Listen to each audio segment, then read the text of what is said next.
And this is Metro TV's special coverage of the New Patriotic Party's delegates, regional delegates conference in place of Inside Pages. So you can see it's a special edition of Inside Pages. Now, what essentially we're going to be doing this morning as we calm your screens, first of all, let me say a very good morning to you. My name is MORO, is that we're going to be bringing you all that you need to know about what has happened so far since yesterday and today as well, what to expect. 16 regions in all are expected to elect regional executives and to steer the affairs of the party. Remember that the constituency elections have already been held, and today some of the regions are also going to be doing theirs as well. Yesterday, 7 regions had theirs. Today is going to be another 6. And then tomorrow, it was actually supposed to be 7 today, but for the Central Regional, some legal suits which has hit the Central Regional elections. And so we'll bring you all that you need to know about the elections today, the downs and the ups, who is likely to win, who is likely to win, who's likely to lose. We'll do all those analysis on Metro TV special coverage of the NPP's Delegates Conference. So stay tuned in. My name once again is MORO. When I come back, I'll be advertising the WhatsApp lines for those of you who would want to contribute to the show this morning. You don't want to miss it. Stay tuned in.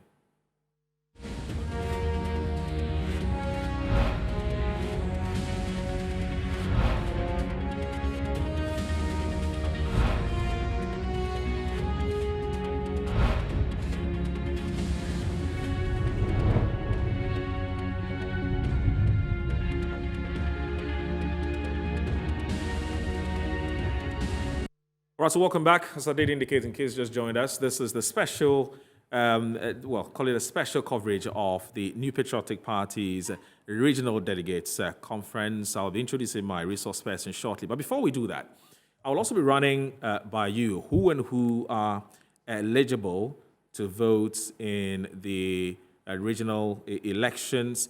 And then after that, we'll be going to the Ashanti region, because remember that there's getting a lot of focus on the Ashanti region for obvious reasons, because the Ashanti region is, it's termed as the World Bank of the New Patriotic Party. And so there's a lot of action going there, the anxiety, the fear, the acrimony, etc., etc.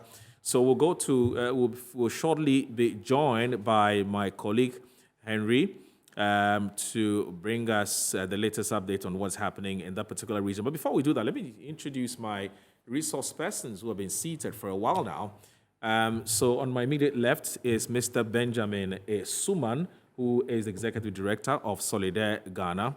He's joined us this morning to give us his thoughts, to share his thoughts about what he makes of what has happened yesterday and also today as well, and also going forward. I also do have Mr. Palgrave Boache Dankwa, who is government spokesperson on security and governance. He's also here with us. Palgrave, thank you very much for joining us. Good to be here, MORO. Thank you very much. And on my immediate right is a very good friend of mine, AWUDU Mahama. He's my namesake, and so I commandeered him to join me this morning, and he had no option than to be here, and he's going to be here till 1 p.m. That is a promise he's made. And so AWUDU Mahama is the managing editor of the Custodian newspaper.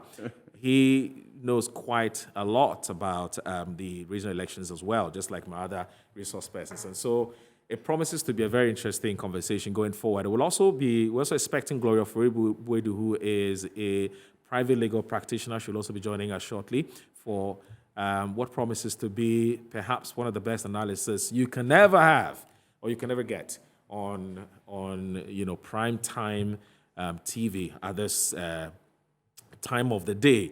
So shortly we're going on the screens because we need to let you know who qualify, who are eligible to vote in today's elections. And so as you can see, beautifully splashed on your screens, MPP Regional Executives elections, who has the right to vote. And it says, per the party's constitution under Article 925, participating delegates include members of the Regional Executive Committee, all the members of Parliament in a region, members of the Constituency Executive Committees, all regional representatives of the National Council, the 10 members of the Council of Elders in a region, 1 TESCON member from each recognized tertiary institution, the 10 patrons in the region, and any founding member or members from the region, who is a signatory to the registration of the documents of the party at the elections. And so, the Electoral Commission, sorry about that. So that's is to tell you who and who will be expected to be voting or to be participating in today's exercise. And that's what we just shared with you. Okay, so do I need to repeat this again? So, per the party's constitution, Article 9, Clause 25, the participating delegates include members of the Regional Executive Committee, all the members of Parliament in the region, members of the constituency executive committees, all regional representatives of the National Council, the 10 members of the Council of Elders in the region, one TESCON member from each recognized tertiary institution in the region, the 10 patrons in the region, and any founding member or members from the region who are signatories to the registration documents of the party at the Electoral Commission. So here we have it. Now, and also the party's guidelines provide that the presence of at least 1/3 of the delegates shall be necessary to constitute a quorum for the conference. So once you have 1/3 of the delegates, the event can proceed. And also, who are the candidates, or how many candidates are we looking at? We're looking at 480 candidates, 16 regions, 10 positions in each region. So we have 480 candidates, 16 regions, 10 positions in each region. So that's what we have by way of the candidates who are going to be participating in this all-important exercise by the ruling New Patriotic Party. But I also did indicate that the event, even before it started, was characterized by all kinds of things. It's just about the electoral album. Names that have appeared in the electoral album, some of the aspirants are contesting. In fact, one of the reasons why the Central Region has been put on hold or has been postponed by a court injunction is because of this same issue. So the electoral album has been a big issue. There were also issues about venue, but that has been sorted out largely because in the Ashanti region, for instance, it was actually initially supposed to happen in the regional coordinating council offices.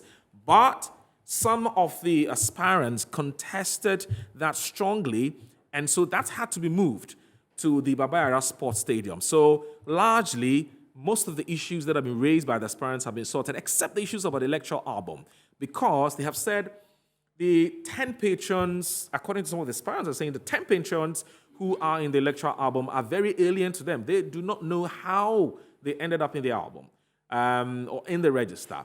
And also the issues about TESCON members. And as I did indicate, one TESCON member from the recognized tertiary institution within the region, they don't know them. They're very alien to them. So those are some of the issues that have come up. Now, let's quickly go to the Ashanti region. Henry Kwesi Bedu, my colleague here at Metro TV, has been there since yesterday, and I'm sure that he has a lot to share with us as he joins us via Zoom. Henry Kwesi Bedu is going to be talking to us live from the Ashanti region. Henry, good morning. Good morning, Moro. How is the Ashanti region, and what's happening? This morning, as I speak to you, I'm just standing in front of one of the gates of the Baba Yara Sports Stadium. This is where the election for will be held. As I speak to you now, to my right is just entering the Electoral Commission. They are yet to enter the premises with their electoral materials. So they have a convoy, I think about 4 or 5 cars. Security is really tight here. They are just getting, the consent of the, that is the security detail before they enter. But as I speak to you now, about 39 aspirants will be contesting for the elections in the Ashanti region. And as you know, the most fiercest contest will be that of the chairmanship position, where Chairman Bernard Enchubosiako, popularly known as Chairman Wuntumi, will be in a fierce contest with the man they call Koka. He has been chairman for the Ifija-Kwabri constituency for over 20 years. And that will be a very fierce contest. There are 5 in number, but the name you hear on the lips of persons, that's the the aspirant people in the Ashanti region is Koka and Chairman Untubi. The Ashanti regional correspondent for Metro TV will be joining me briefly to give us some details into the people who will be contesting. But as I speak to you, as I said earlier, security is really tight. Everyone has his or her accreditation with him or her. If you don't have that, you will not be allowed to enter the premises where the elections will happen. Bassett, you are welcome. You have been following these elections 4 months now. How has it been for you following, all the, intricate things that have been happening, the games that have been happening, people complaining about the voter album. How has it been for you following these elections in the region? Actually, it's a very challenging, exercise so far. It's a very challenging exercise so far. As you rightly said, Ashanti region being the stronghold of the NPP. Anything that happens in Ashanti region reflects in the national elections of the New Patriotic Party. Right now, as I speak, it started way back from last week after the vetting of the aspirants.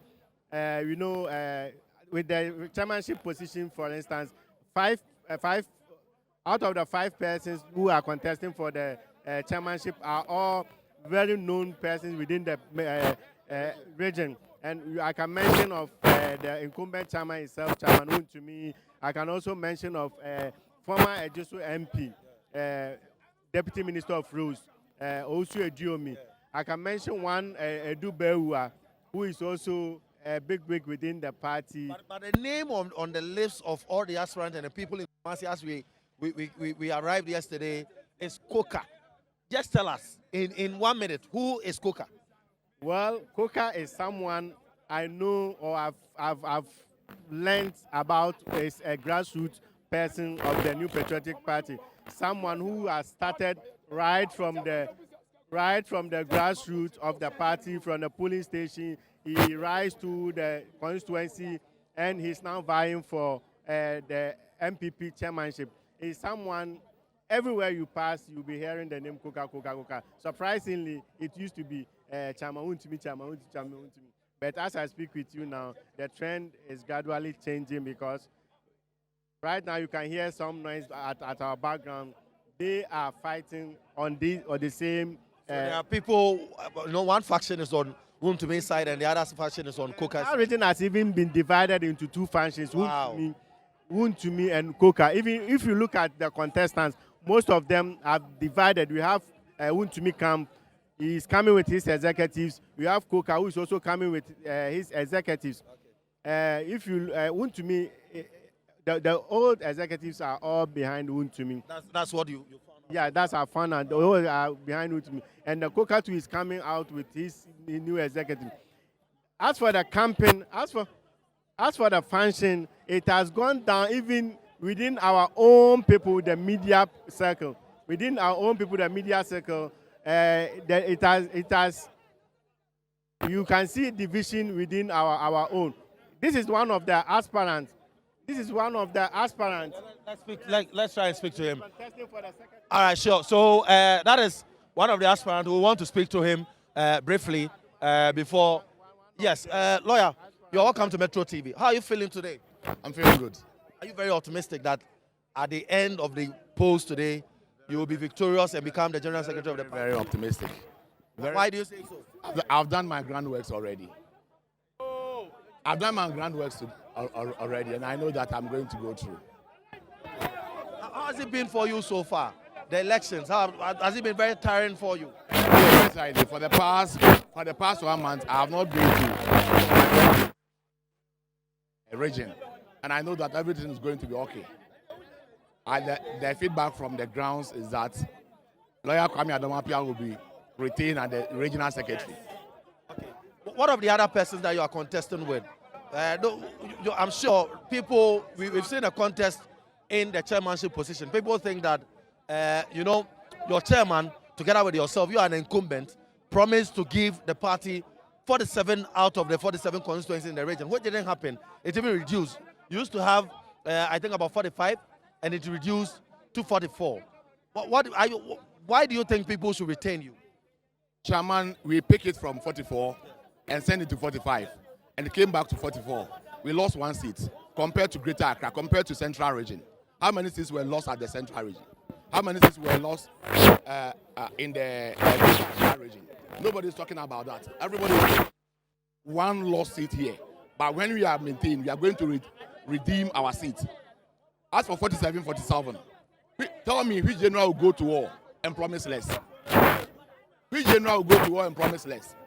If you're a general and you go to war and you promise less, you don't fit to be a general. We promise.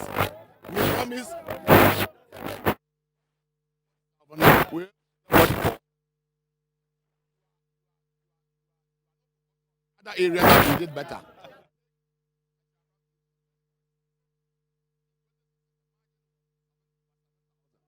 In 2020, we closed it to less than 156. From 7,000 to less than 156. We did very well because 7,000 votes were given to the presidential candidates. That is an achievement, but nobody's talking about that. But you know, what we've also heard is that they say that the grassroots has been neglected. That's the reason why some people have lost, some touch with the incumbents. They would want change. A lot of people are talking about change. Have you lost touch with the grassroots? They said you promised to build them a regional office. That has not happened. Your chairman is now running the party from radio stations here in Kumasi and some part of the Ashanti region. If you can break down the question, then I'll answer them one by one. So losing touch with the grassroots. What do you have to say? That is a fallacy. It is somebody's propaganda. When you are going to elections, everybody has an agenda. Just carve out something bad for the opponent. So if you say that we've lost, who did the survey that to me has lost touch with the grounds? Who did that survey? You are.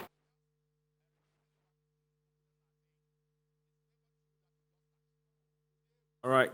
Sorry for the technical hitches. I think it's due to some challenges with the connection, but we'll sort that out. But in the meantime, something happened yesterday. So the TESCON president for Ashanti raised some grave issues about today's event, about today's elections. I want us to listen to the concerns that they have, and then when we come back, we'll rejoin the feed. And that's where Henry is in the Ashanti region. Addressing a press conference on Friday afternoon, the group made up of TESCON presidents in the Ashanti region asserted that the current TESCON list they have cited is fraudulent and not a true representation of TESCON. They have called on authorities of the party to, as a matter of urgency, address the anomalies before Saturday's voting. We have people who has been replaced to vote for a certain institution which they are not even the students of such institutions. And we have those who are students of that institution, but they are not TESCON president. And we know, they said a leader or a member from the TESCON, from accredited institution should do that. But the question is that, if it is a member should do that, it is the institution TESCON member who has to select who will represent them, or it is someone who will sit one corner and choose someone to go and represent people which you don't even know them. Yes. Meanwhile, at the time of filing this report, preparations were feverishly ongoing at the Babayara Sports Stadium. Giant banners of aspirants, including those vying for the national position, have flooded the frontage of the stadium.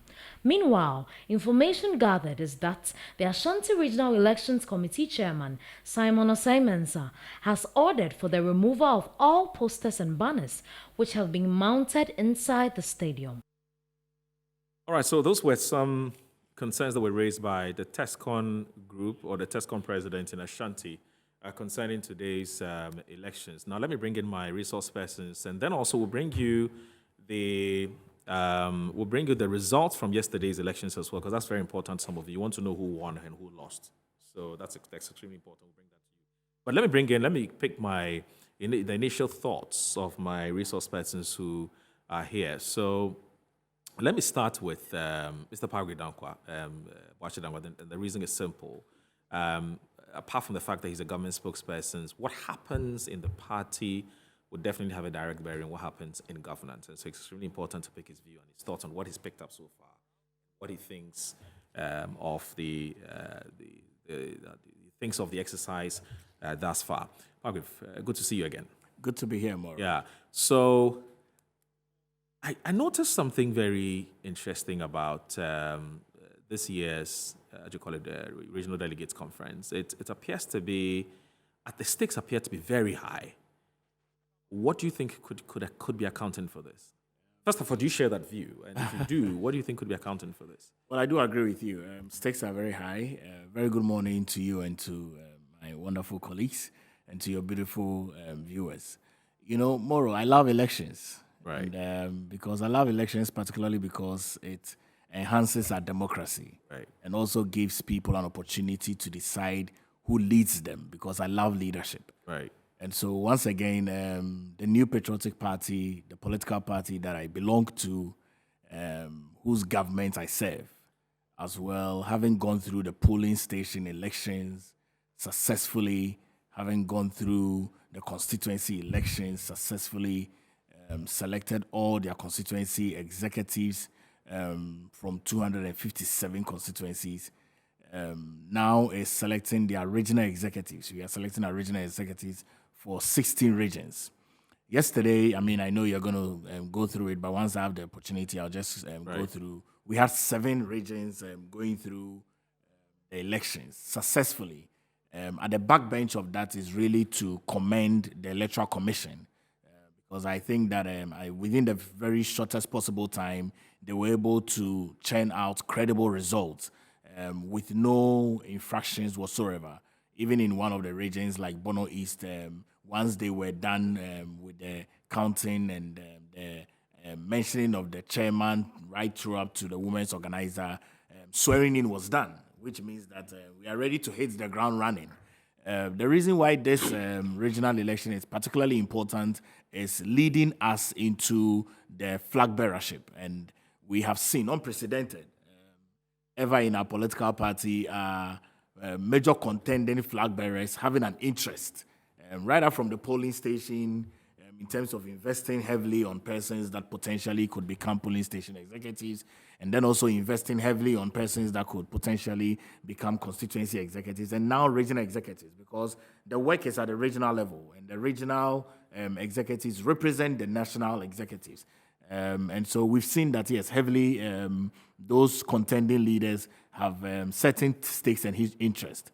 The results that are coming clearly is also going to help many people, especially us within the political party, decipher who is going to be taking the commanding lead when it comes to the flag bearership and who would like to go for. So, I mean, I think that's an exciting time. There weren't a lot of anomalies, with the exception of Central Region going through a bit of an injunction. And then yesterday night, the Asante Regional Council of Elders had a press conference to also hold some conversation. TESCON has come out to state that the album doesn't represent some persons that are within TESCON, which are issues that we are looking in. But we're excited and very confident that all results that came out yesterday is credible, certified by the EC, Northeast, Ahafo, Bono East, Upper East, Savannah Region, Northern Region, and Western North. And so we are ready to see what the day looks like for us today. Today, I think that there are 2 regions that are important. Right. One has already produced a president, which is the Eastern region. Right. And then Ashanti region That's also produced a president. has also produced a president. Right.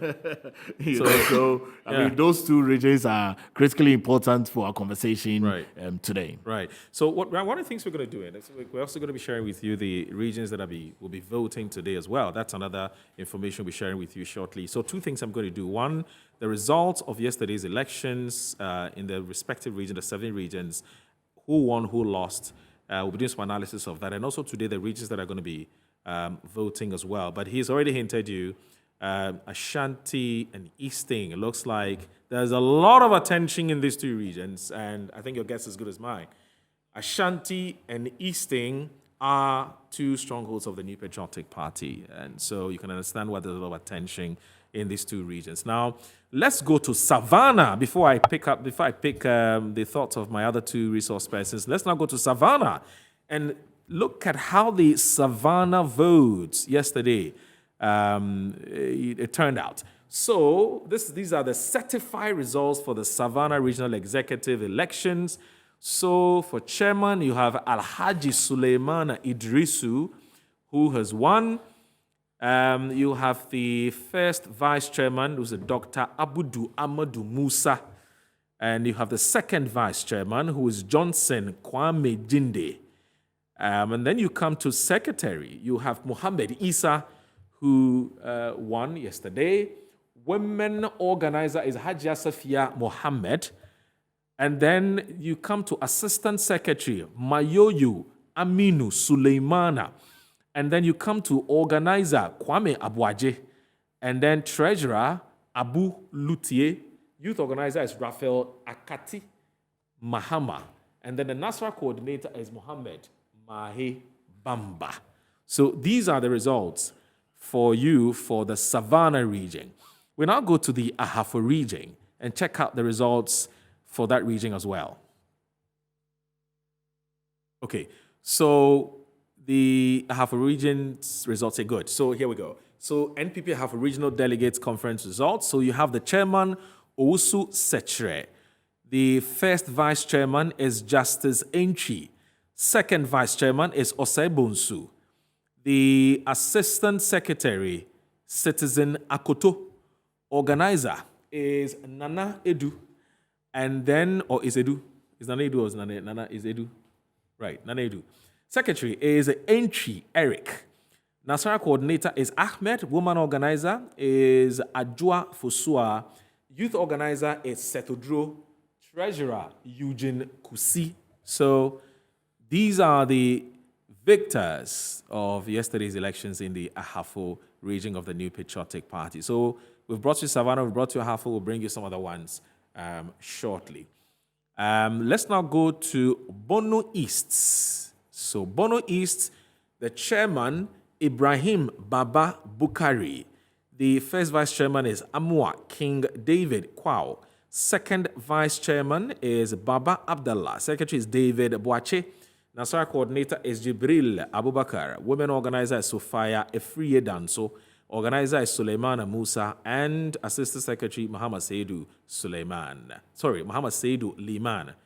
Pardon me for that. So that's it for Bono East. So three regions. We'll bring you the rest shortly, but we'll also tell you the ones that will be voting, the regions that will be going to the polls today as well. So let me now pick the thoughts of AWUDU Mahama, who is the managing editor of the Custodian newspaper. AWUDU Mahama, your general thoughts. I mean, I don't know that you'd want to respond to the same question I asked them, but it appears that the stakes are very high in this particular regional elections, and what could possibly be accounting for that?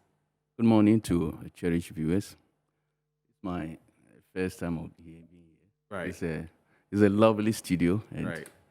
I must say thank you for inviting me. And thanks for accepting to be with us. Yes, here you actually commanded me to come here, but you didn't receive my acceptance to be here up to 1 p.m. Yes, the stakes are high. This is a party that says it wants to break the 8. Right. And as Palgrave said, we have contenders who are coming new. The person who led them to 2 successive elections, Nana Addo Dankwa Akufo-Addo, is going out, is exiting, and they are looking for a new candidate who will lead the party for the 2024 general election. And therefore, these presidential aspirants are all over the place, galvanizing the base to get people who help them lead the party. And so it has helped in mobilizing the people, and that is why you see the enthusiasm all over the place. And so we have seen what has gone so far. 7 regions have done this, and today we are going to have 6. And what went, I suspect that the more attention will be in Ashanti and Eastern region, because that is the heartbeat of actually MPP, of the party. Right. Now, if MPP does well in early election, that MPP, if MPP does well in Ashanti and Eastern, and guess the others in addition, they are always good yes, to there are go. some respectable results. Yeah, respectable results, because you have 2 regions that are basically very string regions, Central and Western and Greater Accra. And Greater Accra, right? Well, the Westerns and all those, they are always, the margins are not that huge when it comes to whoever wins among the two political parties, MPP and NDC. Right. But the central and the swing is always so huge.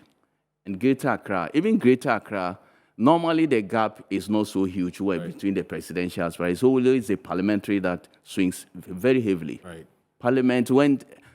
Parliamentary elections swing very strongly in, both Greater Accra and Central Region. For presidential, the gap is always not very huge. And so MPP, a party that wants to break the eight, to actually have to get the people, the right personality, the executives that will help them break the eight. And that is why there's that kind of enthusiasm. Right. I'm sure when we come to specific regions, we'll be able to break them down, especially Ashanti and Eastern region. Right. And also, I think one of the regions that a lot of people would also want to pay attention to would be what happens in the northern region. Remember that the New Patriotic Party is doing everything possible to make some incursions into the northern and upper regions. We've seen Savannah, for instance. We've seen the northern region results are out. We'll be putting that on the screen as well. And so it will be very interesting, the results from the northern region. You want to stay tuned and find out. Don't worry, don't MORO. preempt MORO, it. because the regions you mentioned, the results are already out. I know. But I just so want to put us on the screen. I'm sure you said we'll be commenting on specific regions. Yeah, the region, no problem. So when we get there, you'll be analyzing the northern region as well. Okay, Let me come to a very good friend of brother, Benjamin Isuman as well. He's the executive director of Solid Ghana. Ben, you've been watching you've been observing, I'm sure you've been analyzing as well. You've heard a lot. What's your initial comment about how the exercise has gone so far? Well, thank you, and good morning to Metro TV viewers. The question of the high interest and the high stakes that we are seeing is a result of the upcoming national contest, especially on the presidential front, Right. where there's a cagey contest between the sitting vice president, Alhaji Dr. Mahmoud Bawumia, Okay. and the trade and industry minister, Alan Martin. Okay. And the two combatants seem to have their favorites largely in the regional contest that's ongoing, but it's kind of behind the veil. So apart from the northern region that it showed its face so forcefully, Right. where the incumbent regional chairman was being asked to go to the northeast, where he comes from because he's a Mamprusi, and leave the northern side to the Dagombes and all that. That is where, because the Alan Martin, prodigy is supposed to be Dagomba. Right. So that kind of showed its ugly face there. But it's cagey, as you widely reported. But it's interesting also to note that, especially in the newly created regions, most of the incumbents were retained. And so it didn't give them cause to worry. They have for some 3 years been in office, and the delegates thought that they should continue. It is good for Ghana's democracy to have the New Patriotic Party go through this process. This is a process of deepening Ghana's democratic credentials, that political parties must go and have their constituency and come to regional conferences to select leadership. Gone are the days where leadership in some political parties were appointed from the top, Right. and and instructed down for the people to accept. This process gives the people the opportunity to interact with those who will be their leaders and make demands of them, and then they also make a certain level of promises or assurances to the delegates. Yeah. So it's a social contract that will have to be established between the delegates and the would-be regional executives, and this is what democracy is all about. The social contract bit of democratic practice is critical because it gives the people a voice in choosing their leaders. It gives the people a voice in being governed, and that's the way it should be. So all the plaudits, all the applause will go to we go to Palgraves and his team Right. for going through this process successfully. We've not had reports of death and serious clashes and all that. That in some countries it's possible to occur. The nature of the confusion and disagreement in terms of the delegates list is disappointing for me. Right. This is not a practice that is new.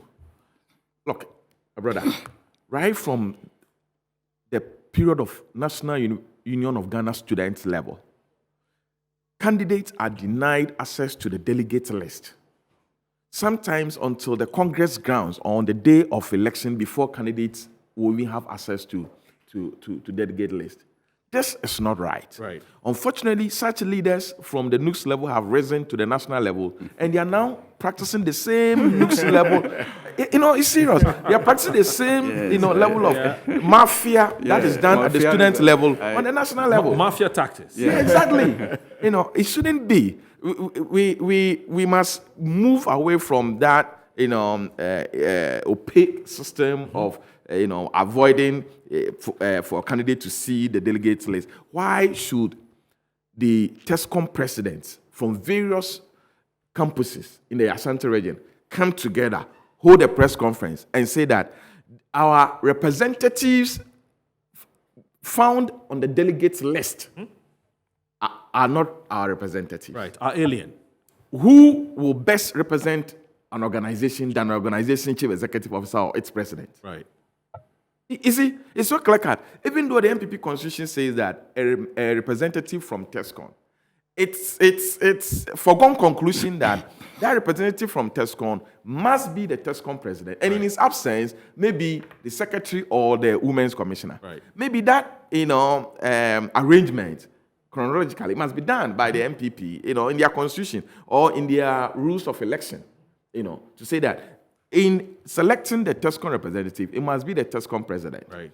In his absence, it must be the TESCOM secretary. Right. In his absence, it should be the TESCOM women organizer, or it should be the TESCOM organizer. That will settle this. And I expected the apostles of democracy, as Palgraves will want us to believe, to have transitioned a bit from the mafia NUCS politics to a better standard. Machiavellian tactics. Look, it will not spoil anything if a month to an election, the candidates, MORO is contesting There's a copy of the album. Get a copy of the album. MORO is contesting elections.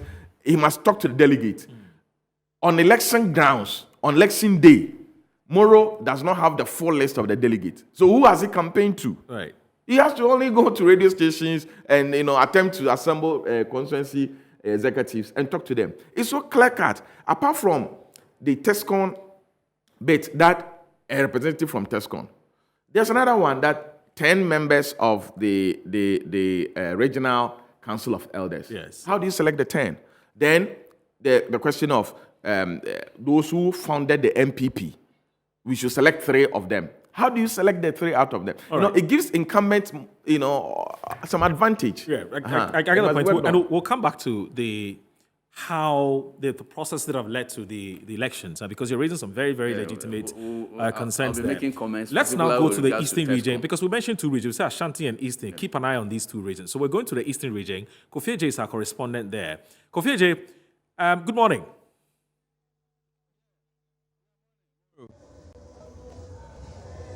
Kofi Eje, how are you? Good morning. Moro, I'm fine. Good. What's happening in the Eastern region? What's the latest?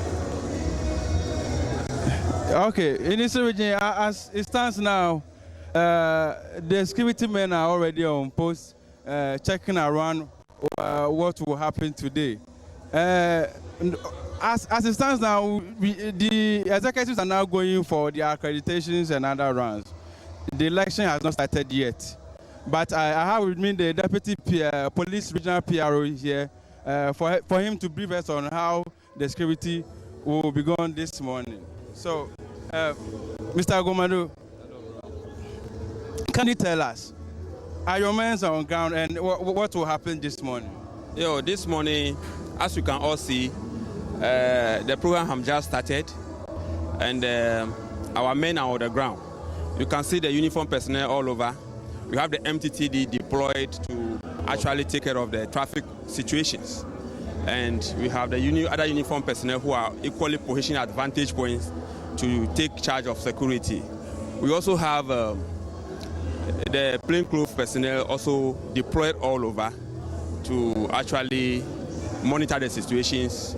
And we believe that with the preparedness, our level of preparedness for this very event, at the end of the day, we'll have a very successful program, because when it comes to the security of the event or the situation, we are fully in charge, and we believe that we'll discharge the best of our knowledge and ability.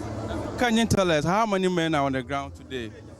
For now, at the event center here, we have over 100 men on the ground.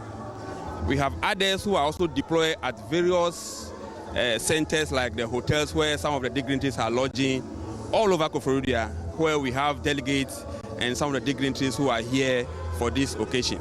So it is not about the event center alone, but the whole of Koforidua security is in our hands. Yeah, we have what we call party security men. Are they part of you? Do you know them, and what are their work today? Yes, we know them. We know that the party itself has some security to protect some of their dignitaries or the important personalities that they came, and some even individuals who are also contesting or contestants also have their security. But the fact is that we met them ahead of today. You understand? We met them before today, and the issue is that we are in charge security, and they have to play according to them. So we are not against them having their own security. We are not against some of the candidates or the contestants having their own security. But the fact is that we are in charge of security of the whole place, and they must play to the game. Moro, let me chip in this. Yesterday, there was an arm robbery on Enyenam Road. Once PRO is here, we want to ask him one of things, what happened. And I heard 2 men died. PRO, what happened yesterday? Actually, I think we should have that briefing later. Yeah, let's deal with this one, and then later we'll deal with that issue as well. But I can confirm that indeed something of the sort happened. Yes, but we'll talk about that one later. Okay, Moro, the elections are yet to be started. Then, as you can see right now, most of the aspirants are not in yet. The delegates are not in yet. They are all somewhere. I think it's time for tactical play and other things. So they are all in hiding, waiting for the election to start. I heard the election will start at 9, but as it stands now, nobody's here yet to start. So we will be on the ground and watch and wait for what will happen at the end of the day. Well, I want to thank you very much. Thank you very much, Kofi J, for that report.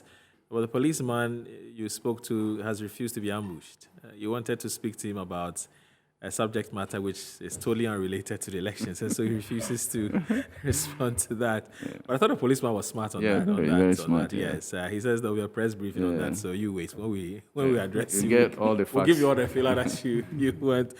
But that's a smart journalist too. He wanted some scoop, you know. Anyway, that's fine. So this is the special coverage here at Metro TV of the MPP's regional delegates conference, and we have so far brought you some regions, and the results will bring you some more. But we have to go back to Ashanti region because our reporter or correspondent, Henry Kwesi Bedu, has a scoop for us, and he needs to do that right now. Henry, can you hear me? Okay, so Henry is not on yet. I'm sure he will be in the next, in a matter of seconds. When we get him on the line, we get the live feed. He will be talking to us and sharing with us what the latest from the Ashanti region. Because what we're told is that the Electoral Commission is actually there. They're there, and so what it means is that the election should be starting anymore. But I thought it was supposed to have started at 8. Or it's supposed to be 9 o'clock. 9. It's supposed to be 9 o'clock. Okay, yes, so they're not behind time because it's 8:54. But from what the reporter said, it's in the Eastern region. There's no sign whatsoever that the elections are going to start. Anyway, let me also bring in Madame Gloria Foribuedu. She is a managing legal practitioner with the GOB law consult, Madame Gloria Foribo-Buedu, but she's also a founding member of the New Patriotic Party, so she knows exactly what she's going to be telling. She's going to be talking to us about. Madame, it's good to see you again. Thank you. Yeah, you know, people are happy to always see you when you join us on Saturday mornings. You know, I mean, they like you. They like you. Thank you. You know, you have a lot of fans out there. Oh, thank you. Madam is our boss. You see, anyway, so Benjamin was on the floor when I had to interrupt. So I think I'm going to get him to land on the concerns that he was raising. And I said I was and his problem has to do with the album that's given to the aspirant a day before. And he thinks it's a very bad practice that must change. Yes. So that's you well now. And a few others. But I'm sure in the next round, if there's time, we can go to that. But the album issue is very critical. It is used also during the parliamentary elections, and I'm sure Madame herself will bear me out. Yep. It's part of the schemes that are used to knock off people that they don't want to contest. I'm sure when she contested with Atachia, she had issues with the album, you know. So I mean, she's in a very good position to talk about. Of course. I was never given an album. she was never given an album. You know, you were never given an album. No. So you couldn't confirm that people were going to vote for you. And I was disqualified. Okay. Once you're disqualified, no album for you. You know. Then the timing of also the timing of the disqualification of people and all that. There must be enough time for people to go through the appeal process. Because if you really mean well to disqualify people and give them the opportunity to justify why they must be on the ballot, you must give enough time for them to appeal the process and exhaust that process. That's how rule of law must be. But apostles of rule of law, these days, they disqualify you within few days, the election is on. You don't even have the opportunity to appeal. And that's also another problem. Then, MORO, besides the album and this process, also have issues with especially monetization. Yesterday in the Northern region, we had some supporters of some candidates boldly go on radio in Tamale to allege that their candidate give this much, but the regional chairman has come to give this much, which is more than what has been given, and has threatened that if the other candidate comes to give more, he will now give dollars. Right. You see, the monetization of the process, it makes everybody who is involved becomes, money conscious. Delegates are now looking for cocoa season. In fact, you're raising an issue which Madame Gloria Foribo has raised some very very strong it's cocoa season. Yeah.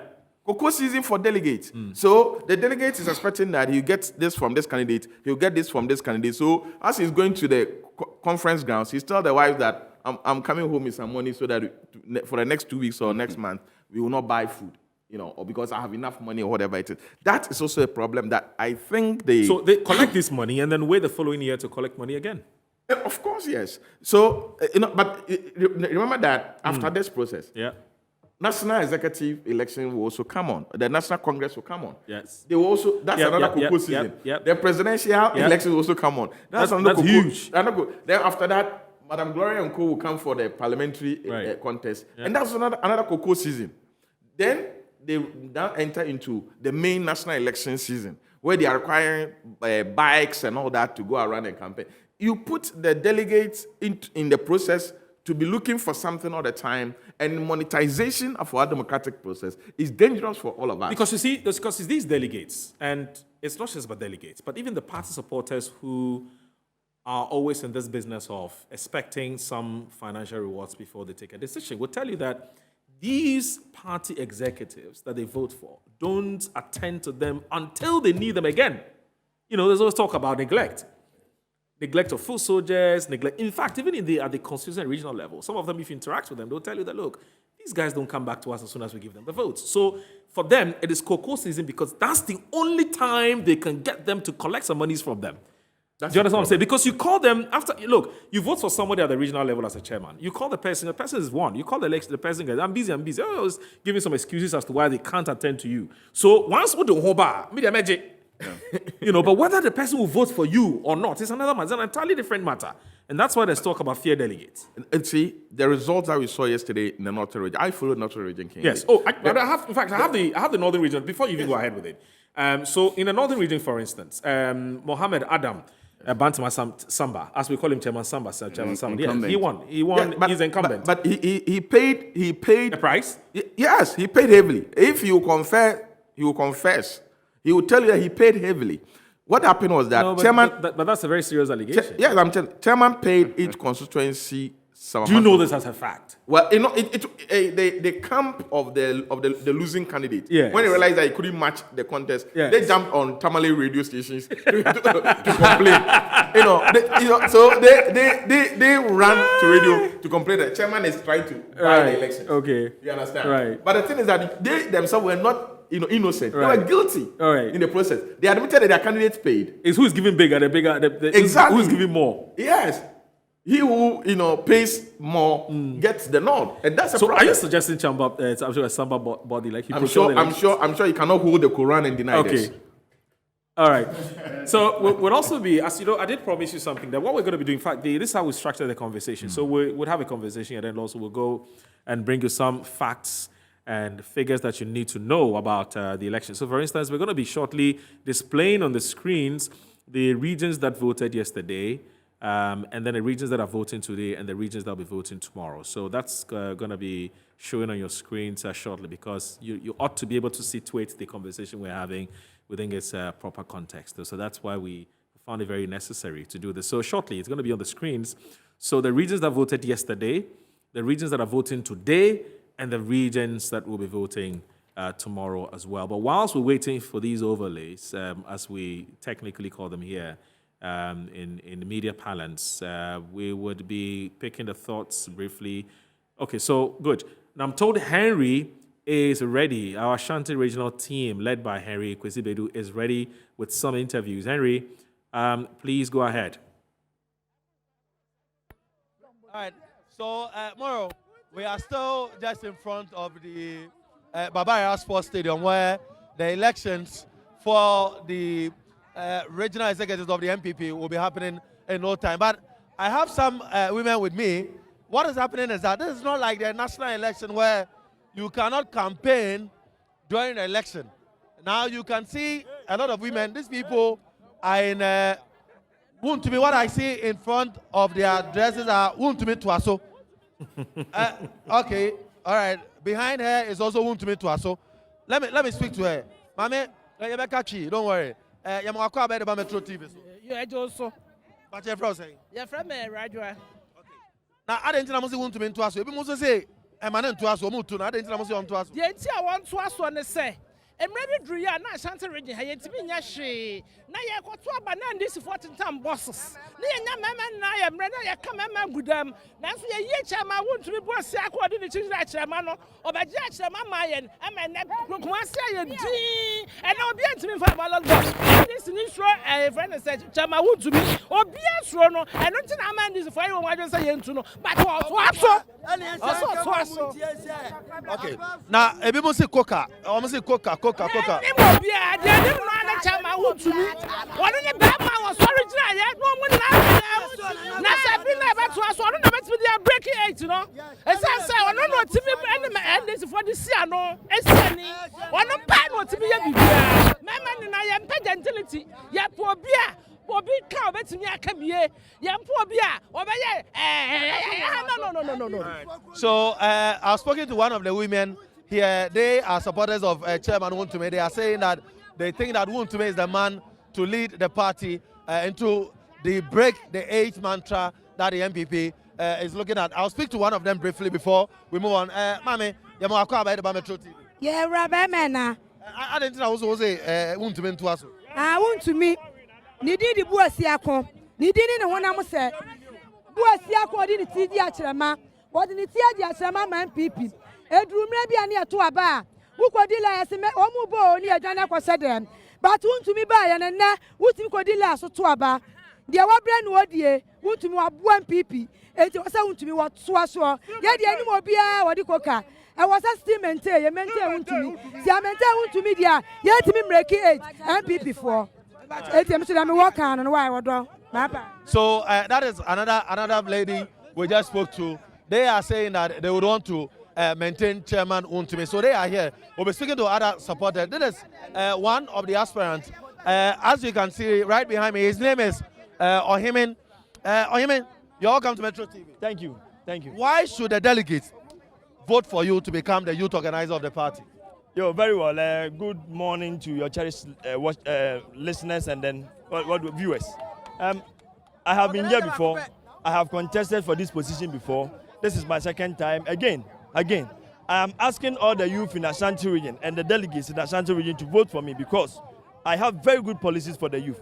The first time when I came, I promised them that I was going to make sure that I had a full list or a data of the youth in Ashanti region, the MPP youth in Ashanti, and I'm still promising them again that if voted into power, I'm going to have a full list or a data of the youth in Ashanti region, so that we can know that in advance when going into 2024 elections, the number of youth who will be voting for MPP. And again, anytime there are jobs, we can also know that regularly these are the people who qualify for these jobs and those who qualify for the other jobs, so that we do not have to look for people when the time comes. We will not be found wanting when the time comes. Secondly, there's this National Entrepreneurship and Innovation Plan that has been instituted by the Nana Akufo-Addo-led government. What I'm going to do is that I'm going to work towards that so that I could get help for the youth in Ashanti region. You've given us reasons why you think they should vote for you.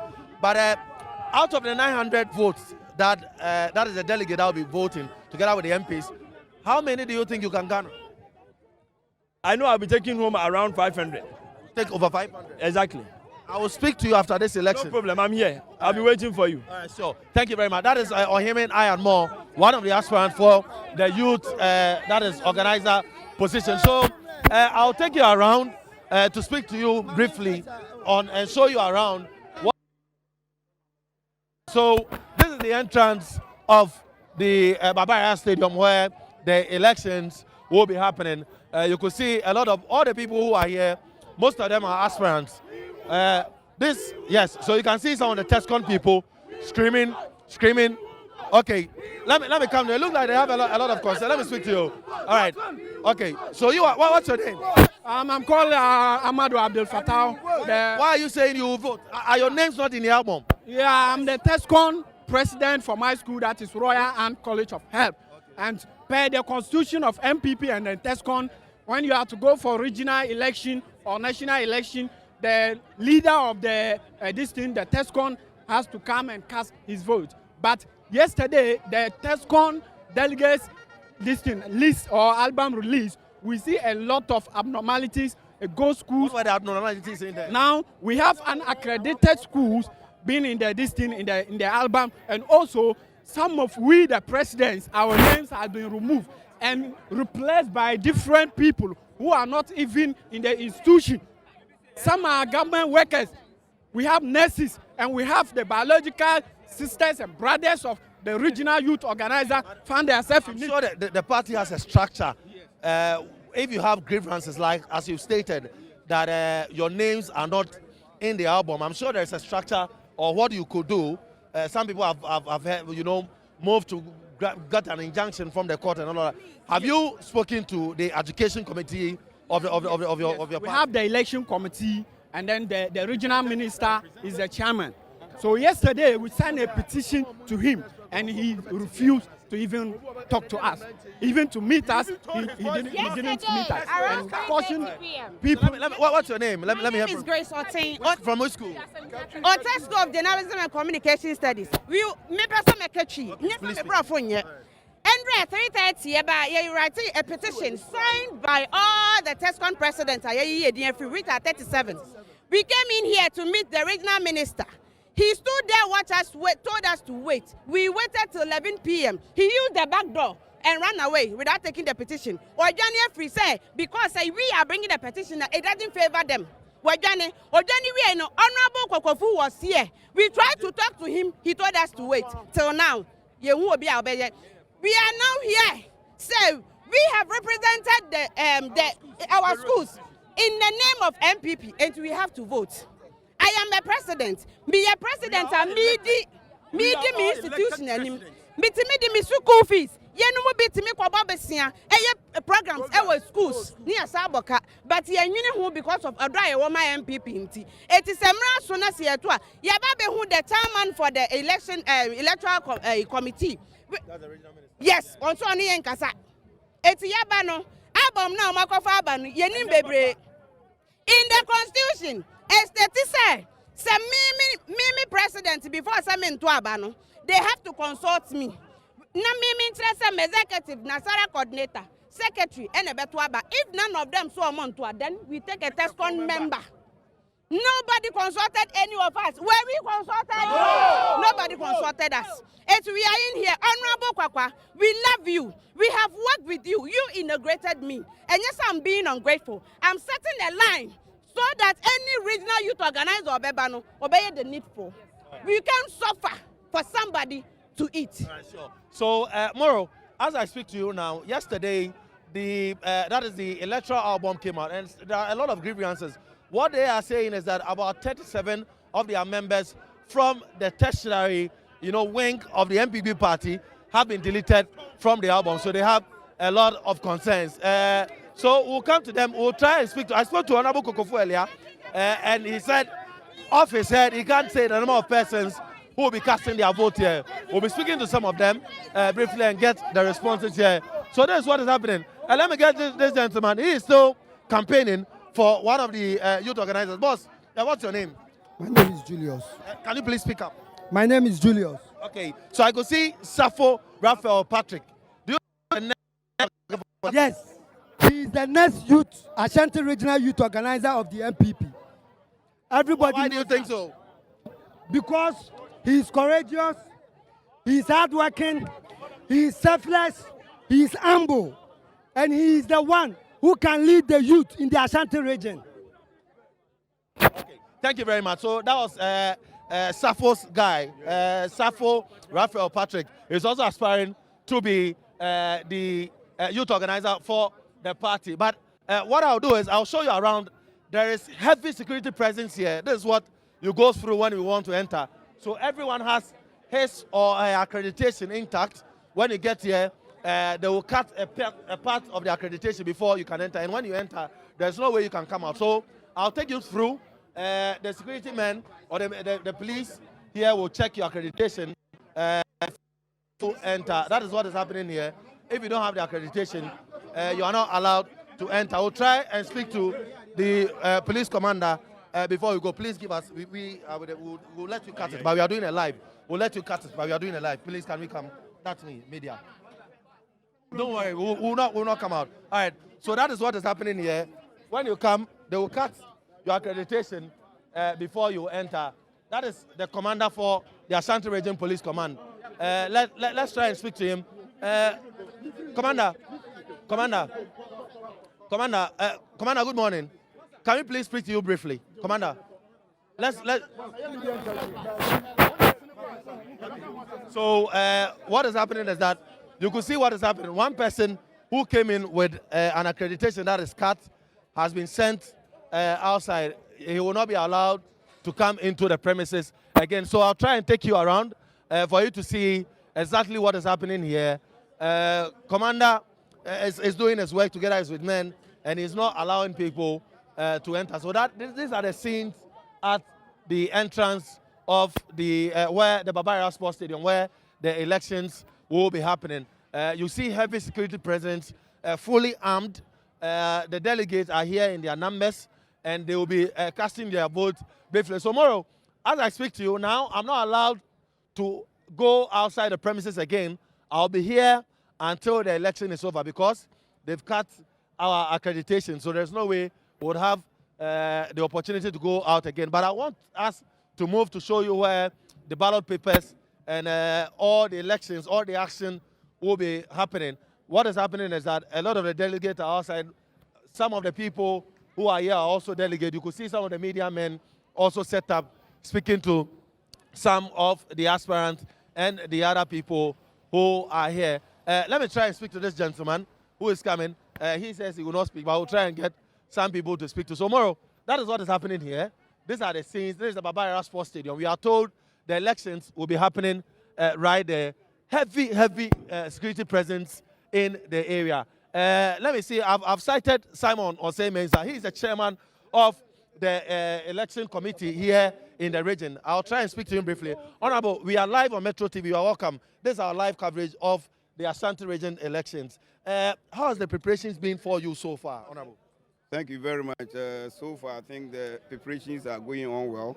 All the systems that we put in place, everything is working in perfection. We are praying that it will go on like this. If it happens in this way, we are going to have a very excellent elections, and at the end of the day, it will be very peaceful.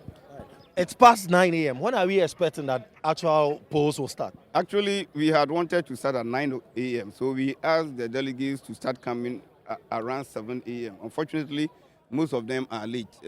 So we are waiting. Anytime they arrive or we get a quorum, we can start or begin the elections. All right. There are, nitty-gritties with the album. A lot of people there are concerns that people have raised. People are saying, we just spoke to some TESCON members outside. They said that about 37 of their members have been taken out of the album completely. What happened? Why? And they said yesterday they came here with their petition. They had wanted to speak to you, and the concern they are raising or the allegation they are making is that you used the back door and you didn't speak to them. Is that true? Anyway, I don't know which angle they are coming from, but yesterday I was here seriously seeing to the arrangement on the venue. And there were so many people following me. I told them they should wait and let me finish with this one, because I don't want a situation where I'll be embarrassed when I come here this morning as the chairman of the committee.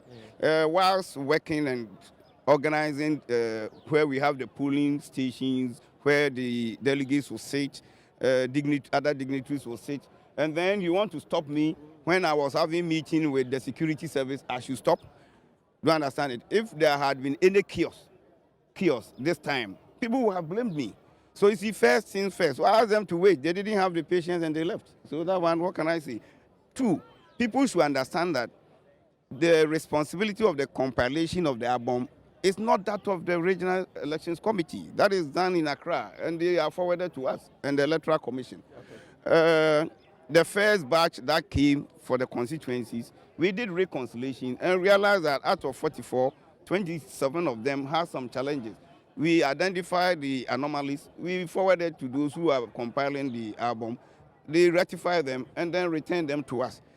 The TESCOM and that of Council of Elders, the two albums came very late. When we had the final compilation of the full album was when we saw the list of TESCOM. I don't know how they select members of TESCOM and then the members of Council of Elders. You know, when I inquire about the members of Council of Elders, they are saying the number is not static. It's not like maybe when there are 20 people in 2020 to be the same 20 people in 2022. They add up, and they use me as an example. They said you are a former member of parliament, you are now regional minister. Tomorrow we can add you to the members of Council of Elders. And anytime they do that, they write to the person they are nominating to be on it, and again copy the chairman of the members of Council of Elders. And they told me those people who always vote think they should always vote. Okay. And this time they varied it. And they have, I think, about 5 or 4 of the old set, and they added another 5 from the new. Chairman, let me cut you a bit. What is that? So these people, are they unable to vote at all?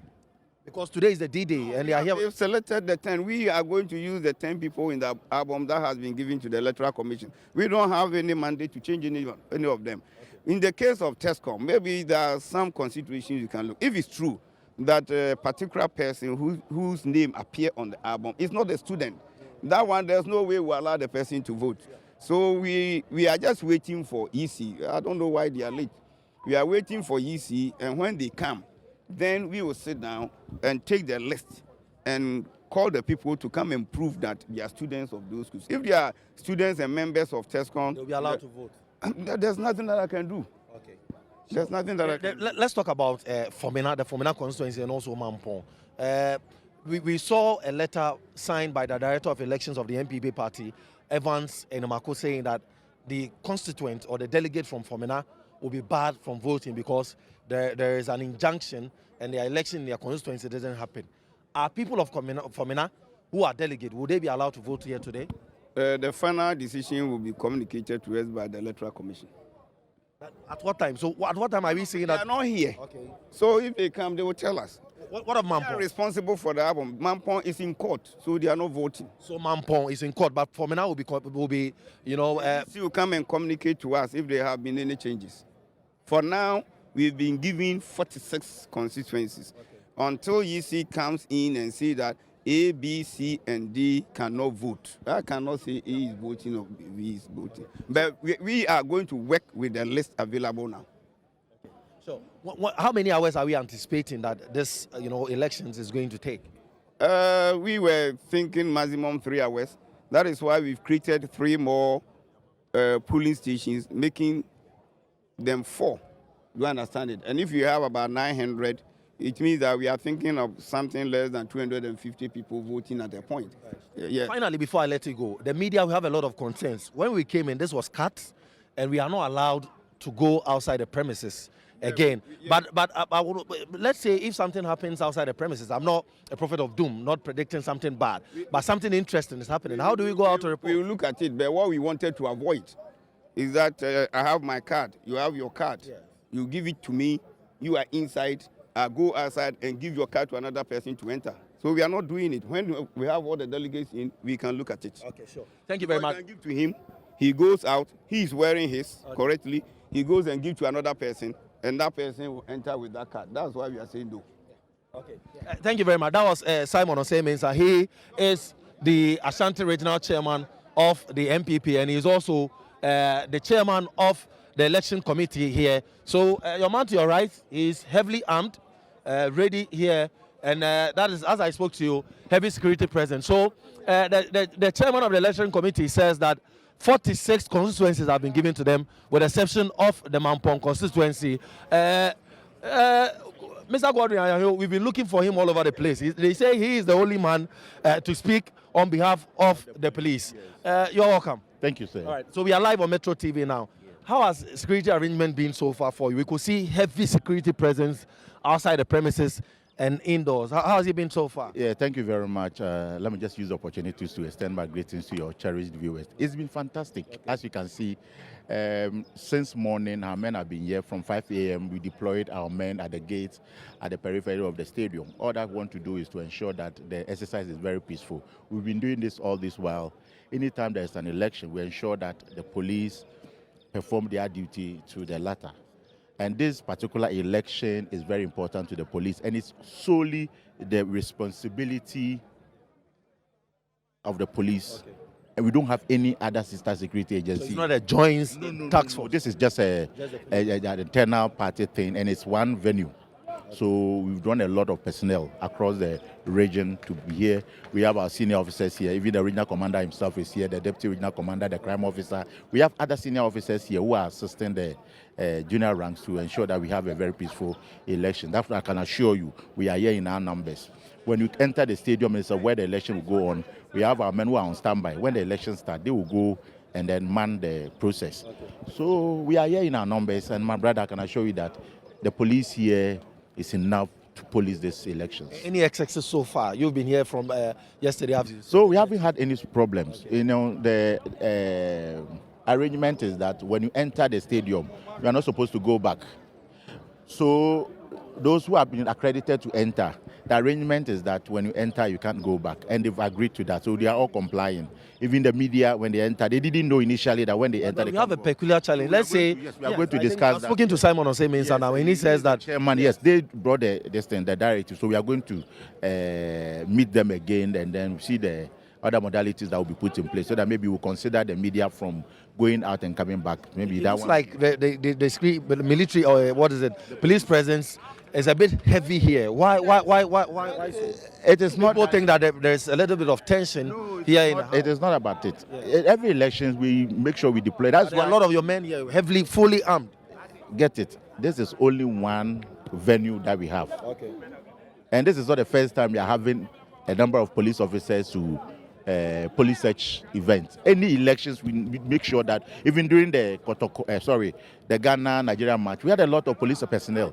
It is because of some of these security concerns. That is why we make sure that we have enough, so that we don't have a situation where something will happen and we said that even when this incident happened, there was no police to solve the situation. So how many men are here on the ground? That one I would not be able to tell, but we have enough. And then some are even on stand. 100? We should have over 100 personnel. Sure. Thank you very much. That was ACP Gordon Ahianyo I just spoke to. He is the Ashanti Regional Public Relations Officer for the Ghana Police Service. So he says that he can't say off head, but there are a lot of men here. Wherever you see or wherever you go around the premises or in the premises where the election proper will happen, you see a lot of policemen heavily armed here. So this is what is happening. Here are live scenes from the Baba Yara Sports Stadium where the regional executives of the NPP will be elected soon. We don't know, as I speak to you now, when or the time the elections proper will start, because the Electoral Commission, they are in, but they are yet to go through, that is the album. There are some issues with the album. Some people are raising concerns, but the tertiary wing of the NPP, that is TESCON, are raising concerns that some 37 of its members have been, their names have been removed from the, that is the album. So they are having issues with that. So I'll take you around. I would want to show you where the actual elections says it is not going to take more than 3 hours for it to be done. But once they've not started, so this is what is happening here. This is where the elections proper would happen. And you could see, I'll let my camera person follow me briefly. We would go enter the premises and show you around. So this is one of the stands. We are told this is where the delegates will be sitting. So you could see their names. This is Efija Kwabri West, Efija Kwabri North, and Suta Kwabri Bipos. Just so they will be sitting here, and I think they will be called as and when their time is up for them to cast their vote. So I'm sure here are some of the polling agents for the various aspirants. My cameraman will follow me briefly. So these are seats that has been designated for the, that is the delegates, the over 900 delegates that will be voting here. So this is that is the pitch side of the Baba Yara Sports Stadium. You could see a lot of the ballot boxes are not here, but this is where the elections will be had. He would come down briefly for me to show you around. There are a lot of the agents here. I'm sure some of the aspirants are also here. They came to check for them to know what is happening here on the ground. So here are some of the agents. I'm sure they are going through the electoral album for them to ascertain for themselves who is eligible and who is not eligible. So to our right, you could see heavy police presence here.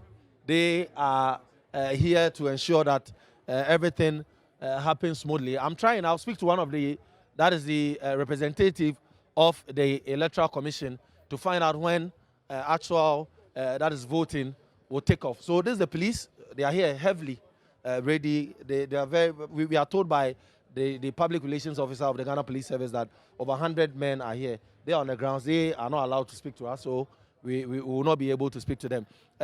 So this is, I think this is where the Electoral Commission will be setting up more policemen here. So I'm not sure anything will happen. Please, who can we speak to from the Electoral Commission to give us a briefing of what is happening here? Who can we speak to briefly? Anyone we could speak to? Oh, where is the returning officer? Returning officer. I can't talk. No, where is he now? Because okay, that's the regional director. Okay, let's try and speak to the regional director. He is walking around the premises together with the police commander. Regional director, good morning. Good morning. And you all come to Metro TV. Thank you. All right, so what's your name, sir? Name is Benjamin Banobio. Okay, sure. When are we expecting the actual election will start? We were told that it was to start around 8 a.m. That didn't happen. We've seen you bring in your materials. What are we waiting for now? Yeah, we're made to understand that the reporting time is 8 o'clock. We have to be here by 8 o'clock. Okay. Yeah, so the other issues are with the organizers. They are going to organize the delegates for us to start. Yeah, so we are waiting on the organizers. I'm sure you've seen that is the electoral album. How many persons are we expecting to cast their vote here? I think there's a little below 1,000. A little So below. over 900. That's right. How many hours do you anticipate this to take when actual voting starts? Oh, you see, we have split the polling station into 4. Okay. And so therefore, at least every center will have 300 delegates. Okay. Maximum 350. Let me put it that way. When you start, within 3 hours, we have to finish. Okay, you finish within 3 hours. Yeah. But I'm sure you said you are waiting for the organizer. What is left? What are they waiting for? That one I cannot best tell as at now because organizing them is not my job. We have set up our centers. Okay. Anytime they come, we are ready. So your ballot papers and everything? Everything is ready. Have the agents gone through, or the organizers will have to come before they go through for them to know if everything is okay? They give copies to the candidates. Okay. And so the candidates should go through with their agents and certify it there. When they come here, we will let them see whatever we have, whatever we are going to use for the agents, whatever we are going to use for the elections. They will look at the ballots, the serial numbers, the quantity of ballots assigned to a center, and then they will certify it, and then we will start with the voting. Okay, sure. Thank you very much. That is the Deputy Regional Director of the of the Electoral Commission. And he says his men are ready. They are just waiting for the organizer. That is headed by or led by Simon Osemins, the regional minister, and also the chairman of the election committee. So, Moro, we'll leave it here. We've spoken to the police. We've spoken to the electoral commission. We've spoken to the organizers, the leader of the that is organizing the election here in the Ashanti region. And these are the scenes on the ground. The delegate, most of them are outside the premises. We could see only few of them in here. Elections, it's past 9:30, and elections are yet to commence in the Ashanti region. So we'll wait and ask the organizers of the elections. I've seen Simon Osemins again. I'll go to him and ask him why elections haven't started. Because the Electoral Commission are now saying that they are ready. Earlier when I spoke to him, he said that they were waiting for the Electoral Commission before they commence the election. We could see men from NADMO all around here. Honorable, just briefly, I'll just speak to you for 1 minute. Honorable says he's spoken already, so he will not speak again. Okay, so he says he will not speak again. I wanted to ask him why elections have not started, but I'm sure we'll catch a glimpse of him. He's really busy and going around touring the place to ensure that everything is okay. So tomorrow, we will leave it here. We will continue in the studio. We'll be on standby to give you all the details as it happens in the Ashanti Regional Capital of Kumasi, where the regional executive elections will be happening in no time. We will know who becomes the chairman of the party going into the 2024 elections, where the NPP is anticipating that they will break the 8. So reporting live from the Baba Yara Sports Stadium here in Kumasi, I'm Henry Kwesibedu, together with the crew, the Ashanti Regional Correspondent, Abdul Basit Suleiman. We are here bringing you as it happens. So over to you, Moro, in the studios. Thank you very much, Henry Kwesibedu, for that good job, for that wonderful report.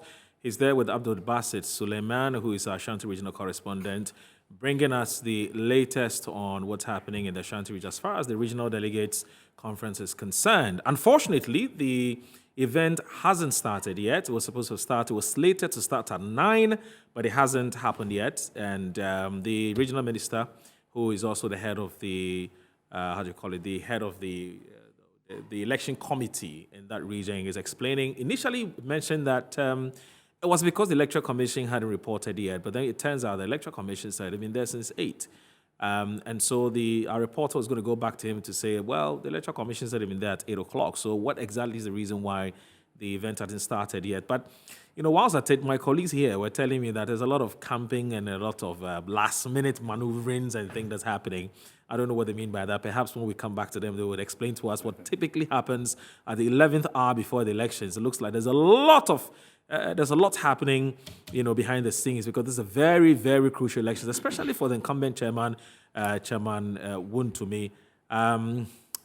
it looks like he's doing everything possible to make sure that he retains his seat, doesn't it? So there are two things which we still haven't done yet, which is we're going to be giving you the results of yesterday and also the regions that voted yesterday, the regions that will be voting today, and who are contesting for what position. I'm sure you'll be keeping a keen and a close eye on the chairmanship because it appears that's where all the action is. Now, Madam Gloria Ofuribud is here with us. She's a private legal practitioner. She's also a founding member of the New Patriotic Party.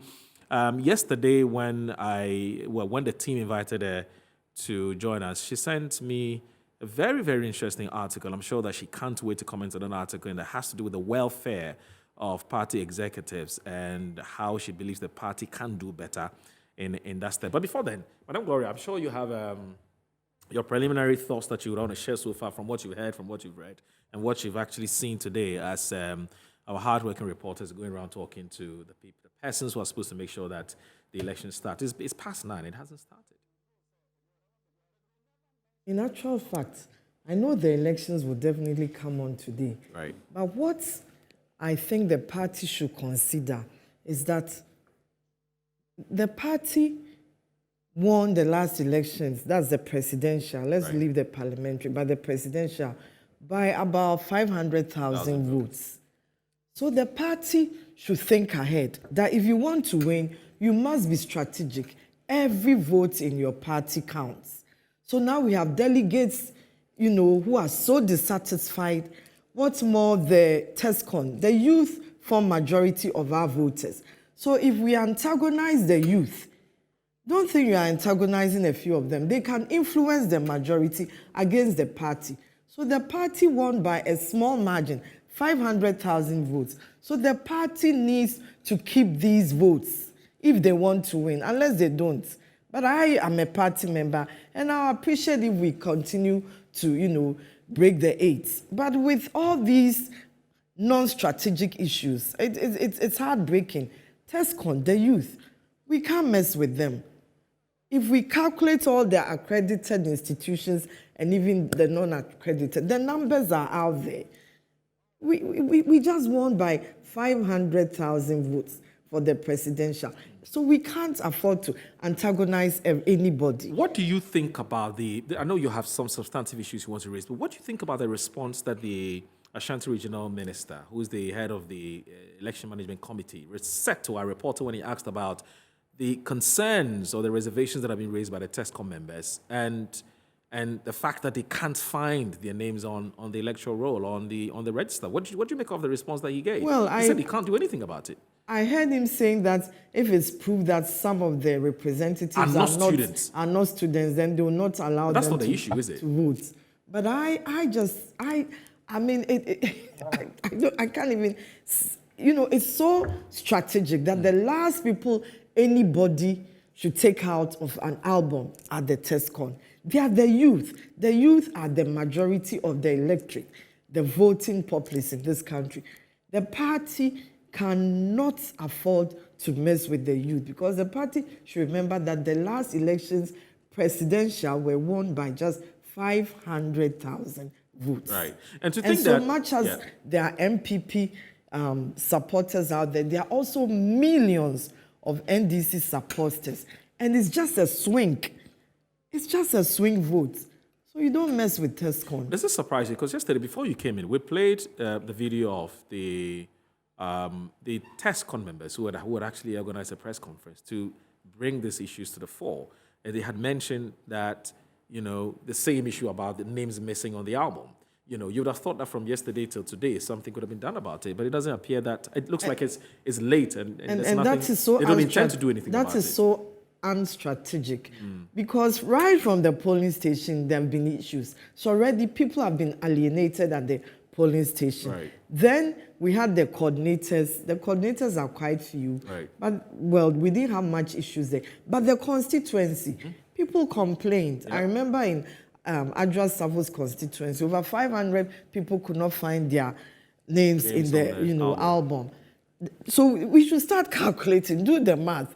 500 antagonized in one constituency, 500 here, another 600. Just keep calculating. At the end of the day, it's a whole But then the question, antagonized but group the out question there. is, I don't know who are those strategizing for the Yeah, but party, madam, they are being very myopic and short-sighted. Yeah, but who is doing this, and what could possibly be the person's motive?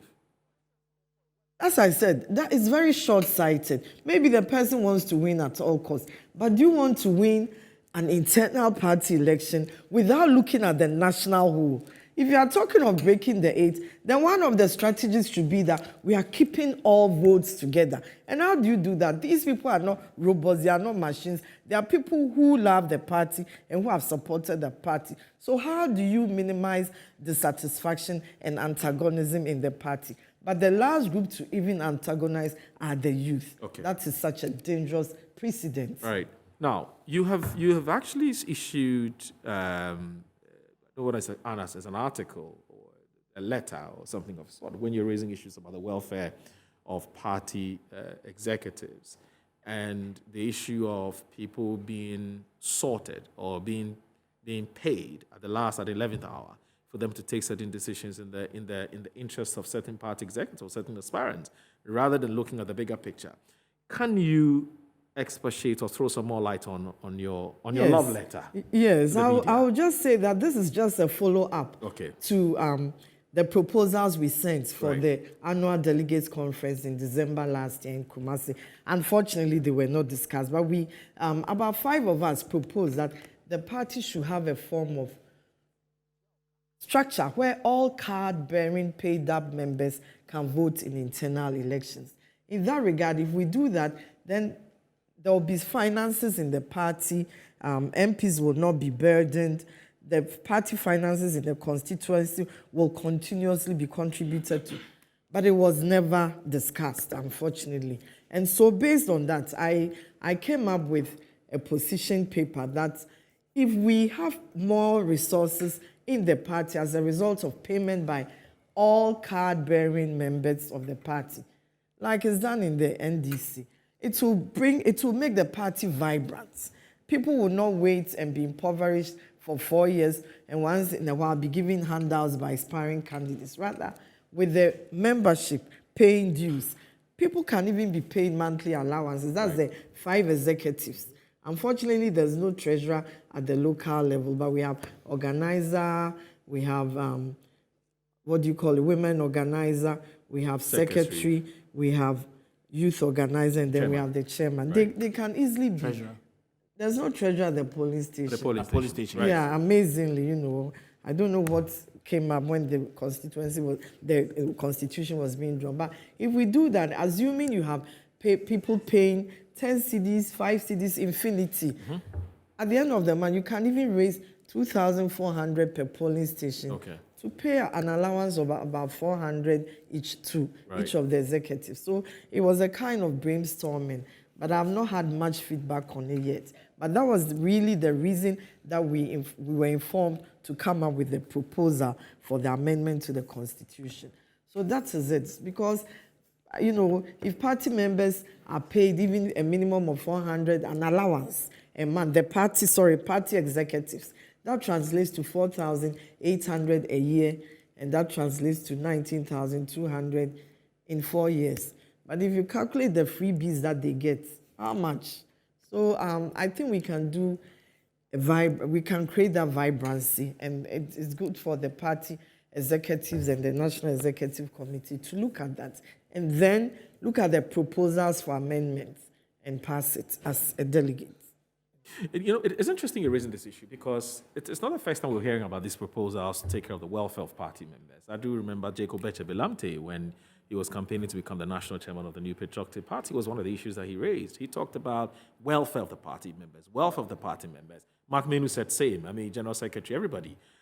Why they are not able to implement these ideas is, for me, what we need to interrogate and to ask why.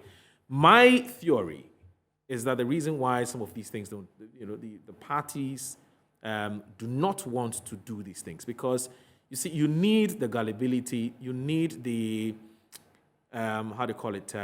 You see, the people have to be poor.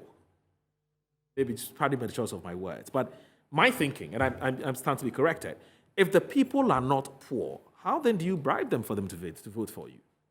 You see, because if I'm okay, if the people are economically fine, it will come down to strictly the issue of performance.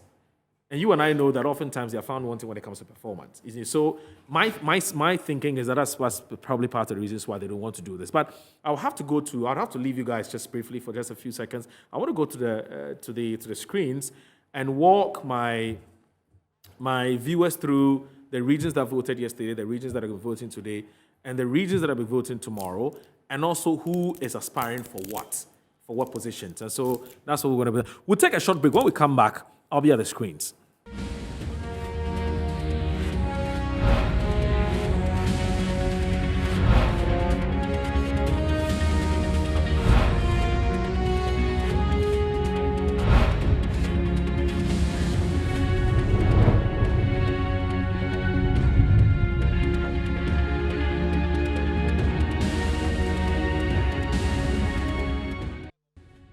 This is Metro TV's live coverage of the ongoing special, the Regional Delegates Conference of the New Patriotic Party. And we have a lot has happened so far in the last 1 hour or so. My name is MORO. Now, in the last 1 hour, we've been to the Ashanti region and the Eastern region to look at what's happened in the latest. It hasn't started yet. The voting hasn't started in the Eastern region. It also hasn't started in the Ashanti region.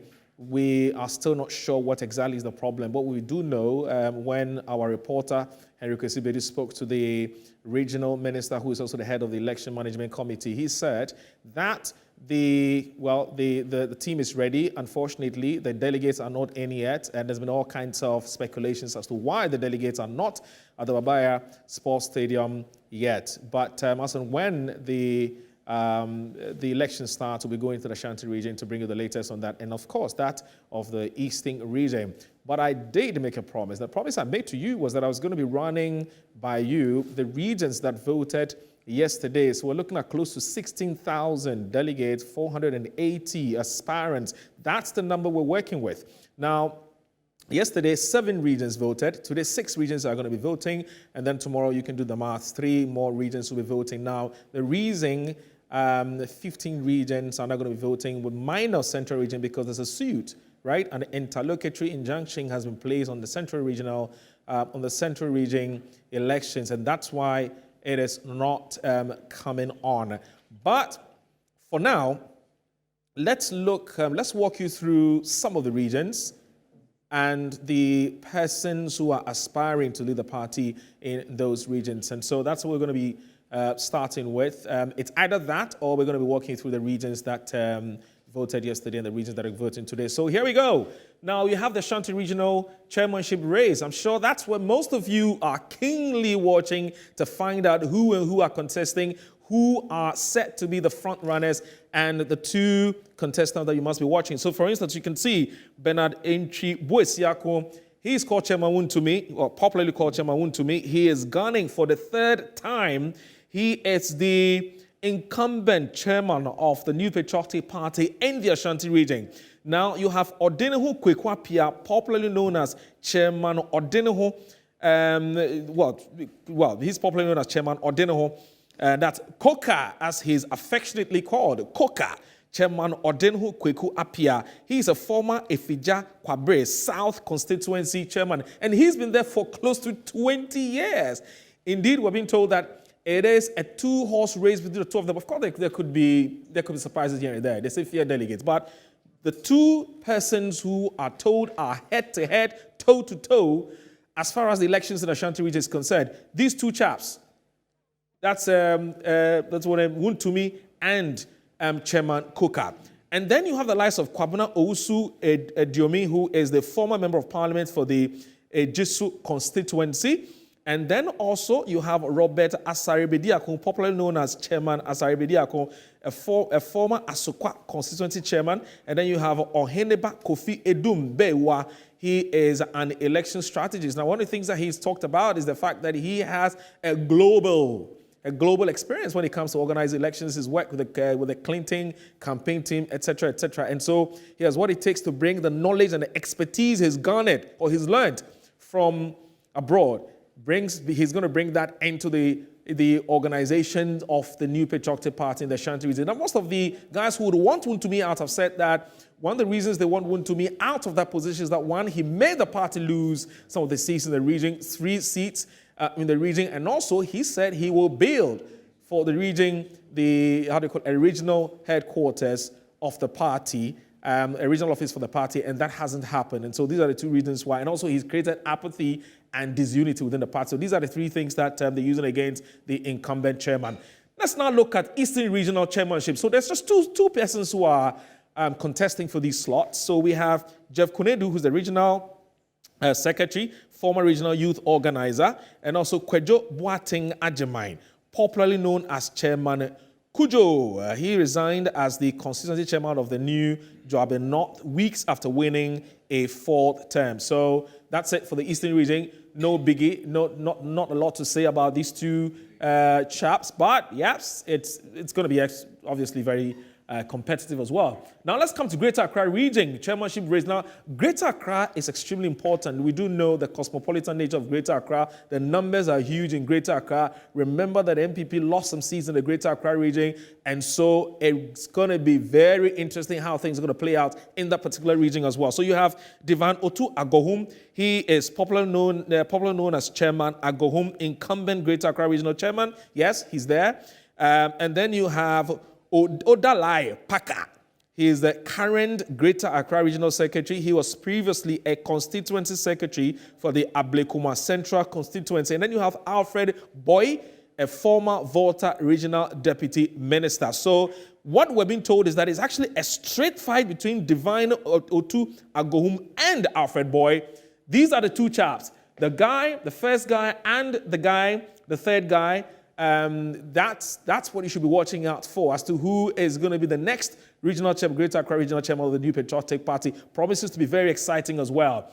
And then what next? We're looking at Northern Regional Chairmanship. So we know what happened in the Northern region. Samba won he retained his position yesterday. So he is popularly known as Chairman Do All. He's the incumbent regional chairman. He won his seat yesterday. Ibrahim Mama is also a grassroots person with rich political experience. Unfortunately, he lost. And then also Amadou Inusa, former END constituency chairman of the New Patriotic Party. The 2 of them lost, leaving the man Chamba to retain his seat. And the gap, oh my God, was quite huge, wasn't it? I was surprised. Yeah, the gap was, the second guy got about 67, isn't it? And Chamba, about 87 votes. 67 votes. Yeah, that's quite big. That's quite big. Yeah. Okay. Anyway, so that's with Northern. Now with Upper East Regional Chairmanship race, so you have Anthony Nambo. He is the incumbent chairman. He's a private legal practitioner. Jerry Asemeni, current Upper East Regional organizer, Upper East Regional Director for the National Disaster Management Organization, that's NADMO. And then you have Dr. Moses K. Atinga, who is a health practitioner. Murtala Mohammed, popularly known as Murtala. And then you have, I think there's a challenge with this. Sorry about that. We sincerely apologize for that. That obviously is, there's a problem there. There's a mistake with that. So we'll sort it out quickly and bring it back. So let's now go to the Volta Regional Chairmanship race. So with the Volta region, you have Makafui Kofi Wanya, who is popularly known as Chairman Wanya. He's the incumbent regional chairman. He became regional chairman at the 2018 Regional Delegates Congress held in Hohoi. And then you have Joseph Homenya, who's popularly known as Joe Wallace, Volta Regional Manager of the National Health Insurance Authority. And then you have Pastor Johnson Kwame Avulete, who's a former Volta Regional Deputy Minister.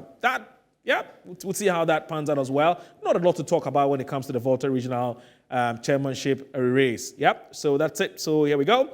We'll move to the next region as we walk you through. So that's it for the regions for now.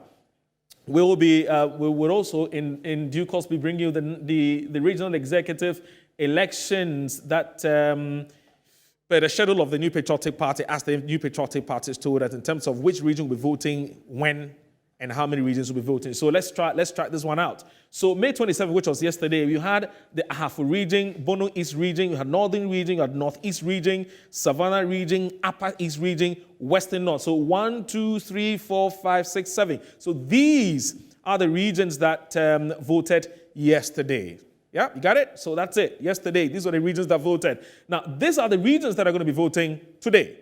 You have Ashanti, you have Eastern, you have Greater Accra, you have Upper West region, you have Volta region, you have Oti region, and you have the Western regions. So these are the regions, 6 in number. Central was supposed to have been today, but as I did mention, there's an injunction on Central region. So Central region is not going to be voting today. We don't know when Central region is going to be voting.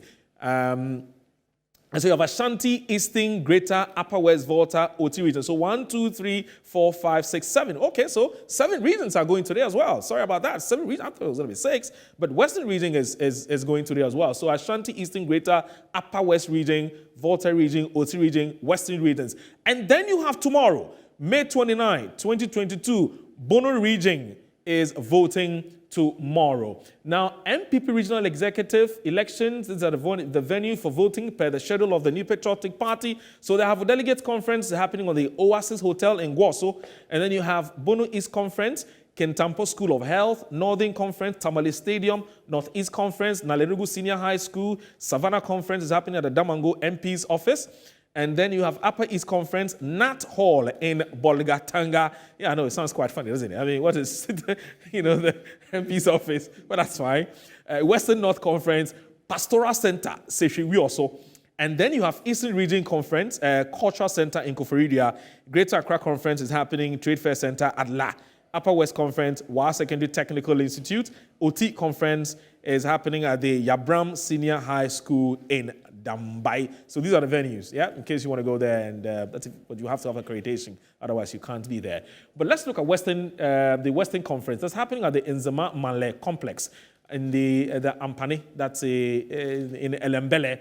Volta Conference is happening in Ho Technical University, and then you have Ashanti Conference that's happening at the Babayara Sports Stadium. So these are the regions and the venues where the elections are scheduled to take place. So we brought to you all of that. Now, as we did indicate, Central Region is not voting yet, and so we do not know where they will be voting.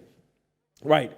So let's look at back to the delegates and who is eligible, or who has the right, or who qualifies to vote.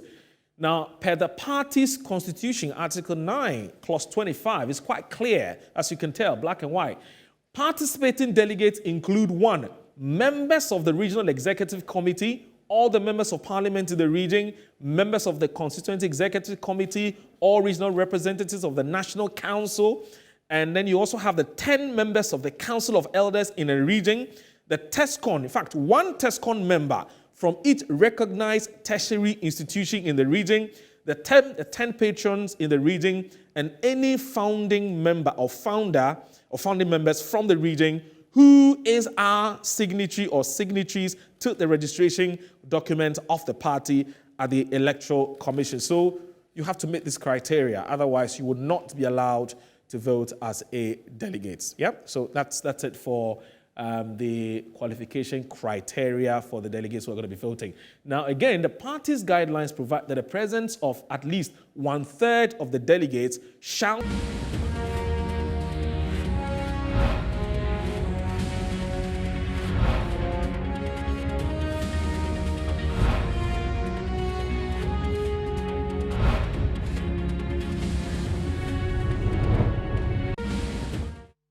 Metro TV's coverage of the ongoing national, I keep saying national, the regional delegates conference of the New Patriotic Party. We're preparing for the national. Yeah, the national is going to come on shortly. But when is the national? When is the national coming on? That's in July. July 17 to 19. Yes. Wow. That's huge. That's going to be big. To hit the ground running. Whose camp are you in? I'm in the New Patriotic Party's camp. No, but that's something to watch out, yeah? The national, the chairmanship, because in team. Sorry, a bit of a digression, but in team is good. I mean, his slogan is quite simple. Yes, time. Is that it's my time, Aso. Yes, it's my time. He said he's been there for a very long time. Wow, maybe more like Madam Gloria. Yeah. And then you have Professor Ameya Kufi. Professor Ameya Kufi. And then you have, what's the name? Asabi. Hey, China, that's serious. Asabi. No, the man, he's been talking, he's not resting. It's a very loaded team. Very loaded team. Who else is going for chairmanship? He was a former minister for information. Yeah, information, yeah. You know, I think the contest or the national chair, there are two people. Yeah. So you think it's a straight fight between Asabi and Intim. That's how. Hey, so why, Professor Ameya Kufi? How? He's nowhere to be found there. I see the contest to be between Asabi and Anyway, so okay. So let's do this. Let me come to you, AWUDU Mahama. Yes. Now, Madam has raised some very serious issues, and I think these are issues that should, attract the attention of the party leadership. Yes. You heard her. Yes, I did. What do you make of the concerns that she raised? First of all, I think I agree with some of the issues that she has raised, but just to say that one thing that I disagree was that MPP had a difference of 500,000 votes in 2020 elections, and she sees that to be very small. And I do not think that is very small. Okay. Considering the fact that in this country, a president has won with. Right. No, I know. I'm going to go into future. Considering the fact that elections have been won with a difference of less than 30,000 in this country. Right. So if you have a second-term party or government winning with over 500,000 votes, that should tell you that the party is still very strong on the ground. On the ground, right. However, I totally agree with her on matters of organization and what the party needs to do going forward into 2024 election. Now, that is where that brings me to the issue of TESCON. Now, if you look at, you just read what MPP Constitution said about representation when it comes to TESCON, membership of TESCON to delegates. One member. It doesn't say whether the president, the vice or somebody should be elected. It's just a TESCON member. It's just a TESCON member. Right. But as a group, TESCOM is a group. You give them the opportunity to elect somebody to represent them at the Congress. Yes, as a delegate. As a delegate. Yes. You do not, as a party, decide who should represent them at the Congress. I agree. No, That's but if TESCOM comes out to say, we elected AWUDU Mahama. Yes. We elected AWUDU Mahama as a representative. Yes. To go his and name vote. Has been dropped. And the name has been dropped. That is a problem. So, but that should be a problem. But that is what they are complaining about. Yes, but that is a problem. That's why I'm saying that you cannot decide for them. Once they have chosen somebody to represent them, you allow the person to vote. So shall it be. Right. Because, unfortunately, the party doesn't also say that they should necessarily elect somebody to represent them. But I'm saying that if you want things to be done the right way, let the people choose a person they want to vote for them. That's how it should be done. Right. Once they have decided that this person should decide for them, you allow the person to go. Right. We have heard allegations that even pay market women, unless the market woman is a mature student somewhere, you don't decide for them. Unless the market woman is a mature student somewhere that they don't know. Right. So you allow them to represent themselves at the Congress. So you don't. So if you look at Ashanti region, Volta region also held a press conference. Yes. TESCON. And even in the night, just around 5:30, getting to 6 o'clock, the Council of Elders Ashanti region also held a press conference. They said there are 10 members who were chosen to represent. Now the list came and they saw only 4 of their original members. Who is doing this? I am coming there. You don't worry. You are drinking the soup before the... Okay, I hear you, boss. I am saying that, no, you don't do that. When you have a group, these are elders. Look, I have seen some could be our grandfathers and all that, who have 12 for this party. They have the brains to decide for themselves. They have chosen 10 people to represent them. Then they see the list. You are forced, you've seen the list, and they see only 4 people, the original people, and 6 have been taken off. These are elderly people who have worked for this party for all these years. Yeah. Why do you do this to them? Now, they held a press conference complaining about that. I'm not sure that issue has been resolved. I think MPP will have to look at the way they elect their members of the election committee. Okay. That's problematic. If you take Ashanti region, for instance, look, Simon Osei is, everybody knows, he's a nice man. I know him personally. Right. When he was MP in Parliament. He is a nice person. But this man, he has an interest in this election. He has an interest. So such a person chairing a committee, regional committee, the stronghold of NPP, where it's a make or break election. If you hold election in Ashanti region, for NPP holds election in Ashanti region, it goes wrong for the whole party. So you're saying that, okay, so you're saying that once it can be established that somebody has an interest in an election, don't make the person chair the election. That is so. But isn't it possible to have an interest and yet be fair? Look, be fair. It's very possible. It's very possible. It's very possible. Yes. After all, electoral commission, chairpersons of electoral commission, they vote. Yes, they vote for political parties, and yet they are supposed to be very impartial. Yes. What I'm saying is, this is a peculiar. Look, let's face it. This regional minister owes some.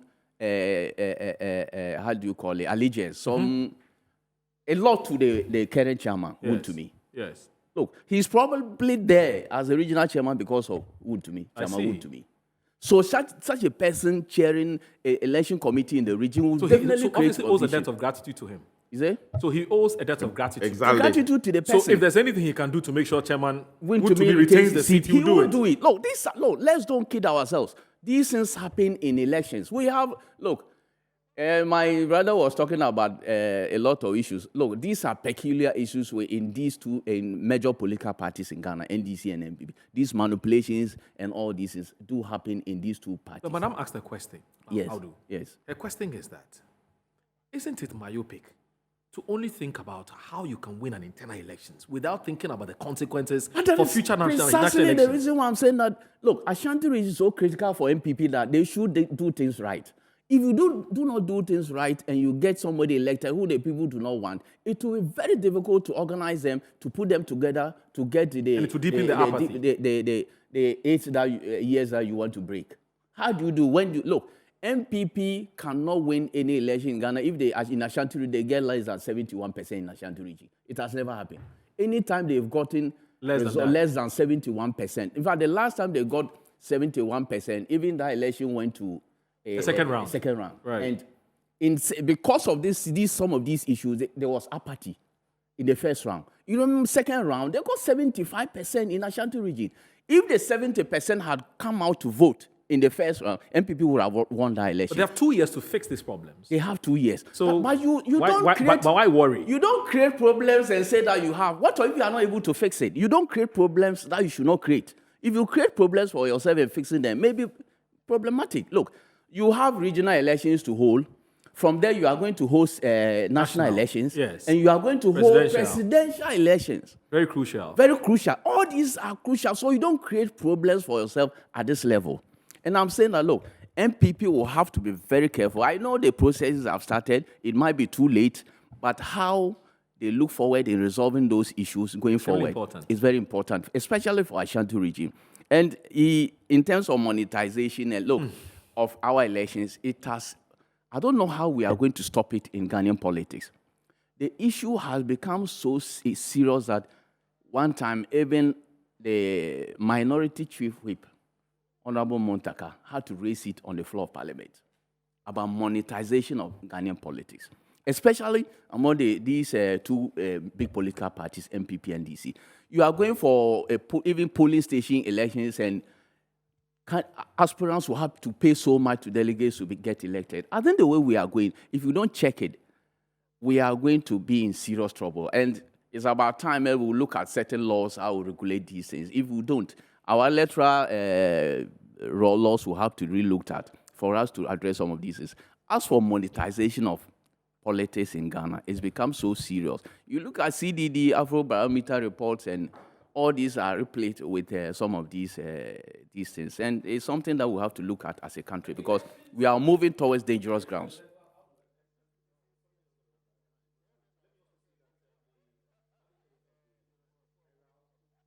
Let me also say that the managing editor of the Herald newspaper, Larry Lansdogbe, will also be joining us at some point. In fact, he's with us here, but one of our resource persons has to leave, and so Larry will take the person's position shortly. But Madam Gloria Foribu doesn't have that much time. She would have to leave us in a few minutes, so we'll get her to conclude on what she wants to leave us with, the message she wants to leave her with, and then Larry will also take his seat, and then we can continue. At some point, AWUDU Mama would have to leave us. That's around 2 p.m.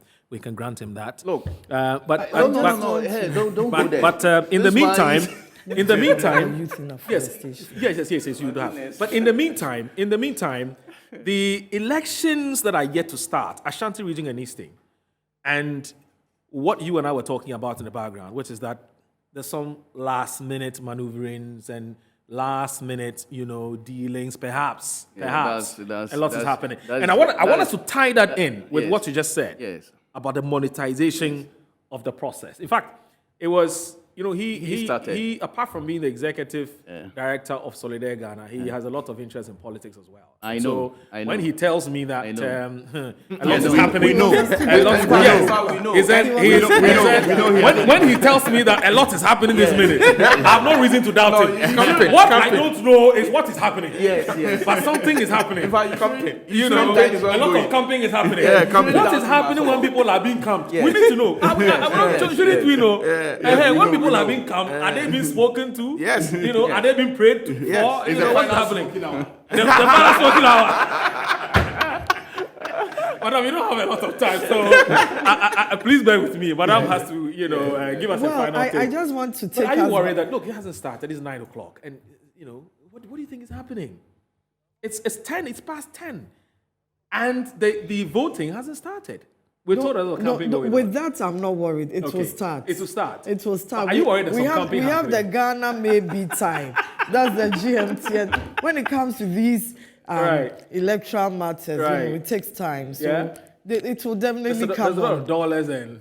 No, really. I'll just say that it's always late. I don't want to be that. I mean, if they give you 9, look at 10. The Ghana and whether maybe to change time. anything, let's even assume that something is even exchanged. I don't know whether these last minute 11-hour things can change anything. If I made up my mind, you can give it the whole world. I'll collect it. In fact, they do. They can change it works. a lot of things. It does work. He knows. Really? He knows very well. You are about to make a decision. Really? That's 4 years. No, so there are 3 categories of people there. People have already made up their minds, and people who are still uncertain. Yes. No, in fact, everybody has not made up their minds. Really? Even if after all the things that aspirants have told them, they still are undecided who to vote for. Well, no. But do you know why Sir John said fear delegates?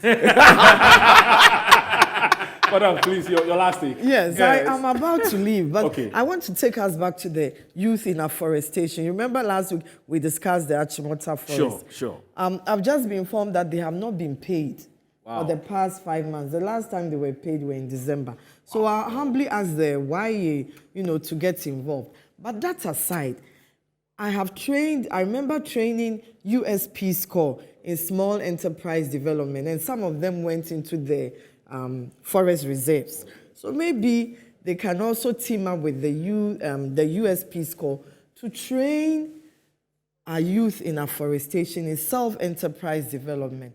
Because it's about time that we move from the socialist structure, which was given to us after independence, where government controls everything and government has to pay for everything. The proper capitalist. YEA can look at how they can get help from US Peace Corps. I've given you an example where they can train the youth to, look at self-enterprise development so that each forest can be self-operating as an enterprise, and internally generated funds can be used to pay the youth. And then they wouldn't wait for government to pay them every 5 months. It's ridiculous. We have to move from the socialist state and the structures. That's all I want to say. So what we're going to do is, Madam Gloria, please hold on a second. Well, we have to take a short break so that we'll do some little rearrangement and then we'll come back. So just give us just about a minute or so. And this is Metro TV's special edition of the special coverage of the New Patriotic Party's regional delegates conference. My guests so far have been awesome. They've been fantastic. We'll take a short break. When we come back, I'll be introducing some new faces.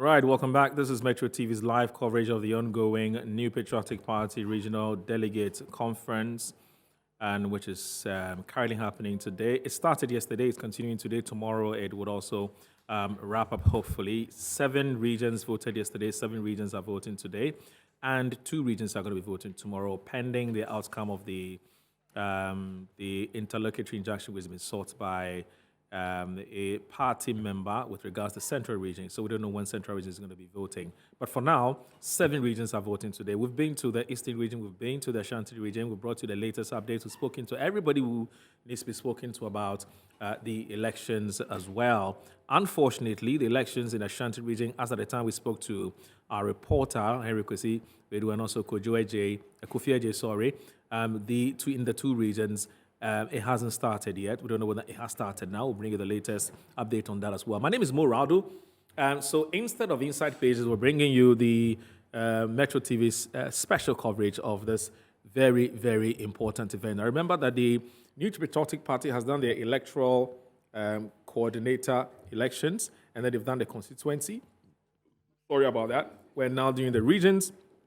And after this, I'm told July 17th to 19th, they'll be doing the national elections as well. And then the primaries, if the status quo remains, would be perhaps the first quarter of 2024. So you can imagine why this is so important to the party. Now, there's also a lot of focus on Ashanti and Easting, obviously, because these are strongholds of the New Patriotic Party.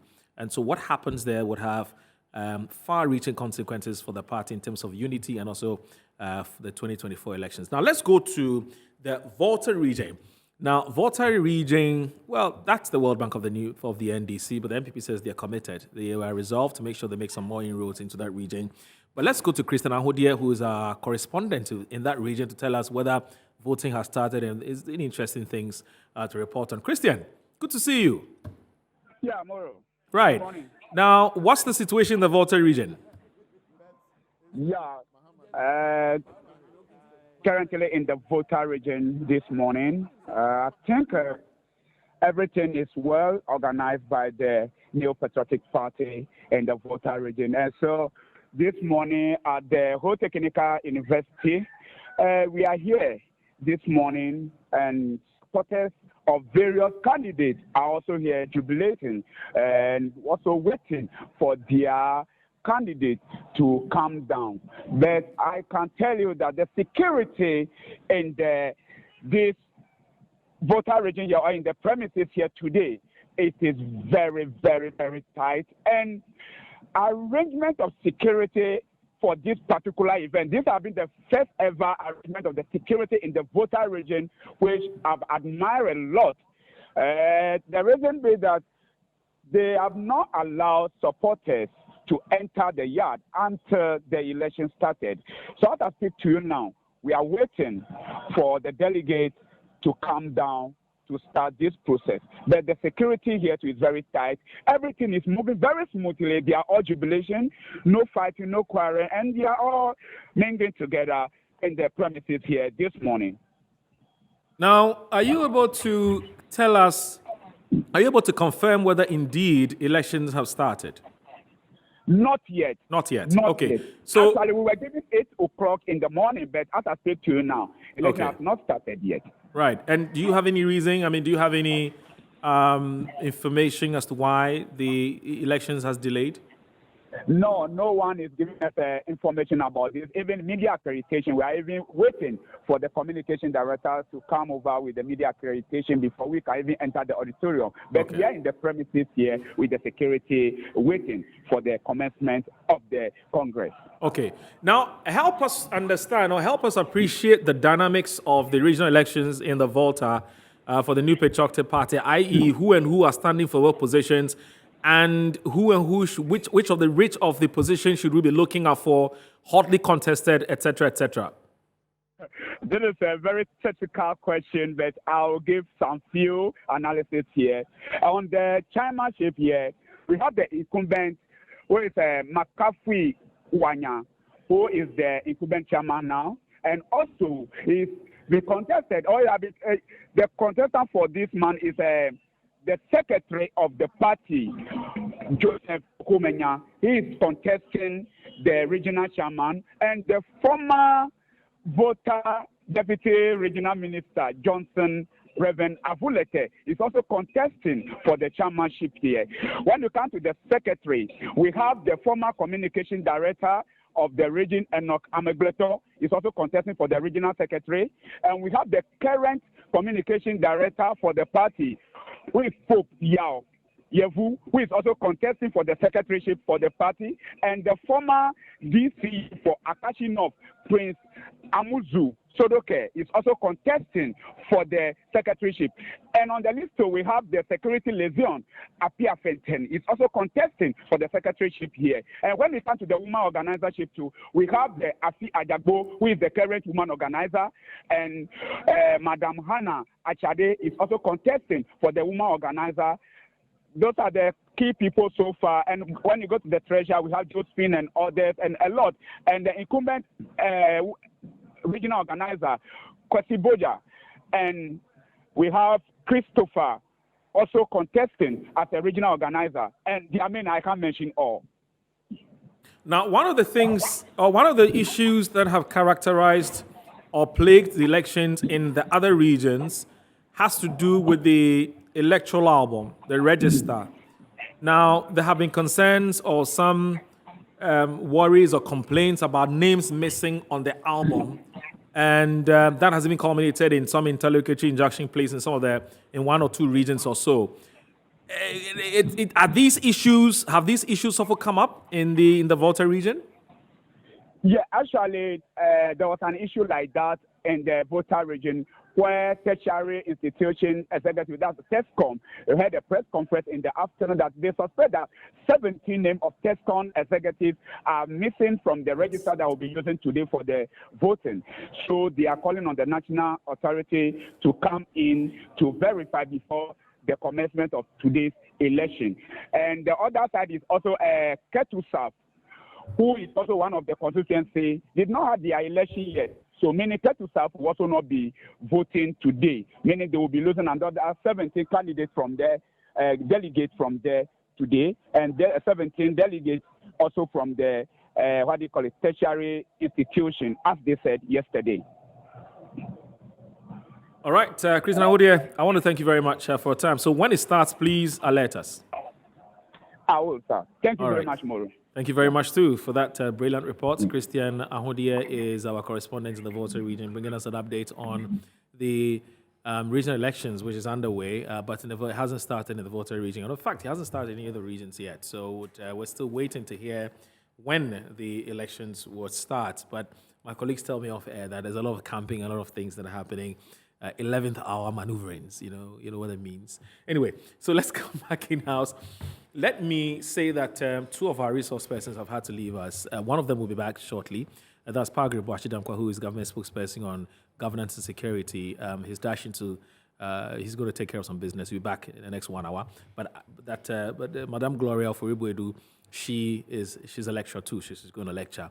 And so I'm here with three equally strong soldiers and fantastic analysts as well. That's AWUDU Mahama of the Custodian newspaper.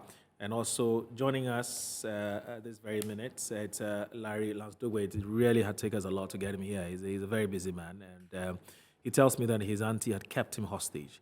And so he's had to do a lot of talking, convincing to get her to release him to come.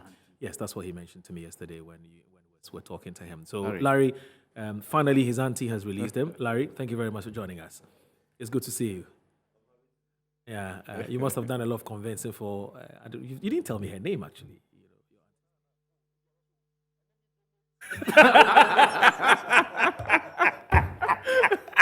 And then please switch your microphone on. Is there some things are left said off air, not on air?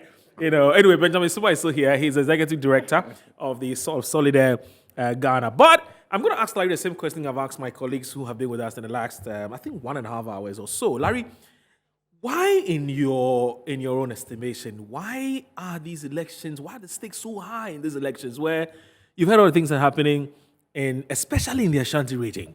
What's your theory? What do you think is happening? Right. Sure.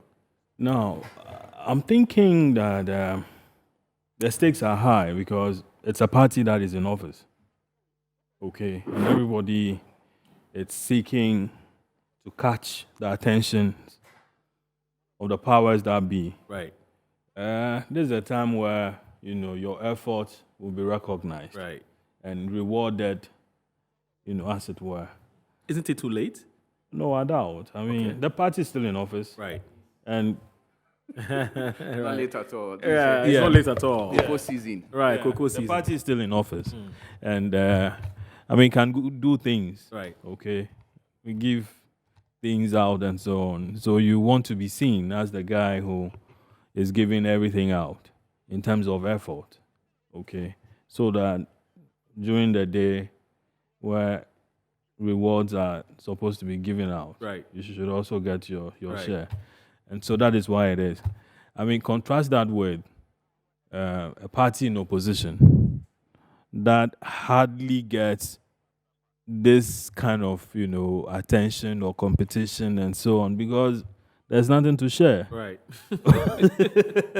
Dry season. Yeah, it's a dry season.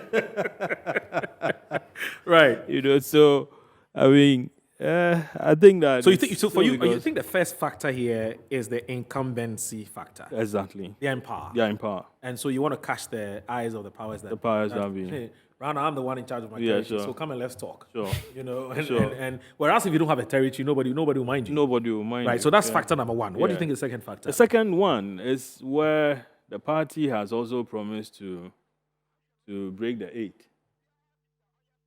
Okay, break the 8. You are going to another election. Breaking the 8 means that you are going to have another candidate altogether. Okay. Now, when he comes into office, I mean, should he win, he's going to make appointment. Remember, Akufo-Addo had to move party secretaries and party executives and make them regional ministers or give them, other appointments and so on. So that one is also another key factor. Right. That could, put a lot of people in a certain enthusiastic mood. Okay. To want to. But is that to suggest that people are really committed to breaking the 8, and that's why we see this enthusiasm?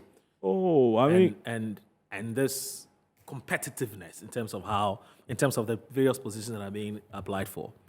Yeah, they could. Or Yeah, contested I mean, it's an idea that is, catching on. Yeah, that is catching on. Okay, Like at least wildfire. within the party. Right. Okay. Right. Everybody wants to break the 8. I mean, should they do that? It could. You actually may have a point though, because most of the aspirants are saying, "Vote for me so we can break the 8." Exactly. Vote for me so we can break the 8. So it seems to be a theme that is running through the election. I want to be part of, Okay. The breakers of the 8. I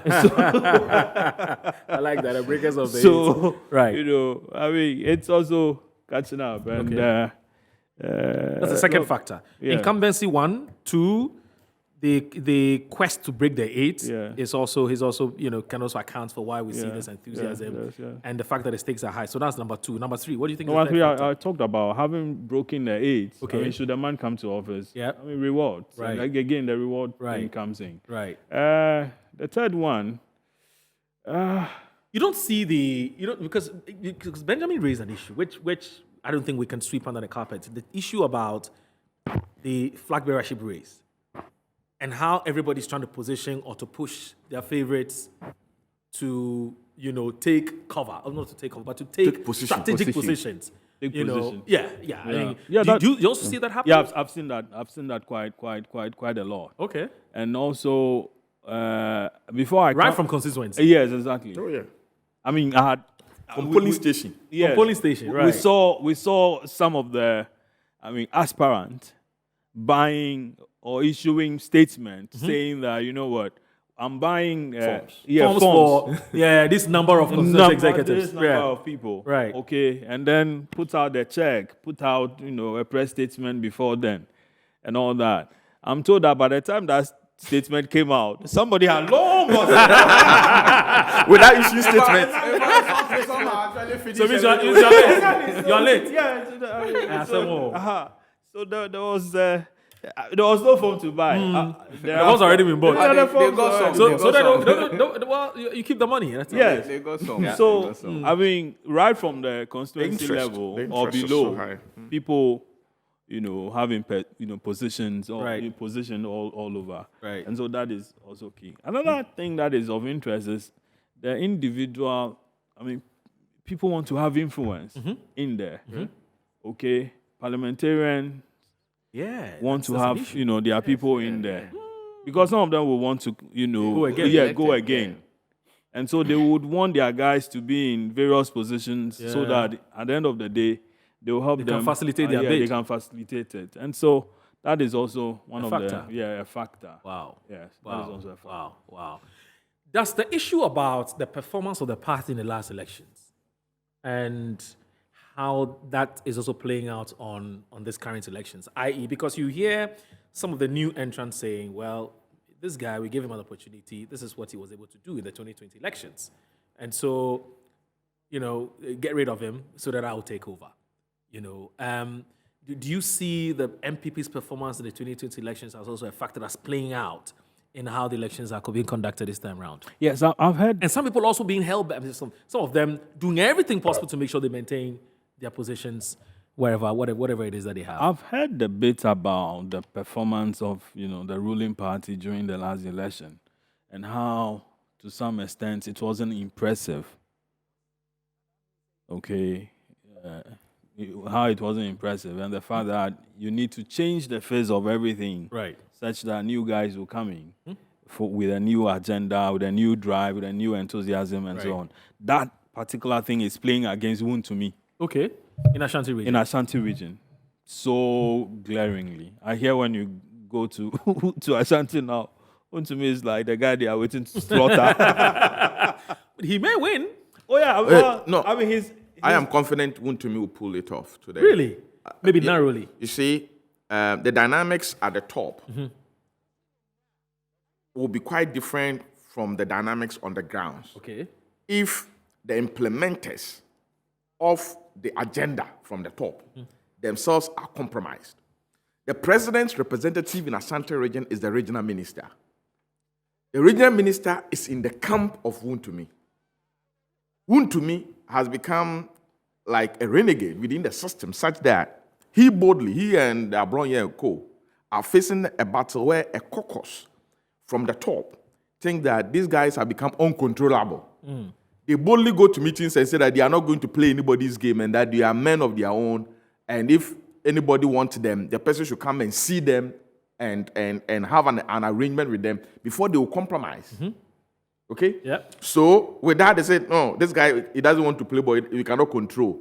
They are trying to assert themselves. Now, in this game, you know too well, it is Yes Amasa. Yep. Yes Amasa know the sport work for people in politics.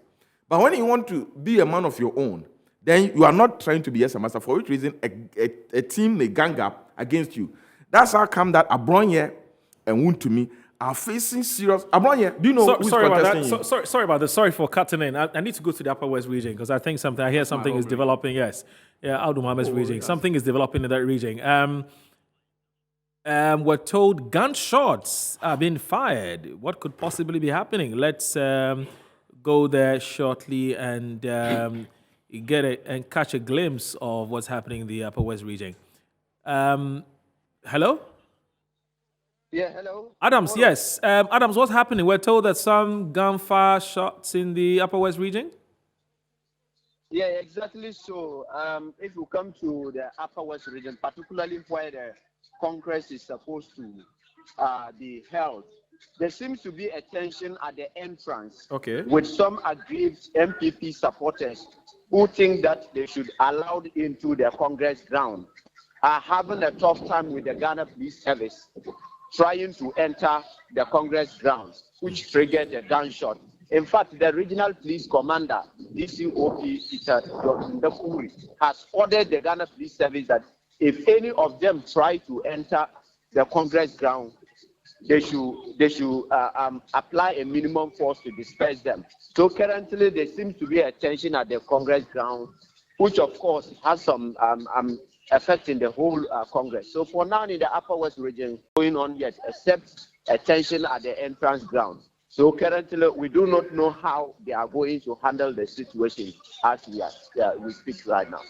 So you're saying that some persons who were trying to enter the Congress grounds are being prevented from doing so. Is it because they don't have accreditation, or what exactly is the issue? Exactly so. Exactly so. The issue is that the Ghana Police Service has issued a directive that if you don't have accreditation, you will not be allowed into the inner parameters of the Congress. Essentially, it's a technical institute in the Upper West region here, where the Congress is going on. And they think that they should be allowed into the campus, but not the hall where the Congress is going on.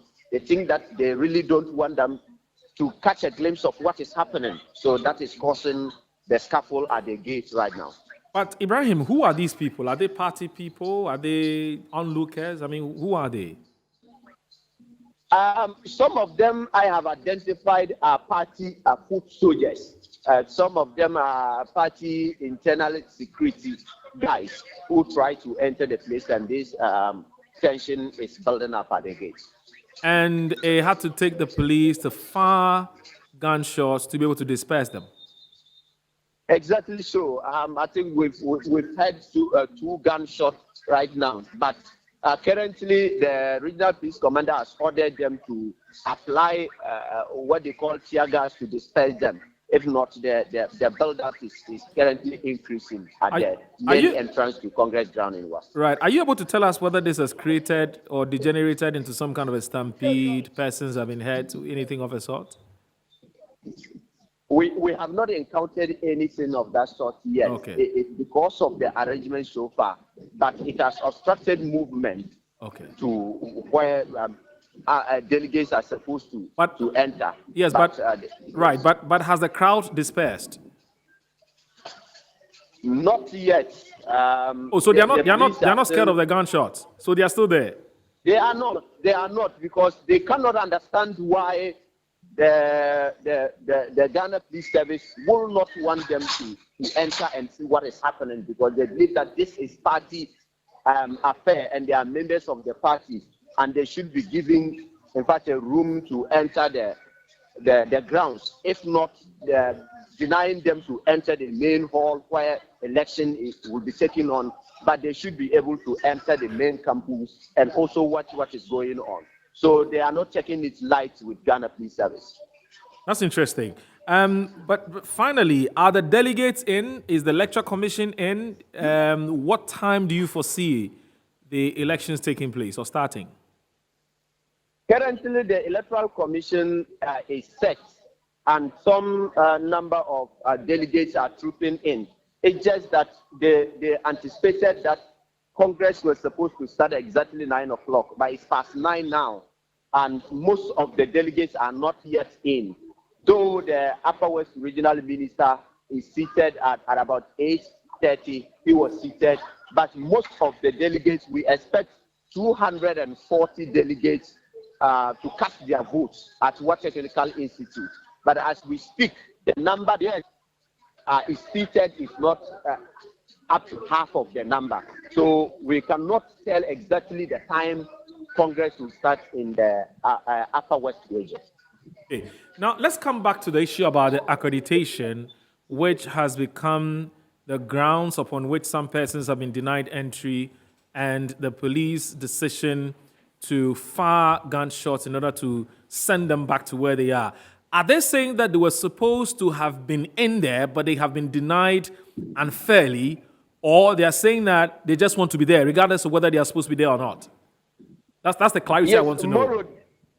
Yes, MORO, their point is that they are not delegates, they are not media, and they are not a party big wings, which the Ghana Police Service have given, and the election committee have given accreditation to.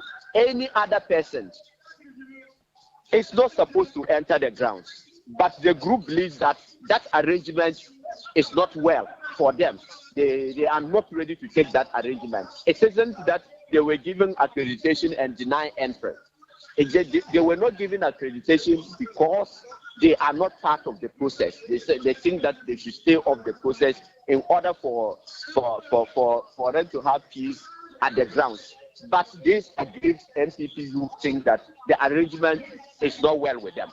Okay, so they are not saying that they have not been, they are not saying that they were supposed to be given accreditation, but they've not been given accreditation, yet they've been denied. But what they're saying is that, yes, they don't have accreditation, but the whole arrangement of allowing persons, only persons who have accreditation to be at the Congress grounds is unacceptable. That's why they want to be there. Exactly so. I get Moro. it. Okay. Exactly. All right. So. That's fine. Yes. That's fine. So keep us posted on how things will, are playing out. If there's anything interesting you want to report, let us know. That's good.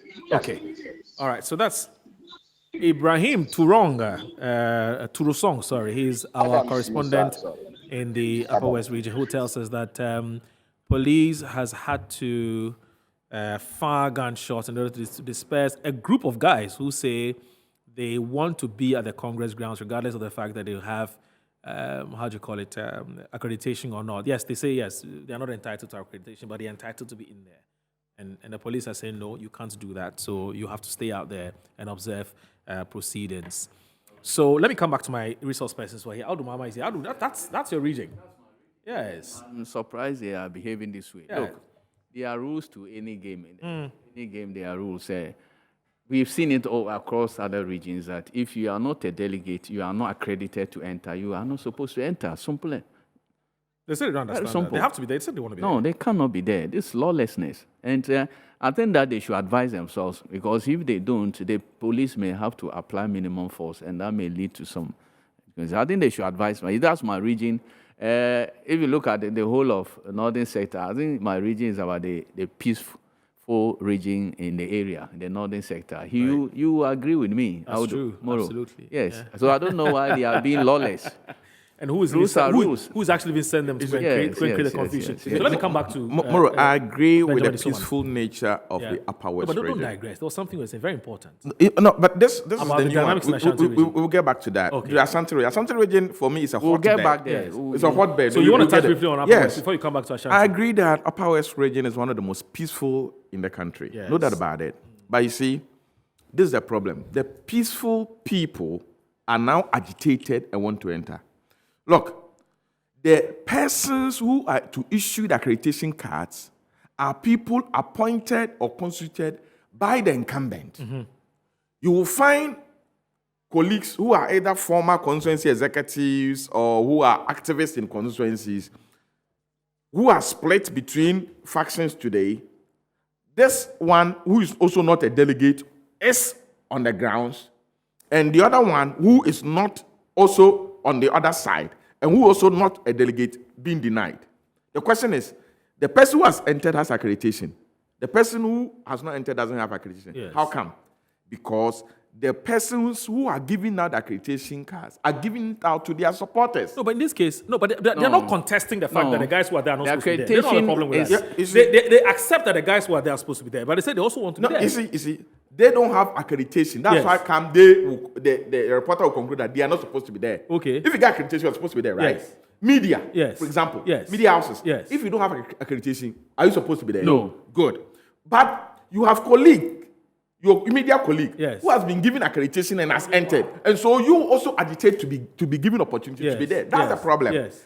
It is the rigging of election, right from National Union of Ghana students, as I said earlier, which have led people to become leaders from NUC's level, have risen to national level of the politics, and who are implementing the same NUC's strategy. Look, in NUC's election, people who are not delegates, just we recently saw in Kumasi, people who are not delegates are given opportunity of accreditation to enter. Before you say Jack, names of people on the register are changed and they are put on and they are made to vote as proxy and all manner of games. Why?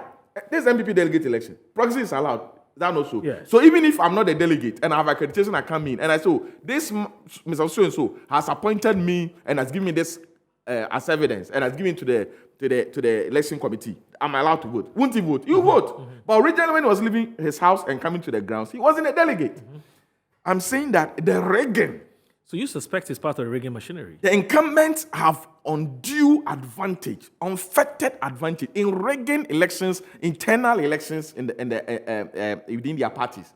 And that must be stopped. So Benjamin, are you saying that the guys who are complaining in Upper West Region are guys who perhaps the reporter didn't capture the word, but these are guys who feel entitled to be there they feel, because they are delegates? Listen, and yet they've been sidelined? No, they are not he's not a delegate. These are party supporters. Listen, These are full soldiers. So you have no business being there. It's a delegates conference. When your reporter in Ashanti region was talking to some women who had come to the grounds, they didn't confirm that they are delegate. Let's go to the Ashanti region right now. Okay. Your very good friend Chemawun to me. Yes, so let's quickly do this. I'm told Chemawun to me is arriving at the event grounds. Henry is there to capture the scene. Yes. Okay. So as you can tell, So as you can see this in your shots, Chemawun to me. I think that's his car. That's his car. What car is it? What vehicle is that? See how the people have crowded. What vehicle is that? Yeah. That's a very powerful vehicle, isn't it? Yeah. It appears to be a BMW. Yes, as you can tell on the screens. They appear to be in a queue. Right? Yes, they're in the queue waiting for Chemawun to me to arrive.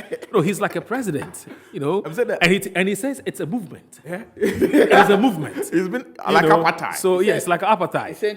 So I'm not surprised. So he's just yes. I see. That's interesting. Yeah. So our camera is there. Our camera guys are there bringing you this live. The arrival of the Ashanti Regional Chairman of the New Patriotic Party, that's Chemawun to me. I remember that the elections in the Ashanti region and the other regions haven't started yet.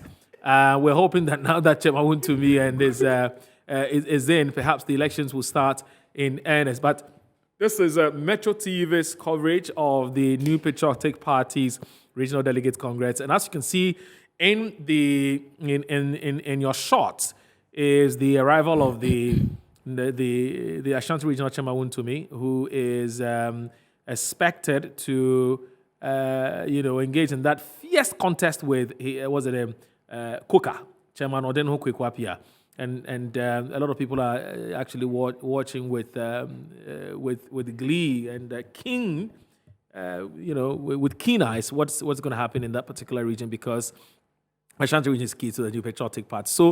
So that's it. So we're waiting for him to come down from his vehicle, and that's why we're still here. But yeah, so we'll be matching this footage, side and side our conversation here. So as and when Wuntumi comes out of his car, vehicle, and then we'll see what happens. We'll pause with our conversation and run you some commentary on that. But you can see his supporters there waiting in anticipation of the. No, but the man has been sitting in his car for a while now. He even coming down. I mean, he's like a king. I'm saying that incumbents have undue advantage. MORO, why do you describe?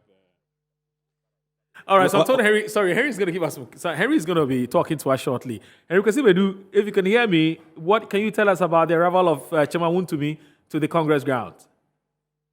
MORO, I can hear you. What is happening right now is that the incumbent chairman of the party in the Ashanti region just arrived, and there are a lot of his supporters who are around his vehicle. He's here to get down from his vehicle, and they are screaming in him that Chairman Wuntumi will break the 8. Chairman Wuntumi will break the 8. That is the cry here now. We'll try to speak to him briefly, but he's yet to get out of his vehicle. He's in his vehicle. His supporters are the ones who are here. You could see a lot of them lined up here, and he's speaking to them. So that is what is happening here in the Central Regional Capital. Chairman Wuntumi just arrived. Chairman Wuntumi just arrived at the ground. So that is what is happening here. The other chairmen are yet to arrive, but he is the first to come, or the other aspirant contesting for the position are yet to come. So Chairman Wuntumi is on the ground. I could see this young man who has an inscription on his shirt saying that God no go shame you, Wuntumi. Yes, Team Wuntumi. That is another one. They say Team Wuntumi 2020. So these are his supporters. Boss, good morning. You're welcome to Metro TV. But I'm catching you. I'm door to door. Okay. We are Wuntumi supporter. Yes, sir. Adentina, once you Wuntumi break 8. The jobs Wuntumi break 8 and say, why be that? And I didn't say if you back, I said, I come in. Uti free to back pen break it, ultimida. And two back, no coming as a quarter. And to me, no, Marco Dramita would actually say, Obey my age, man. And to break it, we are. Nothing well, babyano, no abba. The same day, they wouldn't free back and come here, sir. It doesn't so much to Chama, you know, also to my Yabida. Also, then this first one, all of your mamma so no. Tell us Santa Regiano, all those. There's a wood to use the other, and this for quack. And then, yes, sir. I'm a first one. Dear time will be first come from Moby. No, my chama will be said. No, bet you want to break it, no, bet me up party in my party. Yes, party there. You know, be an and be me doing neighbors. Me found, sir, me neighbor. So, we know I get and you step by step. The family George, I could say, I'm door to door chairman. Okay, he says he's the door to door chairman, and he is a supporter of Chairman Wontumi. What he's saying is that he thinks that Chairman Wontumi is the opposition National Democratic Congress's nemesis. They are scared of him. So let's speak to one other person. We'll come back. But what is happening now is that an aspiring General Secretary of the NPP is here on the ground. We'll come back to what is happening with Chairman Wontumi's vehicle. But Mr. Kodia, we'll speak to Mr. Kodia briefly. Mr. Kodia, good morning and you're welcome to Metro TV. Good morning, my brother. We are live. Why do they call you Okumkom? You can ask them. Yeah. They are just standing next to me. No, I'm sure there is a reason they call you that. The reason is very simple. Because I'm always accessible. Because I'm a down-to-earth person. I'm someone who moves with the grassroots, understand the concerns and plight of them, and anytime they want to see me, I'm always there. Anytime they're in need of support, I'm always there for them. So I'm not surprised they've given me that title. It's emanated from them. God willing, this is not your election, but next month we'll be going into, the proper national executives election. Are you very optimistic that you are able to unseat, the incumbent General Secretary of the party, John Boadu? Are you able to do that? Even let's start with where we are now. I believe you see what is going on. They are saying that this is your home. That is why they are doing that. But we've not gone to the northern region. We've not gone to Accra. We've not gone to the other regions. There are 16 regions. So if you win one and you lose the others, you are not going to win the election. Agree with me that when it comes to MPP politics, definitely you cannot rule out Ashanti region. Okay. Ashanti region has the largest numbers of constituencies, 47 constituencies. And mind you, I've been to Greater Accra. I've even been to Central region. I was in Central region 3 days ago, right? And the support is even massive in both Greater Accra and Central region. And I can assure you that come July 14th to 16th, MPP is going to have a new General Secretary, and that new General Secretary is going to be Justin Frimpong Kodja. I trust the MPP delegates, and always they know who, at what point in time, should lead our party. So as part of our preparations for the MPP elections, we have an event that we host, Time with Aspirant. We are our guest on Monday. So we'll speak to you more for an hour, so that you can speak to on Monday because I'm on campaign tour. So you are in the Ashanti region? Yes, I'm doing my campaign. So definitely when I come to Accra, I'll come to your Thank you very much for speaking to us. That is lawyer Justin Kodia we just spoke to. He is aspiring to unseat the current General Secretary of the NPP, that is John Boadu. So as I speak to you, that is Chairman Wontumi there in his vehicle. He is yet to alight from his vehicle. If he alights, we'll try and speak to him. The elections proper is yet to start. It is almost 11 a.m. We were told by that is the chairman of the Regional Electoral Committee and also the Regional Minister of the Ashanti region, Simon Osei-Mensah, that is going to start at 11 a.m. But we are yet to see because a lot of the delegates are still outside the premises and some members of parliament are here. We've seen some founding fathers who are here on the ground, a lot of people, but most of the aspirants are yet to come. So we are here on the ground, and who will be speaking to some people on the ground. So that is what is happening now. That is what is happening now. Here we are here, and Chairman Wontumi is here on the ground. We'll try and speak to him briefly when he is done with whatever that is happening in his vehicle. So, MORO, these are the scenes outside where the actual election will happen. But I can speak to you on record that the elections are yet to commence. The delegates are here. I've seen the Director of Communications for the MPP. I think I'll try and ambush him and join the other media house that is conducting the interview to speak to him. High. It's brilliant. I'm very, very happy at the level of involvement. People simply want to be part of this party. The competition is stiff and everybody is ready for battle.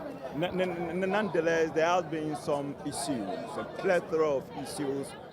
Rwanda has to do with the album. The Council of Elders, as far as the Ashanti region is concerned, have raised concern. That was last night.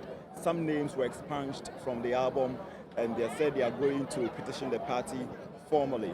So we'll try and let the other media house finish with the conversation just because they started. But that is the Director of Elections for, Director of Communications for the New Patriotic Party, lawyer Yao Boabin Asamoah, who is just speaking there. We'll try and speak to him. But what is happening now is that we can't confirm to you. Some supporters of Chairman Wontumi are saying that they will not allow us to take visuals of whatever that is happening around his vehicle. We saw some people in a queue. We saw them in a queue who were close to his vehicle. But we know that there are a lot of underground dealings happening here on the ground. This is the last time you try and convince people to vote for you. There are almost 900 delegates with the exception of Mampong. The Formina constituency is yet to sort out their, issues. Yesterday, as we spoke to Simon Onsei-Mensah earlier, there was an injunction, and the Director of Elections for the MPP, in the person of Evans and Macron, said that they were not going to be allowed to vote. But Simon Onsei-Mensah, who is the chairman of the election committee here in the region, says that will be sorted out between themselves and also the Electoral Commission that is on the ground. We've also spoken to them. So as we speak to you now, we are told that about 46 out of the 47 constituencies in the Ashanti region would be casting their vote. So let's speak to one of the aspirants here. I've seen you going up and down. Is everything okay? Yeah. Everything is okay. And you are very optimistic that you will win. Oh, yes. But in elections, at least the D-Day, you have to go around, greet one or two persons to inform the person that you are still in the race. It's just creating an awareness. So I'm okay. Which position are you aspiring for? Second vice chairman of the region. Okay. Second vice chairman of the region. So how many are you? There are about six? About seven. Seven. Yeah. And I'm in number second. I'm in a second position. Number two. There are over 900 persons who are voting. I'll ask you, and when we are done with the elections, we'll try and come back and speak to you too. How many of the vote do you think you can garner? Oh, at least 450, 480. Wow. Yeah. That is close to 50% of the vote. Yeah. Why do you say so? What did you tell the delegates to think that they will give you that vast margin? I told them about the structures of our party. What we are lacking now is the collapse of the structures of our party. So when they give me that power, I am going to work according to how the Constitution talks about the structures. The youth organizer... If you say structures, what is happening on the ground? For the person who is on the grassroots, what will he or she want to see? What have you seen? The reason for you saying that the structures in the party are not working? The party structures are not working. Now, it has become one-man show in the region. Everything, I am doing this, everything, it has become one-man show. But when we talk of MPP party, we always work according to the structures, from the chairman, second vice chairman, first vice chairman, then to the women's organizer, secretary is administrator, organizer, women organizer, Nasara coordinator, and the youth organizer. They are all operation position, which they have to work in collaboration with the second vice chairman. And that is the information that I've sent to these people, and I believe they have accepted it. So you think you'll win? Oh, yeah. Your name? My name is Abraham Bwedi, popularly known as Opoman. And I believe by the end of today, at least by 6, 7 o'clock, you will call your people by giving them information. Opoma is the second vice chairman in the region. Right. So, Moro, all of the people that I've spoken to are very optimistic of winning. He says he's going to garner over 450 of the over 900 votes that will be cast here today. Here's another aspirant. Let me try and speak to him. His name is Edu Asamoah Kwesi Joseph. Which position are you vying for? Second vice chairman. Wow. So he was a contender. Yeah. He says he's going to garner 450 votes. How many of the votes do you think you will get? In fact, this morning, for 1 or 2 reasons, I pulled out from the race. You pulled out from the race? Yes, I'm no longer going for the race. What is the reason? Give me the reason. Why did you pull out of the race? It's a personal reason. Are you sure? Yes, I sat down with my family and we decided not to go again. So I wrote to the secretary of the committee this morning around 8 o'clock and they have accepted that. So I'm no longer going for the second. Are you throwing your support behind any of the persons who is contesting? Actually, they are all my colleagues. Anyone who will, I will support him so that we all go ahead in building the party. All right. Thank you very much. He is Kwesi Asamoah. He said he was contesting. So as I speak, this is a breaking news story. One of the second vice chairman has pulled out of the race. He says he consulted his family and friends and he thinks that it will be best for him if he doesn't contest in this election. So Edu Asamoah Kwesi Joseph has pulled out of the race. So we have the regional communication officer here. We'll speak to him briefly. Kwesi Che. Mr. Kwesi Che, good morning and you're welcome to Metro TV. Thank you, Metro. How's preparations been so far for you here? So far, so good. So far, so good. I think you can... There's been delays. Why are we yet to start the election? We will start. When? What time? Soon, very soon. Very soon could be 7 p.m. Yeah, but by the end of the day, it will be done. It is today. The elections is today, Saturday. So why do we have to get a problem? Are you facing any challenge? No. There's no challenge. Is everything okay with the album? It's done. Everything is okay. There are people who have raised concerns that yes, there are issues with the album. Problems with the album. If somebody has a problem with the album, let the person come back. But they are outside. They are not allowed to come in. But you can't come in if you are not a delegate. The TESCON members, about 37 of them say that. No, you can't say TESCON members. TESCON executives. The president, some of them. It is TESCON representatives. You have TESCON representatives, not TESCON executives. Okay. Thank you very much. Chairman Wontumi just came out of his vehicle. We'll try and speak to him briefly. Chairman, good morning. You're welcome to Metro TV. That's Chairman. Chairman. Let's hear you. I want from you. What are you telling the delegates today? Let's hear you say something. Are you very optimistic you'll win this race? Chairman, will you win this race? What message do you have for the delegates? Final message to the delegates. Message for them. Your final. Chairman, say something to your delegates. Come on, they know the catch delegates, man. Delegates, man, they know the catch one. Delegates,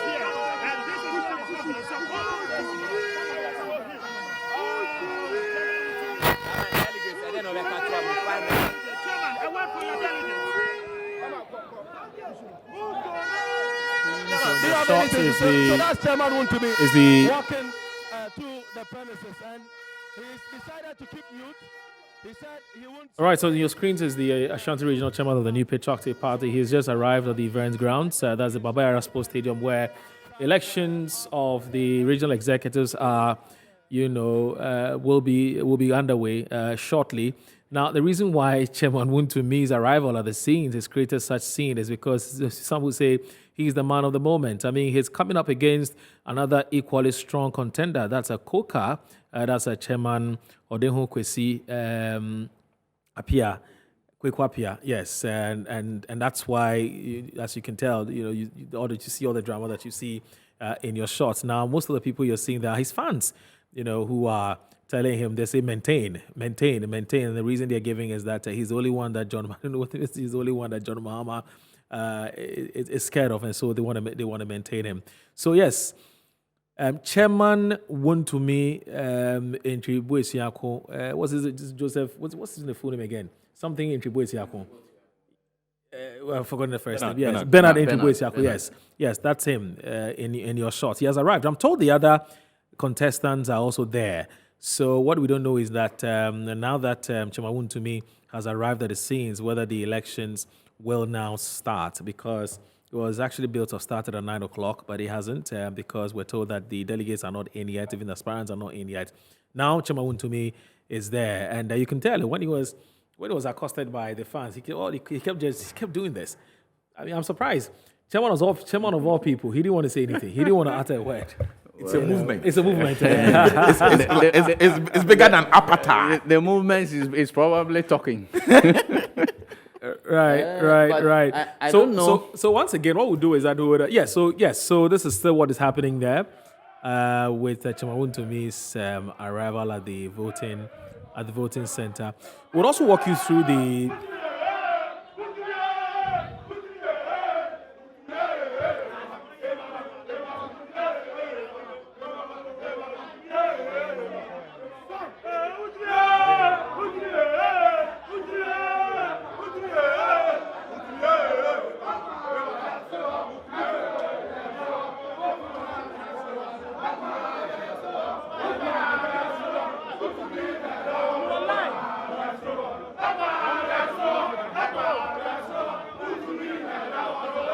The New Patriotic Party, Bernard Ntribo-Isiakun, who is popularly known as Wontumi, who are giving him all the support, and that's the moral support that he needs to be able to go through this phase.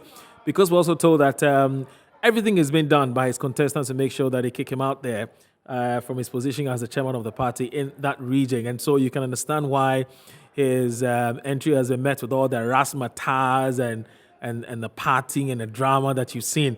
But anyway, so this is still Metro TV's coverage of the NPP's regional, regional conference, which is underway in 7 regions. We would shortly again be walking you through the regions and the persons you should be looking out for as far as these regions are concerned. So here we are. I still have AWUDU Mama here, who's the managing editor of the Custodian newspaper. Larry Dogbe is the managing editor of the Herald newspaper, and then also Mr. Benjamin Isuman, who is the executive director of Solidaire Ghana. And so, Ben, you were... no, I think it was actually Larry, but you rudely interrupted Larry. No, actually, Larry was the one. Because Larry was telling us what he believes is the reason why the stakes are high. Listed them. Yes, he's listed. He's given us 4 factors. So beyond that, I'm sure if he was my lecturer, yes, I'm sure he would mark you. He would mark you 100% or more. No, in fact, he was expecting 3, but I give him 4. Because I said he has written too much. Yes. Too much, Apo. Yes. Anyway, so Larry, so beyond what you think is the reason why the stakes are high, what do you, from what you read, what do you think? Do you also agree that Ashanti region is the region to watch? I think so. I think so. Ashanti region is a region to watch. Not just about the personality of Wontumi, right? Or but this is the stronghold of the ruling party. Like AWUDU said, whatever happens in Ashanti, as far as MPP is concerned, cuts across, the entirety of the country. And so, it's a place to watch. There again, do you think Flagstaff House will be... do you think Jubilee House would be interested in what happens in Ashanti? I mean, it's Flagstaff House, Jubilee House. Flagstaff House, Jubilee House. Currently yes. Jubilee. Is there? Currently Jubilee. Okay. Depends on the party in power. Yeah, that's what I'm saying. To combine it. The Jubilee Flagstaff House. Jubilee Flagstaff House, right. So you agree? Jubilee House will be interested. Very much. Obviously. And they have their preference. Obviously, they do. They obviously do. And then not just there, but even in Eastern region, where the whole contest, has been reduced to Achim Kwewu factor. Oh, okay. With the Achim boys realizing very late that, listen, they needed to do something. So quickly they went to Achim Kokrantumi. And brought the constituency chairman, yes, who had just won election about 3 weeks ago, yes, to come and contest the chairmanship position. The chairmanship. Wow. Because their point was that, something, the region has been taken over by the Kwewus. So you have a regional minister who is a Kwewu person. they are also saying that you have a Kwewu who is in Council of State, and that there's also another Kwewu person who is somewhere. Okay, is this guy a Kwewu? The special prosecutor. Oh, Kise Jabe. Yes, He is a he's Kwewu. Kise Jabe. Okay. I mean, when I heard that, I had a chill. Because, Kwewu. I mean, I thought that his position could be... Non-political. Yeah, non-political or yeah. non-partisan. Yeah. But to have... No, you are talking in terms of ethnic. It is not in No, terms he's of... talking in terms of appointments. Yes. Appointment, general appointment. Yes. And I'm saying that they've reduced the whole thing. They factored it. Because for you to say that another appointee is from... I mean, to be giving MORO... In Mama. fact, you refer to me as AWUDU and he to him as MORO. Because That's fine. we all have... To be telling you this means that, I mean, there's something on the ground. Right. Okay, obviously, I could have... So the tribal... Exactly. The tribal issues, the tribal dynamics are fully at play. Sure, is it tribal or ethnic? Ethnic. Well, let's say, use okay, the ethnic, let's use ethnic. Yes, let's yes, use yes, ethnic. yes. I see. You know, so then regional minister is a Kwewu. And then you have, the regional minister, OPK contested the regional minister and defeated the regional minister. Yes. Okay, and then he got... Something a champion, set a champion. Yeah. That's the regional minister. Yeah, that's So then he Yes. So he becomes the regional minister. Yes. And you have Jeff Konedu something. What was his name? Jeff. It's just Jeff Konedu. Jeff Konedu. Yes. Who is going? He has a certain interesting nickname. Yes, I forgot. I talked about it when I was okay. But so then moving on. Yeah. Now he's a secretary. He's a secretary. Yes, currently he's a secretary. Yes, he's now contesting the chairmanship. And Flagstaff House feels that, or not just Flagstaff House in particular, but there are team, power brokers in there. Feel that listen, no, the Kwewus are having too much. No, it's not. Listen, that is what. No. That's the information. I know you'll be uncomfortable. No, with it. I am not. You see, you go ahead. But for me, for the contest there to be reduced just to this. Satisfy a certain ethnic, ethnic sentiment. Achim Kwewu kind of factor to a point where the Achim side wakes up one morning and it's like, hey, listen, hey, the Kwewus are taking over the region. Okay, so we also need somebody in there. And who do we need? There's no candidate. Right. Okay, so why don't we go? You contested constituency chairman. You become, constituency executive. We are moving you from there. The chairmanship. To go and contest at the regional level. The regional level. That is shocking. Okay. Now, as we speak, there's a vacancy at the constituency level. At the constituency level. Yeah. At what point did he notice that? Listen, I would have to go.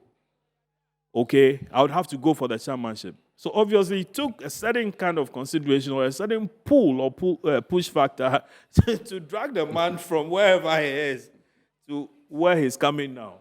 And for me, that's something we need to watch as well. Same way, and this is also another stronghold. Okay, of the party. Something from Ashanti. Okay. A little from Eastern region. Right. Changes the dynamic of the election. Right. So that's why there's a lot of focus on these two regions. Exactly. Okay. We'll come back because it looks like the meat of everything is in Ashanti region. But again, I'm also observing what is happening. Before you tell us what you're also observing, please note it down so you don't forget. I need to go to the Eastern region quickly. I'm told that one big fish is being interviewed by a reporter there. That's Obi Amwa. Yes, let's listen to what Obi Amwa is saying. It's a big fish indeed.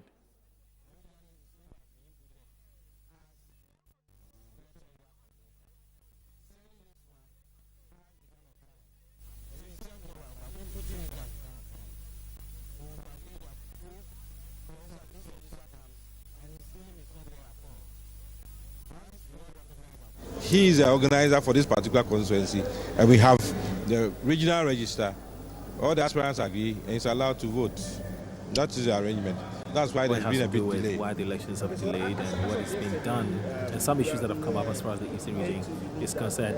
Interestingly, before we went to the Eastern region to pick this feed, one of our resource persons. Those are isolated cases. Walking us through isolated cases in the sense that elections. Very interesting revelations indeed, where he tells us that even though there's a lot of attention at Shanti, we should also be watching what's happening in the East region as well. And depending on how the NPP goes about it, it could either make some more gains or would lose a lot of votes in the Eastern region as well because of the ethnic dynamics that are at play. Let's now come back to Greater Accra. I'm told Derek Adote, our reporter, is embedded somewhere in the Greater Accra region. Derek, where exactly are you and what's happening there? To stay on and bringing you live update from here. We'll enter soon and also bring you feed from inside there, the delegates that are in there, the electoral commissioner, the representatives of the EC also in there. We'll be speaking to a few of them on your behalf. But here at the La Trade Fair is all set. People are here, fans are here for the 2020 regional elections, for the 2024 elections anyway. Boss, please put that thing from here.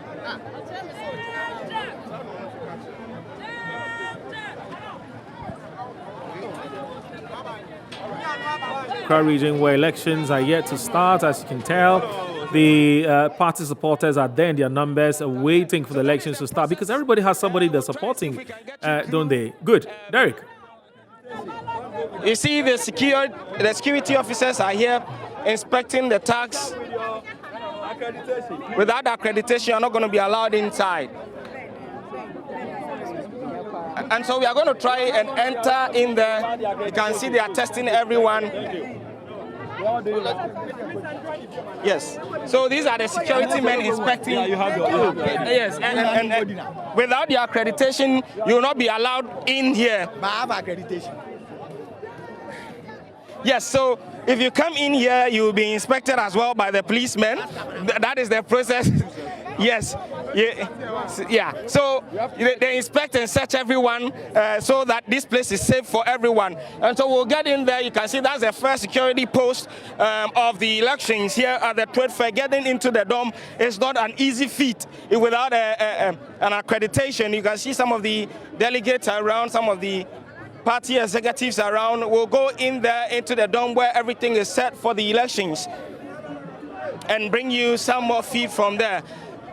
And so what you see in your shot is the inner circle where the elections are going to be held in the dome, and this place is all protected from the supporters who are outside the entrance, the inner circles. And so these are scenes from the La Trade Fair for the NPP regional elections, where they'll be electing their executives. And this is the second entrance into the dome, where the inspections are ongoing. When you get here as well, you would have to show a card for your entrance, and you'll be inspected once again here by the police officers who are here doing their job to ensure safety and to ensure the process is peaceful for everyone. And so there you have it in your shot. Some inspections ongoing by the policemen and women here who are here to ensure a safe process, a fair process in the elections. Right, so we would have to go in there and bring you some more feed from there. We'll enter soon, we'll be inspected, and so we'll get in there and then come back again and give you some more insight into what is going on here at the Trade Fair, who is doing what, the delegates and what they are doing as well. And so for now, I leave you here. I'm Derek Adote for Metro News. The Trade Fair Center here in La, Greater Accra, where the NPP's regional delegates conference is underway. He says he hasn't started yet, but it should be starting any moment from now because the delegates are in and the aspirants are also in. Now, speaking about the aspirants, we're going to be walking you through the list of the aspirants that we do have them. So Greater Accra Region Chairmanship, as you can tell, we have Divine Otu Agohum, and then you have this other chap who is called Alfred Boy, who is also there. And then you have Odailai Paka. Yes, that's these are the three chaps who are contesting for the position of chairmanship for the New Patriotic Party as far as the Greater Accra region is concerned. So that's a race to watch, especially I'm told between Alfred Boy Larry, I'm told the race is actually between Alfred Boy and Divine Ogohum. Yes, I'm told that the race is very tight. Yeah, Divine is the incumbent chairman, so that's the race to watch out for. Oh, Alfred contested him 4 years ago. Okay. But didn't win, obviously. Didn't win, okay. And he's contesting him again. But I'm told this time around he's going to be tight. Person who is entering, he has been the regional secretary. Yes. That's the Packer guy. Packer. Yes. Packer, yes. But what's happened? But I mentioned the thing about the 2020 elections and how it is playing out, in the campaign messages that the guys are putting out there. So you see, it comes down to an issue of what did you do when you got the position? Yeah. And what was your performance in the 2020 elections? What did you do for us? Exactly. And also for the party and boys. Also, and then also party boys. And also and then they're going around saying, oh, you lost some seats. You lost some seats, so you have no reason being there. Yeah. The same thing that's going for the same thing is happening to Chairman Wontumi as well. As for Chairman Wuntumi's 2 issues, three. One, he's created party disunity. 2, they said he promised he was going to build a party office. He's not done that. And also 3, he made the NPP lose some seats in the Ashanti region. And these are the reasons why they say he should go. I think Wontumi over-talked himself. Right. And Wontumi, as one of the contestants said, okay, right, was running a one-man show. Okay. I mean, I sit here and it would be difficult to tell you who the regional secretary of the party is in the Ashanti region. For me, I've known only Wontumi and nobody else but Wontumi. Right. And then the only person who comes very close was Sampine, who had moved on to become PMA. Yeah, exactly. Yep. So Wontumi has become like the guy who is leading everything and doing everything. And I mean, he's a governor of Ashanti region. Exactly, he's called himself a governor. Yep. He's made promises about party office. I mean, 2020, before the election, before he came into office, there was a party office that he claimed he's donated to the party. And then later we had the owners of the property saying that it hadn't been paid for. Right, very dilapidated. No, the building was already there, and he said he's going to meet the family to pay for it. Right. No, he said he's bought it. The family then came back. Yes, no, this is something that came out subsequently. And the family came out that nothing has been paid. Nothing so has been paid, Yes, they are taking it. But then So you mean he lied? Well, yes. So on the screens are scenes. Oh, sorry, we had some scenes from the Eastern region, and unfortunately, so these are scenes from the Eastern region. But why do we have all these? These are national. These are national. Why do we have this is a Congress ground. No, it's a Congress. That's where the delegates will be. These delegates will also come to the National Congress. Yes. Yeah. Oh, I see. So you need to market yourself. In fact, the National Congress is made up of the constituency executives who are delegates here, and the regional executives who will be elected today. So that's why you see KJ, you see Nana B, you see all those guys who are contesting for the national position. So yes, as you can tell, I mean, in the shots, that's that a lot of activity is taking place in the Eastern region where the party foot soldiers are waiting for the event to take place. Well, as you can see, there's a lot of dancing in there, and they're enjoying themselves. Wow. And Kate is also from the Eastern region. Kate is, she's from the Eastern, KJ Mfua. Yeah, that's the national women's organizer of the party. She's not been seen. She's not been that visible in for some time now. You mean after her track? Okay, right. You mean the Galamsey issues?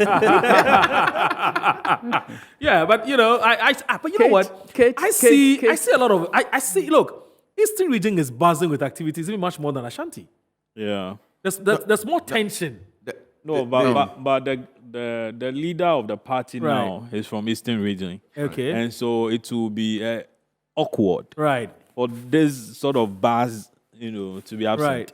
Right. But speaking of which, look, yes, the president comes from the Eastern region, but you can tell that a lot of the national executives are in the East and in the Ashanti region, and I'm wondering why. In fact, when we had Henry on earlier, I wanted Henry to ask the Director of Communications why we seem to have a lot of the national executives in the Ashanti region and not, because I would have thought that somebody should be somewhere. The National Women's Organizer say in the Eastern region, it is a numbers. It's the numbers that are coming from Ashanti region. That is why when it happens, the party has left some positions to be appointed because of this, so that the regions that are not well represented are appointed to to be part of it. Exactly. Right. To be part So of that- the executives. So that's Now, what explains it. Once I'm speaking, let me. Oh, you didn't allow me to finish. Oh, You you know, haven't finished. He was doing his Eastern region analysis when we had to thought he cut, had finished. Okay, cut him short. Please go ahead with your Eastern region analysis. No. You're saying that Eastern is a place to watch. Yeah, it's a place to watch. It's a place to watch. Okay. And I think that the reduction to... Because the Achim caucus within the party have a serious interest Exactly, in there. yeah. And then the Kwehu faction within the party Yeah. have a serious interest in who Yeah. becomes a regional executive. Yes. But I think that... But to what end? The Achim faction woke up too late. Okay. Right. Yeah, they 11th woke hour. up too late. By the time they noticed, everything had gone to the Kwehu guys. The Kwehu, yes. But more importantly is the factor of Jeff. Jeff appears to be a very, serious guy. Okay. I've listened to him on radio a few times. Okay. And where he moves his argument from is a guy who... Solid guy. Yes, quite informed. Okay. I mean, on the ground. I mean, he speaks with a lot of, passion and then, all that. So he's a guy to watch. You tip him to win? Yeah, I think so. I mean, all the guys, all my contacts within MPP that Okay. I have spoken to, Yeah. tell me that, He's the man to watch. yeah, he's a guy to watch. Wow. And that Achim Caucus woke up too late. Too late. Too late. Everything. Jeff had covered so much Yeah, ground. he's taking the ground. Yeah. He's Yeah. taking the ground, and nobody, it will be particularly But in all of this- when you had to go and move a constituency chairman, Yeah. who had won election, just 2 or 3 weeks ago, Yes. from Kokrantumi, to come and contest the guy. But Larry, you still can't underestimate him, can you? In any case, in all of this, well, do we know, for instance, which candidate is for because we for now we know the people who are aspiring Yeah. to lead the new to lead the New Patriotic Party into the next elections. Oh. At least for now, on paper, not on paper, but what we are all talking about is that it's a straight fight between Bawumia and Alan. In all of these, whether Ashanti, Eastern, wherever, are we able to, for instance, identify which guy is likely to, whether it's a regional secretary, whether a regional organizer? Do we, for instance, have an idea who is likely to be in whose camp as we sit here? When some of the guys, Because when Kodia appeared on screen, one of the things he said was that he speculated. In fact, he's been alleged to be in Bawumia's camp. The Justin Kodia guy, the guy with YEA. Now when it comes to the chairmanship, for instance, in Ashanti, we'll come to Eastern region. Yeah. But when it comes to chairmanship in Ashanti region, for instance, it was initially speculated that Wuntumi was in the Bawumia camp. Okay. I don't know if that has changed because Benjamin was telling me off air that Wuntumi now is going around telling everybody that he's not in anybody's camp. I hear and now he's a man of his own. I hear Ashanti is split. It's split. Yeah, it's split. So you have some of the candidates on Coca, that. Yeah. where is it likely to be? Coca. I'm not sure I can. but You can't do those too much. Doesn't want to spill the beans. Yeah. See, he is talking about split. Yes. But the rumors we've all heard on the ground is that Wuntumi and When is it a rumor and when is it a report? Oh, when people start saying it, that's a rumor. But when you can confirm from the people, the actors themselves, that's a Right. fact. So please go when ahead. people start saying that he belongs here, that's a rumor. Right. But when you can confirm from the actors themselves that I belong here, that's a fact. Okay. But normally they won't tell you. Now, the rumor is that Coca and Wuntumi are actually on one side. They I are see. on one side. Oh, interesting. You see, yes, it's and Which is the Bawumia side? Which is Bawumia side. Okay. You see, what we heard was that, Duami, who is a former MP for Ejoso, Yes. had some issues. The fear of, apparently, the Alan Camp was that he was going to be disqualified. So we heard that that's why they brought Asari Bidiaku, Okay. who was a constituency chairman for Asokwa. Yes. So they brought him in So case... the chap who's worked with Clinton before. No. That one, he will come there. That's Kofi Bewa, something will Bewa, come yeah. there. I think he's just adding up to the numbers. Okay. If you come to... So they are... That's why working with Clinton. Oh, my this is Ghana election, not... This is Ghana election, not to... Please go ahead with your analysis, yes. So the rumor was that this guy, Asari Bidiaku, was brought in late. He actually withdrew from the race that Esuman talked about 4 years ago. He was going to contest Wuntumi and withdrew. And there were rumors that Wuntumi paid him off. Okay. And that story was widely published in Kumasi in Accra. Right. So he was brought in case Duemu was replaced, then he would then be the candidate on the Alan side. Okay. So now the two of them have gone through on one side and Wuntumi and Koka on the other side, the Baumia side. Now there's total confusion even within Jubilee House that you are talking about. Okay. The two. There's Really? no specific wholesale. There's no wholesale support for any of these two candidates from Jubilee House. You are joking. That's the understanding. Yes. That's the You mean understanding. Jubilee House is not supporting anybody. No, they are individuals within Jubilee House Okay, who are okay. So, but supporting there's both. no decision No. at the presidency, Yes, for instance. that we are going you are in forth support for for this, somebody. for this. But there are people within Jubilee House Who are supporting respective candidates. Wuntumi, and there are some supporting Koka. In fact, it is even possible to have one. In fact, it's even possible to have the same person supporting two candidates. Of course, this is You don't election. have 10 million seats. I give 5 years, 5 years, or 4. You know, it's a gamble. So that is Yeah. what is playing out in Kumasi. Okay. Now, I don't know, we'll still come back to Kumasi, but I want to chip in something on Eastern region about this ethnic thing. Yes. Well, that's another rumor that my brother has That brought. is split right in the my middle friend, my between very the good Kwus and friend, the my Achebs. very good friend has brought in here. Well, we've heard that. Right. People like Jeff. Yes. He's Jeff an Acheb. is Okwawu. Oh, sorry, Okwawu, yes. And then what's the name? Brian Champon. Deeply strongly supporting him because of the fact that you are doing it. Unfortunately for unfortunately for Kwejo Ajiman, as he said, he won the constituency, New Jabin North constituency election. Yes. As chairman. Chairman. Was it New Jabin on Kokansi? New Jabin North. New Jabin North. Okay. New Jabin North. Yes. At the recently held constituency elections. It's a town. Yes, Right. he's been he's been just like Koka. He's been chairman of chairman for the region. Okay. For the Eastern region, like Koka is chairman of chairman for Ashanti. Okay. So he was brought in last minute. I don't know the permutations that he was brought in. Well, I'm not sure he was brought in. Maybe he came in last minute. That's what I should say. But now You don't agree he's a sponsored candidate? Unfortunately, well, in many elections we have People are sponsored sponsored. Okay, candidates that's in fine. elections. Right. But what I'm saying, unfortunately for him, he's somebody with very good character, unifying and all that. Okay. But the Jeff guy is also affable. He's well spoken. He speaks very well. He appears to know. He's a, I think, outgoing regional secretary. Okay. Of the party, my understanding. And there's also confusion there too, because it appears both sides. On one side, even though Jeff is now being touted as belonging to Alan. But what my understanding is that Jeff has worked closely with Alan Baumia for many years, the IT sector. So the permutations are there. Unfortunately, as I say, I keep on saying, there's a problem for Kwejo Ajiman. because he's coming late, and they asked, my friend said, But you Larry don't, said, but see, why will you, don't people will think that why will you win an election just a few days ago and you are leaving that to come here? Why will you do that? When somebody, in fact, Jeff was actually going like unopposed. He was going to, because there was no contender. Now you have gone, it will take a lot. But doesn't that It will lay, take a but no, lot. but Audu, doesn't that lay credence to what Larry said? That it could have definitely been a case of being sponsored. No, as in he no, didn't but look. the case the of man, hold on, okay, Audu. The okay. man set out. What he Yes. wanted to do was just become a chairman at the Yes. constituency level. Yes. This whole thing about going for at the regional level was something that came up at the last minute. Yes.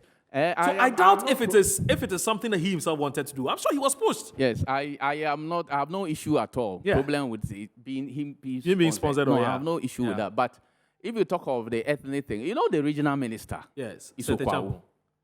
Regional minister. What I'm saying, if actually Okwawu is a football team. Okwawu United. His Is that- Ekwewu. Ekwewu. Okay, Yes, okay. yes. You know where I come from. Don't worry. Please go and see. So that is it. He is part of the system. The regional, even though he's Kwewu, he's part of the system. And therefore, and what we are hearing that he is also leaning towards the new candidate who has just joined, because the system is supporting the new candidate. Yes. Who is an Achim? I didn't get that.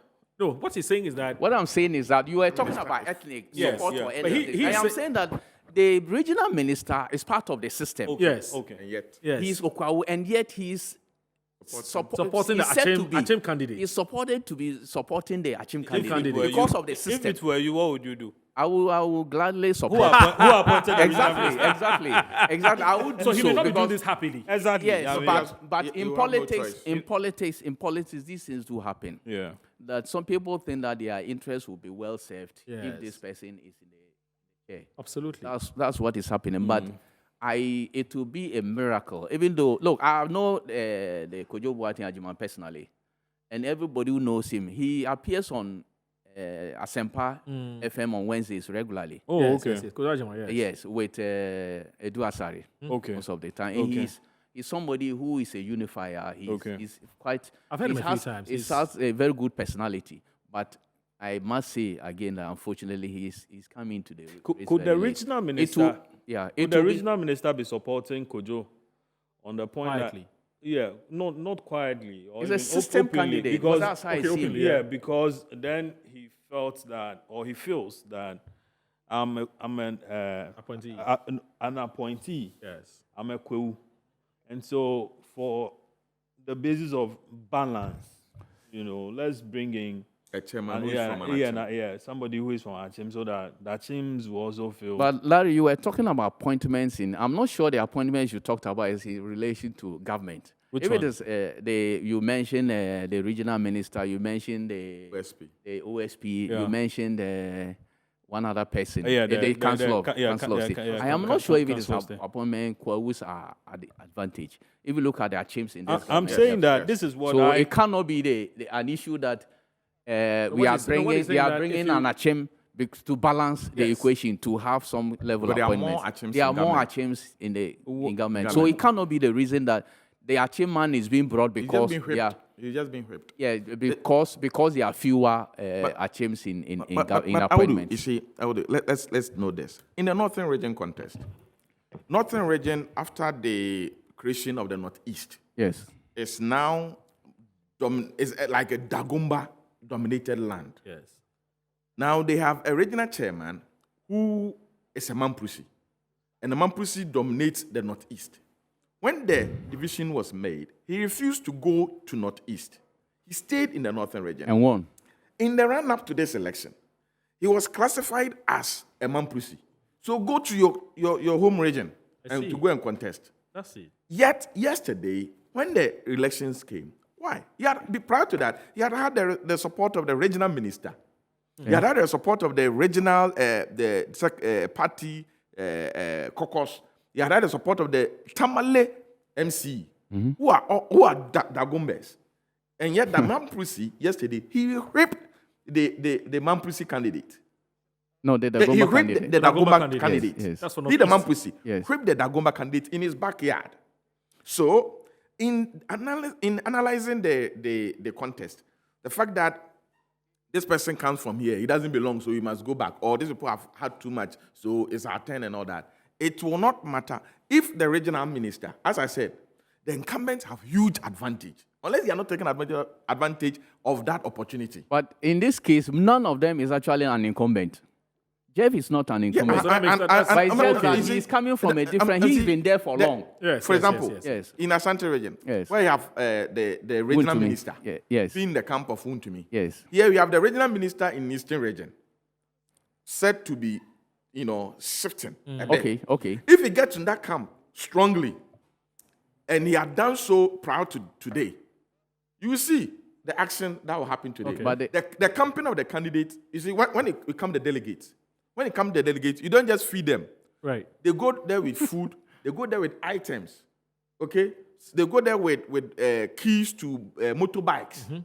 That we have this number of motorbikes ready for you. Okay. Yesterday happened in Tamale. Right. So these are the keys. So you, the delegate, you to organizer, consensus to organizer, you've gotten a motorbike. Somebody has gotten a motorcade. That is the attack. The one that they used to carry tricycle. The tricycle. Pragia. Pragia. And you got Pragia, or you get the one they used to do Abuboya. Right. You get a key. So they give you the key. That's how the campaign is done. So if the regional minister, can you imagine the regional minister with his bodyguards and the regional police commander and all that, but following him, he comes to the hotel room and say that this constituency, I have this number of motorbikes for you. Share. And the people will wake up at dawn meet the regional minister. He sorts them out, all these. And then he takes the lead to go and wait for them at the delegates at the conference ground. Will they come and disappoint him? So the regional minister's involvement are key. Don't take it away. I'm saying that is what will play out in Asante region. Wontumi, prior to today, has been so unpopular, so damaged. Some of the videos say Wontumi has defrauded us. He told us that he's doing this. He's a fraudly. He's a fraudly. Wontumi is a fraudly. You know, Wontumi is a fraudly and all that. They've said all that. But when the regional minister... So the input of the regional minister is going to make the difference.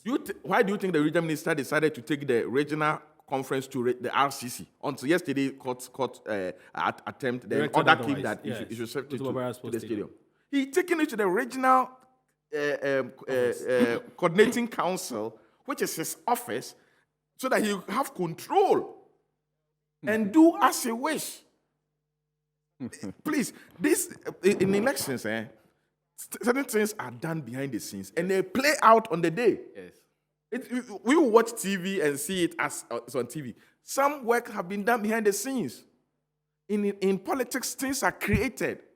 We, the general populace and the media and all that, we report what I say, this is what happened. But it's been created already. Or engineered. Engineered. Nothing happens by chance. So if the regional minister in Eastern region is shifting camp to the other side, who will ties the other camp? It's not going to give a lease of life to MORO, I do not campaign. Disagree with what the man has just said. Yes. I do not. Benjamin, Benjamin. Yes. I should use Benjamin. Yes. Oh, it's okay. Any of them is okay. You guys want to? Oh, I'm assuming. That's why I don't know why he said that's Benjamin. fine. Why? You don't mind me to? That's fine. Okay, Don't Benjamin. mind him, Okay. yeah. I do not disagree with what he has said. This kind in elections, especially this kind of elections, not general elections, when numbers are not that huge, these things can be done. But you see, Jeff is also being supported by people who have the wherewithal to do what we are talking about. If it comes to that, like Brian. Yeah. Yes, he's been. So that is why I say I won't be surprised if he wins, but I do not see him getting the nod. So hold on. So hold on, Larry. Yes. What is going to do the trick for most of the contestants now? One, is it performance? Yeah. Hold on. Is it performance? Is it ethnicity? Is it money? Or it is who either in government or the Jubilee House supports? MORO is going to do. I mean, what is going to be the defining factor? What is it? Because you guys are mentioning all kinds of things. Yeah, MORO in elections, all factors come to play. Yeah. But you don't get all the weight. The weight may differ. Because, for instance, okay, cool. The weight may differ. All factors come into play. If it is financial, I'm saying that in this particular instance, if it is financial, the Jeff side have the power to face the other side. They have the power. Yes. But what I'm saying is, this man has come very late. Something can be done. In politics, you can't say never in politics. Something can be done. And that's why I'm saying that I won't be surprised if he wins. But I doubt. If he wins... If the notes are heavy. Because I won't be surprised if he wins because of politics that we operate in this country. But I think that the Jeff guy, listening to him and what he has gone through in the constituency, he has gone through the whole region all these months and that. And this man has just been brought in. And so it's very, very difficult for Kojo Boateng. Okay. But as I said, what Benjamin has said, I cannot discount that. Then let me come to Ashanti region. He also mentioned the regional minister, and we all know this fact, that regional minister supports Wontumi because he owes some... They come from the same constituency as well. Yeah, Busuntre. Yes. But, you see, Wontumi has a lot of challenges to surmount. Look, I have said it off record that Wontumi will win this election based on performance of the three other contestants. Okay. If Kofi Bewad does well, which I doubt, the other two candidates which may pull some votes, Asari Bidiako, if Asari Bidiako does well, if Kwamina Edueme does well, then it will actually affect Kuka. Because all the anti-Wontumi votes will be taken by... If these people were not contesting, would have been taken by Kuka. Now, So Wontumi already has his vote. All those who support him will vote for him. And all the anti-Wontumi votes will now be split among these three, these four. Let me still add Kofi. So if they do well, it means that Coca will be in trouble. But if they are insignificant in this election, I see Wontumi in very big trouble. Look, this is somebody, because we are analyzing Ashanti region, this is somebody who has serious problems with more than half of the MPs in the region. He has problems with Ashanti region local media. He has problems with market women. He has problem with party food soldiers. What is the word the man use? Fraudly. He's a fraudly. He's a fraudly. He has been fraudulent. He has been fraudulent us. He has problems with almost everybody in the region, and they see him as a divisive character who has soul. Moro, you don't have that clip. You should send it to me. But you should send it to me. Send it to me. I'll have it. You should have it too. If the production team has that clip where the chairman Wontumi was saying that it's a fraudly. If you have that clip, we'd like to play it. We beg you. We just want to. It's a constituency executive who is a delegate who was describing Wontumi that he's not going to support Wontumi because Wontumi is a fraudly. He's a fraudly. He has fraudly the delegate. Oh yes. I think I've seen it. Where he was talking about the fact that Chairman Wontumi gets all the contracts, he doesn't give it to them, and every day when they come to this, Charlie, I'm doing this. Jubilee is supposed to give you some contract. Jubilee hasn't done it. Meanwhile, they found out later that Charlie the contracts are even mentioned some $30 million contracts. Yes, I think I've seen that. They were supposed to be given some cars. Yes. They came to the party wherever, and then they were told that it's been given to Chairman Wontumi. Yes. Okay. Meanwhile, when they got to Chairman Wontumi, he says no. Okay. He hasn't, and so I mean, there's fraudly. integrity at that area. Well, let me just confirm this before I come to AWUDU. I'll need AWUDU to land before I come to Larry and then Ben. So it's been confirmed now. So Henry, who is he's leading our team in the Ashanti region, tells us that 45 out of 46 constituencies will be voting in the Ashanti region. So it's not been confirmed. Mampong is out. Formina. Yes. So also Joabing and Mampong are exempted. Oh, then Formina is taking part? Yes, Formina is happening. Okay. I think the Formina issues have been resolved.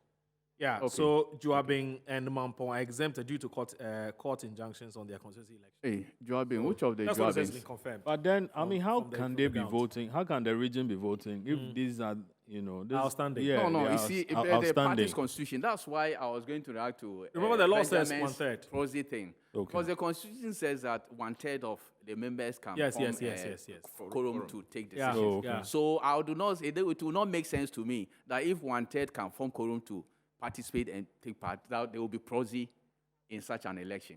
Oh. Yes. Because, look, the reason why I'm saying this, because it's just 1/3. So if you are not there, you are not there.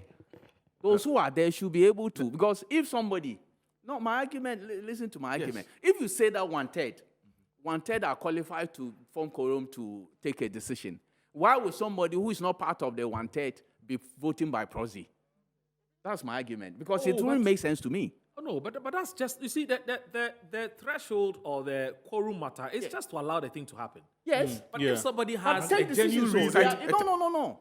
It's supposed to happen and you take decisions, including if you look at the constitution of MPP. Oh, so your point is if you are not there, why do you take decisions? Why should you take... No, if they are 1/3, my argument is that if they are not there and the 1/3 is formed, yes. So why should you allow them to do prosy? No, why not? If that's the case, then they will not be... Why not? No, listen. Because your argument is that 1/3, if 1/3 is there, should be able to take decisions. Mm-hmm.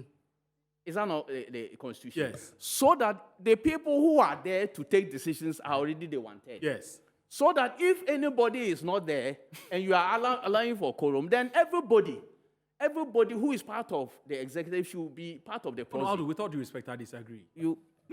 I'm just saying that the quorum is just to allow the machine to be switched on. Quorum? That's all. Not necessarily because the people who are in Parliament. No, hold on. There's quorum to start process, and there's quorum to take decisions. Yes, I know. And I'm saying that in NPP's case, they called the quorum to take decision includes a 1/3. Yes. It's a 1/3. Yes. And therefore, if the 1/3 is present to No, take but decision. in this case, no, but you see where you are wrong, sorry. And I mean No, wrong. that is- yes. But I'm saying that where I disagree with you is that this particular quorum we're talking about, and that's the party's constitution, I think Article 25 clause 9 or so, it just said it's enough for the event to start. To start. Not No, but necessarily you to make look a at- decision. and no, conferences.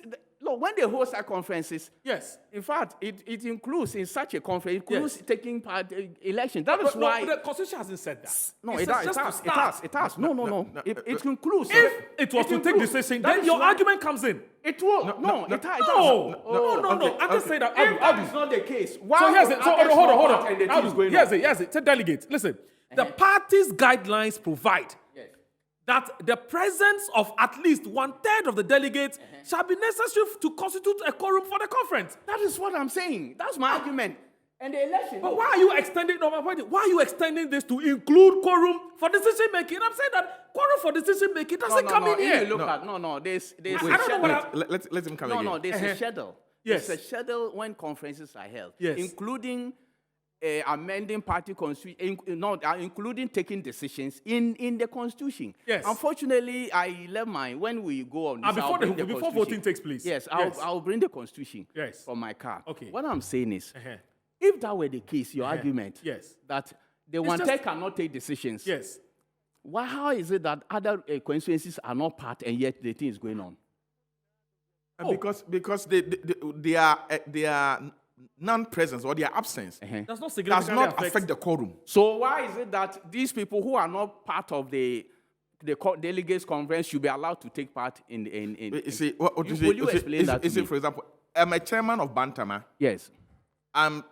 As a chairman, I'm supposed to be there. But you're this not morning, there. but this morning, Yes. my daughter has been taken ill, Yes. and as a single parent, I have to be at the hospital. Yes. I therefore delegate somebody to vote for me as proxy. And you are saying that that vote should not be accepted? No, but what is the number? What is the number qualified to vote when you are not there? You see, the number qualified to vote is not stated here. Number qualified here is for the conference to take off. That is the quorum.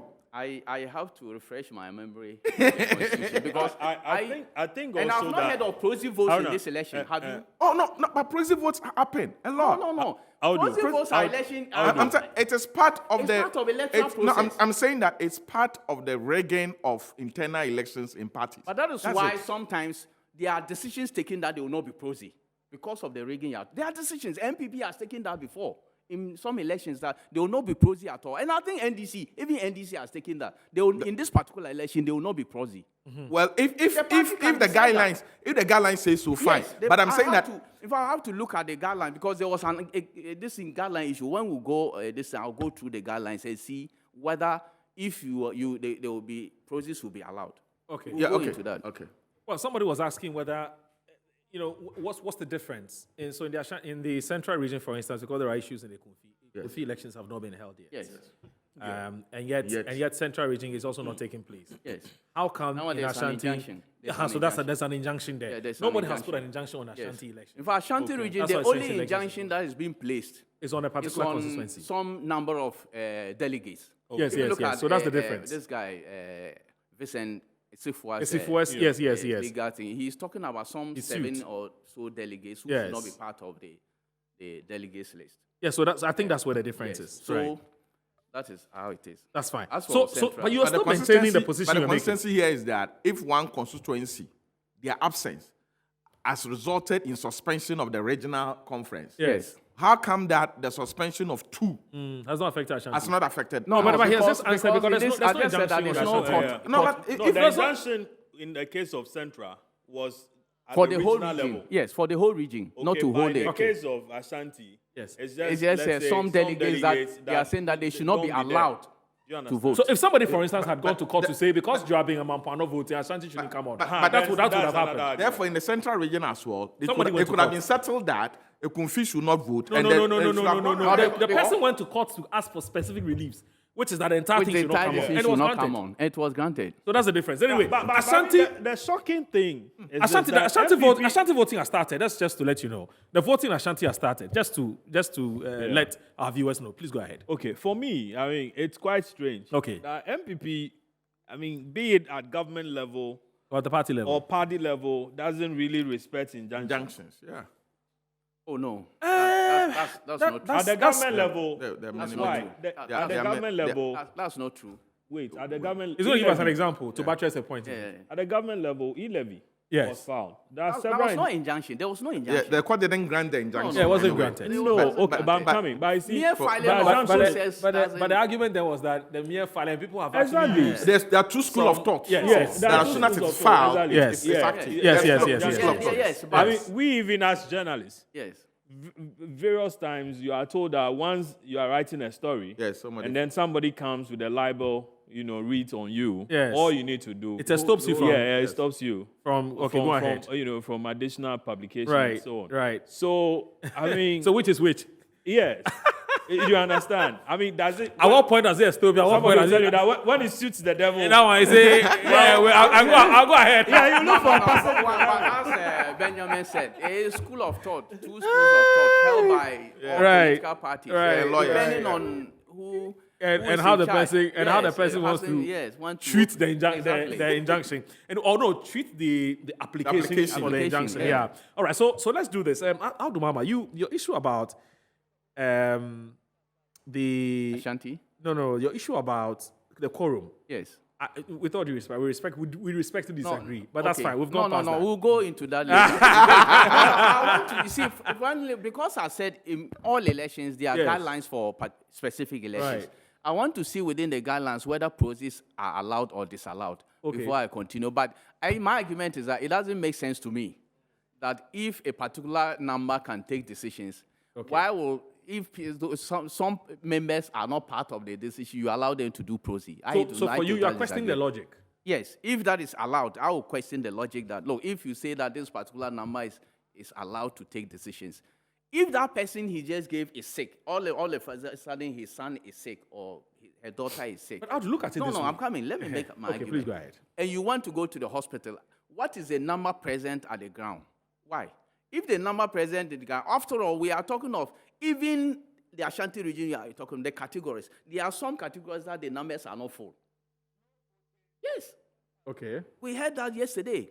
That if you look at the category like Council of Elders, like yes. In fact, they say they are boycotting. It's been filled. That's yesterday. I heard them on. It's been filled, though. Okay, if it has been filled, it means that they are part of the register. No, they are saying that out of the 10, yes, the Council of Elders yes, who are supposed to be on the register, only 4. Yes. It means that other people who they didn't vote for are representing them. Yeah, I agree with that because I even made that comment. Now, back to the issue of the man. You are saying that because the man's daughter has been taken ill, the man must forfeit his right to cast a vote. Remember that on these elections as well, even one vote can make somebody a regional chairman. Yeah. Even one vote.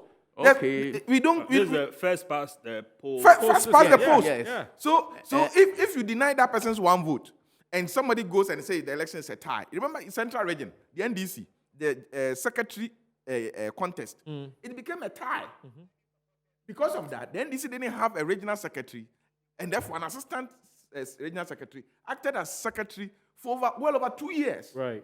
So if that one vote from that Bantama constituency chairman can split the tie, and you are saying that you shouldn't give it to a proxy to go and vote for you, then you also not be fair to the man. If before the election the party says that they will not be proxy, fair enough. Unfortunately, you cannot vote. Yes, that's the guideline. That would have been that would have been the same. But my argument still holds that I do not see, no matter the circumstance, you don't see the natural right to vote. Yes. Cannot be denied a man on the basis of your inability to be there to form part of the quorum. I am happy. I like how you put it. I am happy Benjamin is the one saying it. Based on the 2 deputy speakers that we just. He's planning on. He's planning on. The 2 deputy speakers that we spoke about. No, but you see, in that case, that is, written in black and white. Right. That once you assume the seat or the chair, yes, you it's not written in black and white anywhere. Everybody knows that. No. It's not in any constitution. It is. It is not. No.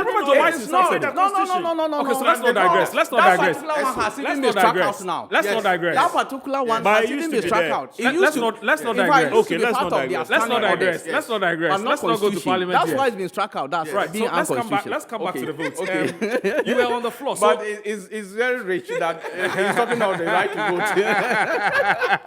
vote. Right. Now, Ashanti region. Yes. I think we should come back to Ashanti region. Ashanti because I is think we've actually all- the game. Yes. That's yes. where the whole thing is. So, who do you... If you were to look into the crystal ball, you're going to stick your neck out. As for Benjamin, he has decided already. No, he thinks it is for Wontumi to lose. Yeah, that's what You still think it's for Wontumi to Yes, lose? I think that in this, from experience, it is for Wontumi because he has the regional minister fully backing him. His relationship with the regional minister goes way back. He comes from the regional minister's constituency. That is Bosomtwe. Now, he is also said to have endorsed the selection of the regional minister as a minister in 2017, when the president was giving the regions the opportunity to nominate persons to be made regional ministers. So you look at some regions like Northern Region, Central Region, and other places. Yes. The regional secretaries became the regional ministers. Fantastic. Ben, please hold on with this. Let's quickly cross over to Derek Adote, who is reporting for us from the Trade Fair Center, Greater Accra region, where we're told that elections are underway. Finally, elections are underway. Derek, what can you, how is it going so far? Ibrahim Tete and Jeffrey are all in the second vice position. The Nasara coordinator, the organizer, assistant organizer, all being contested in this very election. And these are the people who are going to lead the NPP in the Greater Accra region.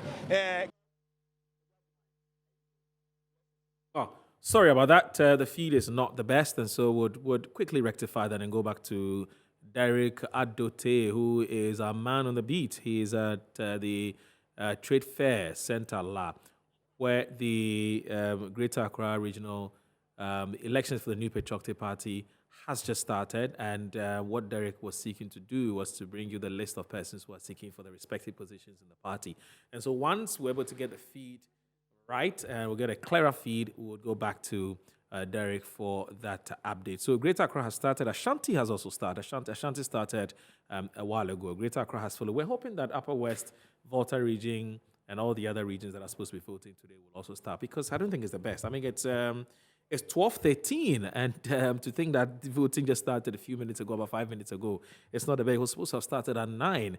It has implications for our live coverage of this event as well, because what it means is we have to be here for a longer while, and it's not going to be easy.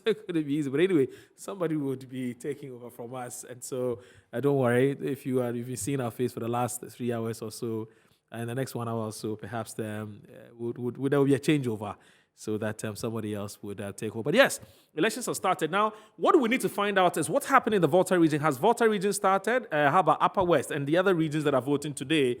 Bright, who is a key member of the production team, will give me an update on that as to what's happening in the other region. So we're waiting for Derek, but whilst we're waiting for Derek, let me come back in-house.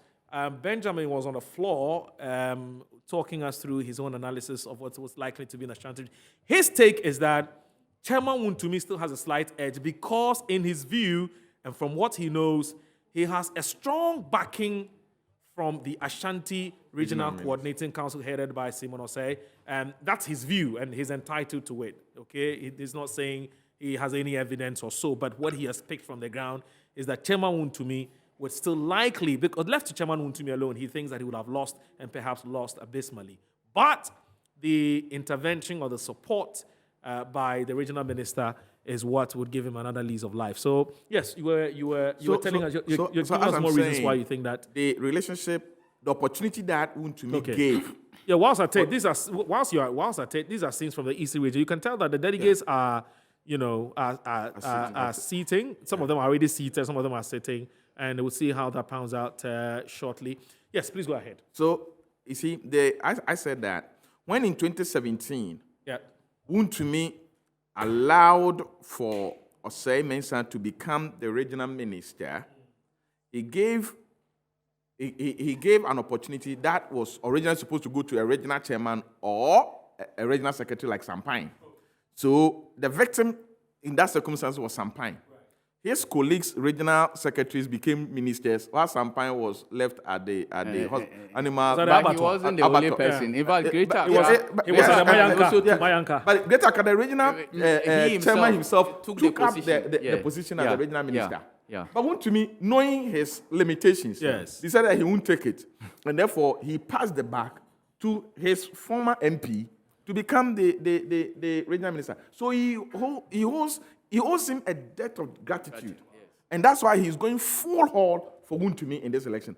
Against people in national and people with power in Accra who want Wontumi out because they say that Wontumi is become, a rogue, uncontrollable, and also they need an elite. When you were in opposition, you wanted power. You didn't know about. That's not the only reason. It's not just the elite. I'm saying that the reason for some people in Accra who have put their in account, or the NNC form, who are bent on ensuring that Wontumi loses are on that tangent. Now, another thing that should work for Wontumi, besides the regional chairman's term, is his message. Wontumi has been regional chairman for 8 years. So he's also breaking the 8. If the current call within the MPP right now is break the 8, he is breaking the 8 personified. Very interesting analysis. Breaking the 8. Oh no, so no, Wontumi should have consulted Benjamin. So you're saying that the party cannot be claiming that they want to break the 8, and yet they do not allow Wontumi to break the 8. The person who's living there breaking the 8, you are saying that you are stopping him at 8. If you stop Wontumi at 8, but what if they don't believe he's the man to help them break the 8? It's simple. The man from opposition, he brought you into power. You are still in power. And he said that you want to take him away and bring somebody. Meanwhile, you said you want to continue in power. No, but he said the same guy has made them lose grounds in the Ashanti region. Come again? They said the same guy has made them lose grounds in the Ashanti region. Both The grounds they lost is that they lost one seat. That is the new Edubiasi seat. Yes. And presidential. They lost close to about what, 500,000? Presidential MPP lost across the country. And President MPP lost. So it is not a Wontumi issue. It's not only MPP didn't lose across the country. You are giving a dog. I didn't know you were in the Wontumi camp. They are giving a dog a bad name. They are giving a dog a bad name just to hang it. The thing is that you cannot blame Wontumi alone for the loss of New Edubiasi. Remember, New Edubiasi is a swing constituency. It has swung to NDC before. It has swung to NPP before. In fact, I'm not sure MPP. I think MPP won that constituency only once. Yes. So if you 2016. Yeah. So for now, if you now put the burden on Wontumi, you are not being fair. That's not fair. Let's do this. By popular request. In fact, my guest had actually requested that they are looking for that constituency chairman who had said that Wontumi is a fraudly. Otherwise, they'll leave me. So my producer has gone into the archives. He's brought out the video. So let's watch this video. When we come back, this is just for fun. It's just for fun. Yes, we are not doing it because you're not saying you share in that view. No, we are not saying that we share in that view. All you're saying is that you like the video. In fact, we like so they like the video. So please, let's play it. Wontumi is a floodly. This time we are changing him because he has floodly us. Yes. We now relaxing that she have been cheating us, so we don't want him again. Yeah, that's why we are bringing Chamodene home this time. Wontumi is a floodly. He has a lot of things.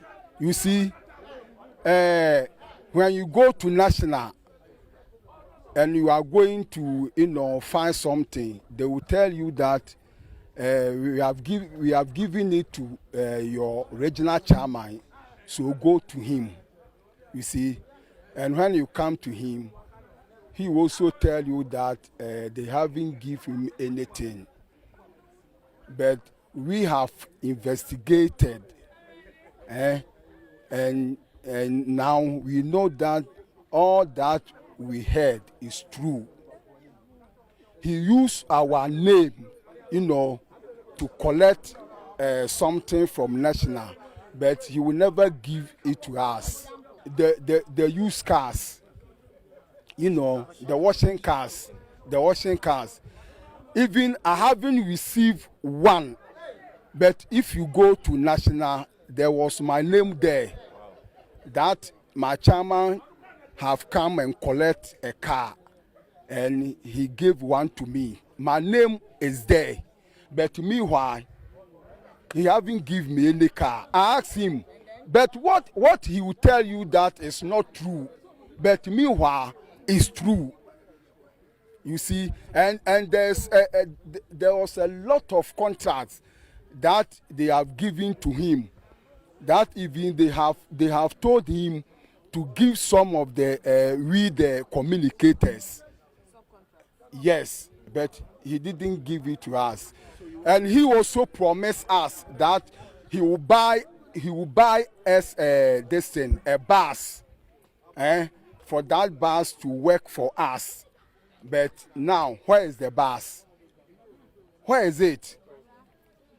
He is a promise and failure chairman. So we don't need him again. That's why we are bringing Chairman Odene home. Whoa. I loved it. Did you like that? Well, I did. I'm told he's called Ali Bebe.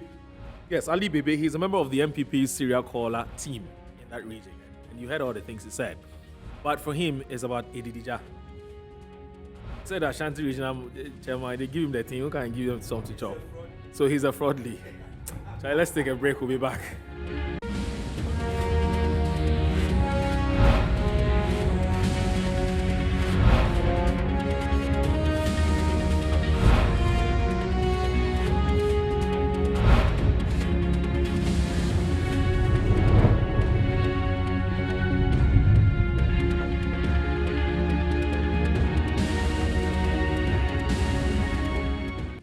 All right, welcome back. This is Metro TV's coverage or special coverage of the MPP's Regional Delegates Conference, which is underway, actually. Some of the regions have started voting. Ashanti, we know about Ashanti and Greater Accra. We don't know about Eastern, Volta, and the other ones. And so what we're trying to do is that we're checking up with the other regions to see what's happening because our reporters are there to give us the latest update as far as that is concerned. Now, your WhatsApp messages for those of you who want to contribute or to the conversation we're having, it's 05000 25621, 05000 I repeat that again, 05000, which is 05000 you can send in your messages to that number, and we're more than happy to read it. My name is MORO, and I've been here with my hardworking, indefatigable resource persons since 8. I mean, Metro TV is more than grateful to these personalities who have joined us here. They're very busy people, but they've made time. Yeah, Larry Dogbe is here. He's with the Herald newspaper. He's the managing editor of the Herald newspaper, and also Benjamin Suman, executive director of Solidaire Ghana, is a policy think tank, and then also AWUDU Mahama is the managing editor of the Custodian newspaper, and fortunately, thankfully, a very good friend to this media house, Pargrave Boachi Dankwa, who is government spokesperson on governance and security, has joined us back. He's back with us again. And so, Pargrave, first of all, let me say thanks. Thank you very, very much, Boris. It's good to be back. I needed to be back to ensure that, yes, I mean, my dear brother Benjamin does not continue to perpetuate his act of instigating himself as a chairman and campaign manager for UTB. So let's do this now. You know, I was just advertising the WhatsApp line because we need to know what you're talking about, what you're thinking. But in the meantime, some of you have also been putting out there your views and opinions on what's happening. So we're not going to find out what's trending on social media. And well, she says I shouldn't use certain words, but Harriet is here. Harriet Adi, good to see you. How are you? Charlie, what are they who saying on social media? Let's check some of them out. Now, this one from Julius Kwame Anthony says that on the NPP regional elections, the results from the north should get change. Advocates worried. Chairman Frodley could survive the heat. Now, this one from Kojo Opon in Kroma. He says that delegates of NPP have, he's given up updates. Delegates of NPP have taken to the polls in the last 24 hours and counting to elect the party's regional executives. Congratulations to the already declared winners, and I wish candidates of the pending elections all the best. May the party come out stronger after this exercise. Okay, this one is from Asasi Radio, giving us more updates. Now, Palgrave has posted as well, starting the day on Metro TV. Thank you very much. Metro is trending. Let's take more. All right. Now, yeah, Metro Television. That's Henry in action. Yeah, let's go through. This one says, General Marcus, cash is flowing in the NPP regional elections like a river now. It says cash is flowing. Yes. Oh, so what are we doing here? It depends on what he's saying. It depends on which side of the river now. No, but when he says when he says cash, it could be a personality. Oh, okay, well, yeah, like Alan Cash. Harriet, please go ahead. So this one for the Ghana News Agency. There's right. heavy security presence at the trade fair lot to ensure that the NPP Greater Accra regional elections are conducted peacefully. That's great. Right. Palgrave, more from you. Okay, this one from Isian Yao. The Ashanti Regional Council of Elders of the New Patriotic Party have said they will boycott the party's regional executive elections on Saturday over removal of some of their members' names from the album. Okay. Man arrested with weapon during NPP Savannah regional elections. Okay. Let's take more. All is set. Okay.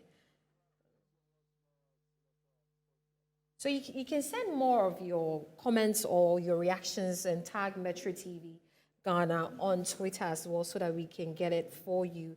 And okay, this one says a pandemonium broke out at the Tamale Sports Stadium where the NPP is holding regional elections because of fake delegates have been detected on the register. Okay, if you can, it happened yesterday. Yeah. Okay, all right. Let me take a few more.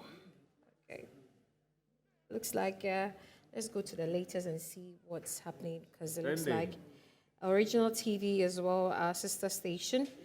And then massive defeat for Baumia as NPP regional elections kick off. Like, really? Right. Okay. That's quite interesting. That's quite interesting. Yeah, but I'm sure more will be loading as the show goes on. Right. Yeah. Right.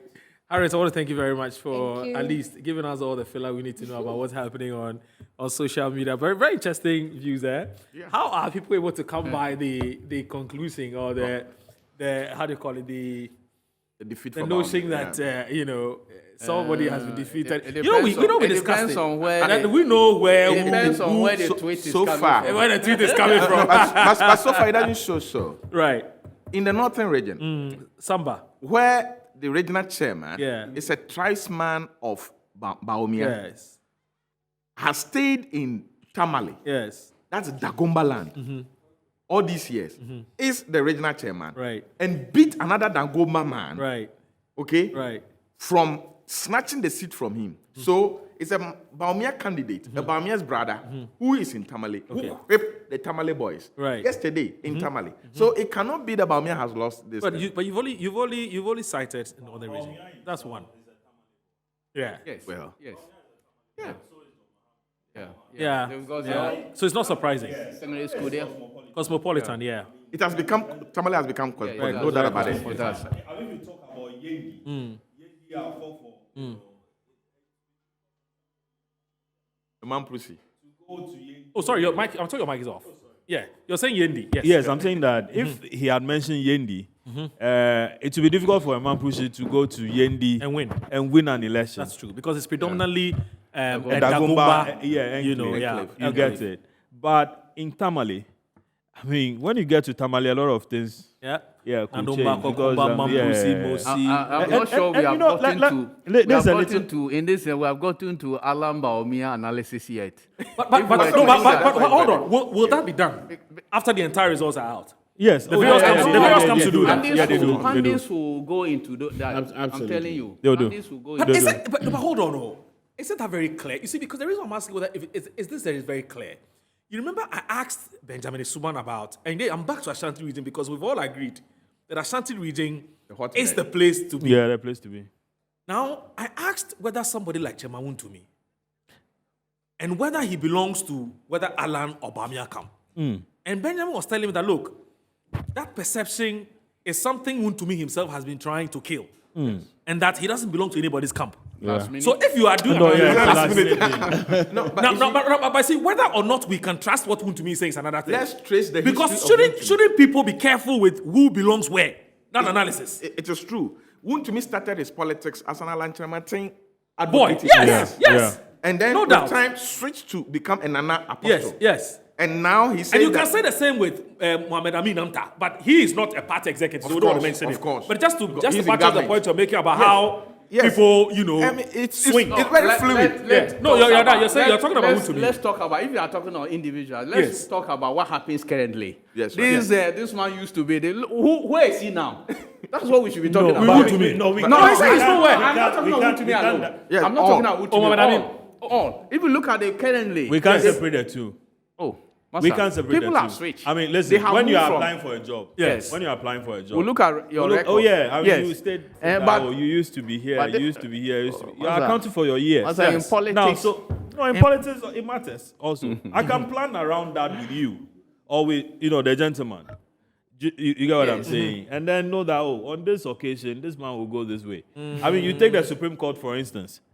And I can tell you that on a normal day, this judge will go this way, this one will go this way. And because constantly there's, I could even There's some consistency. I could even do super I'm also better. saying it depends on the case you take to Supreme Court. It also depends on the type of case you take to the Supreme Court. But these days, Anyway, let's not digress. But I'm just saying that. I'm just saying that at this juncture. I'm just saying that at this juncture. What would the campaign managers of the camps be doing? Would they be looking out for who is one? Hey, this guy is on our side. No, but and so on and so forth. You see, MORO, even with the results that have come in so MORO, far. the results that are coming, it's important to state that, like I stated earlier on, the two leading contenders for the flag bearership descended down to invest heavily. And so clearly, each one of them would have their paper. Interest, me, I have my paper of my independent research that I have done. You have your preferences. Yes, you have your preferences. Yeah, no, I don't have any preference. Like I said, no, my preference is. Are you sure? Oh, my preference is the why are you bigger subjecting party. him to this? You're subjecting me to. Are you sure? Since Sarah Adjua Sorry, we have to do this. We have to do this. Let's go to Ashanti. Got this preference thing, Anyway, let's go to Ashanti region. Harry Kwesi Wedu is ready for us. Harry, what's the latest?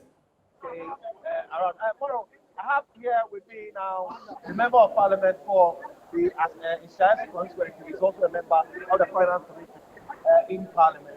The MPs have had their turn. A lot of them have their turn.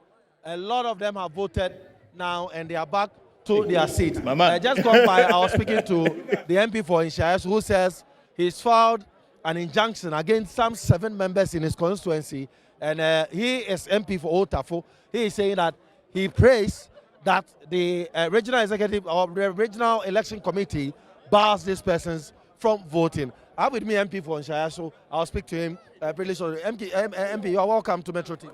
Thank you, sir. You've been here, throughout the morning.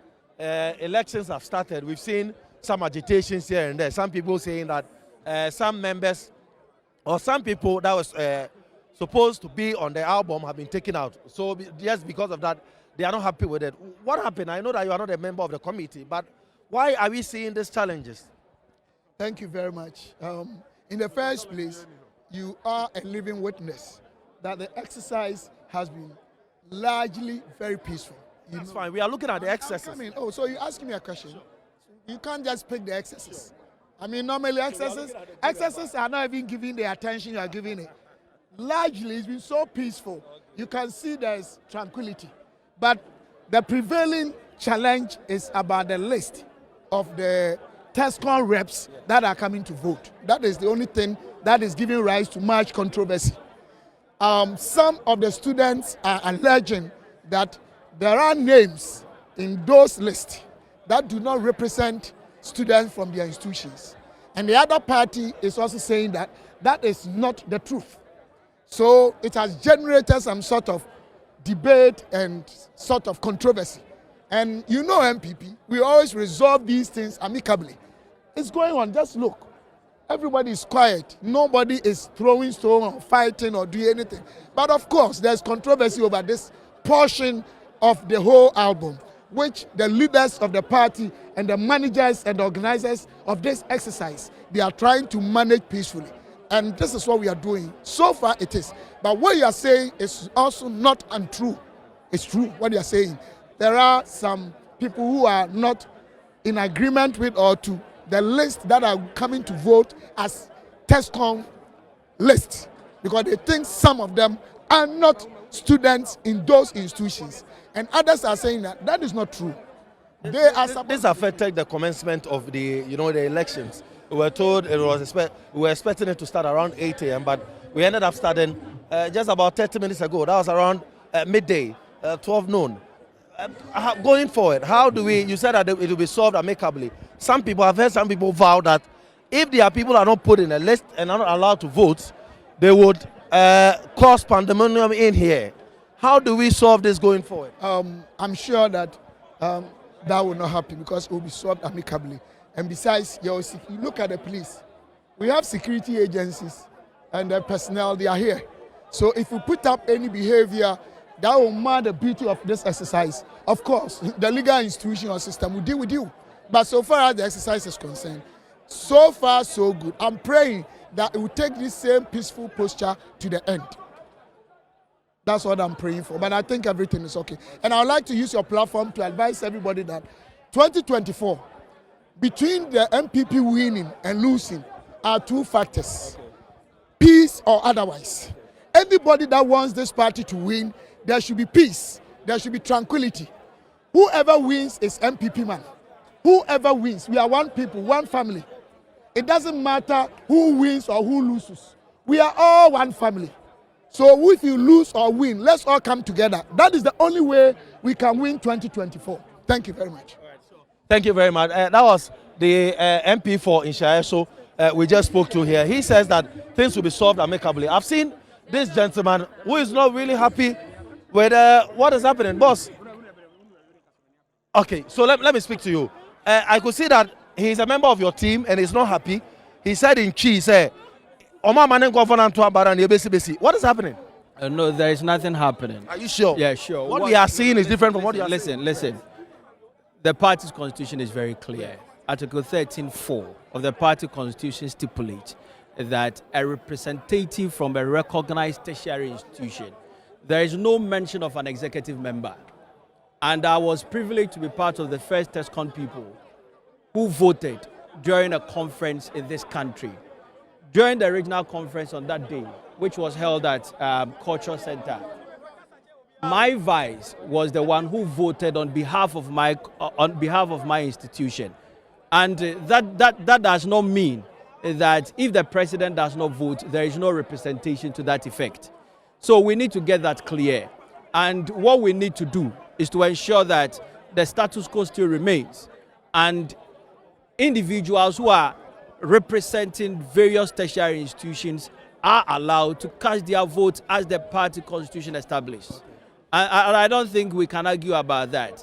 And those who are trying to prevent these TESCON people from casting their vote, which is their fundamental constitutional right according to the NPP constitution, that is where the challenge is. And I think they are not being fair to the students. Right. So I spoke to some of them. They claim that some 37 of their members cannot find their names on the album. They said they were here yesterday. They spoke to the chairman, Simon Onsei-Mensah, who said it will be solved. I spoke to Simon Onsei-Mensah. He said the guys came and they left, and he didn't see them for them to solve.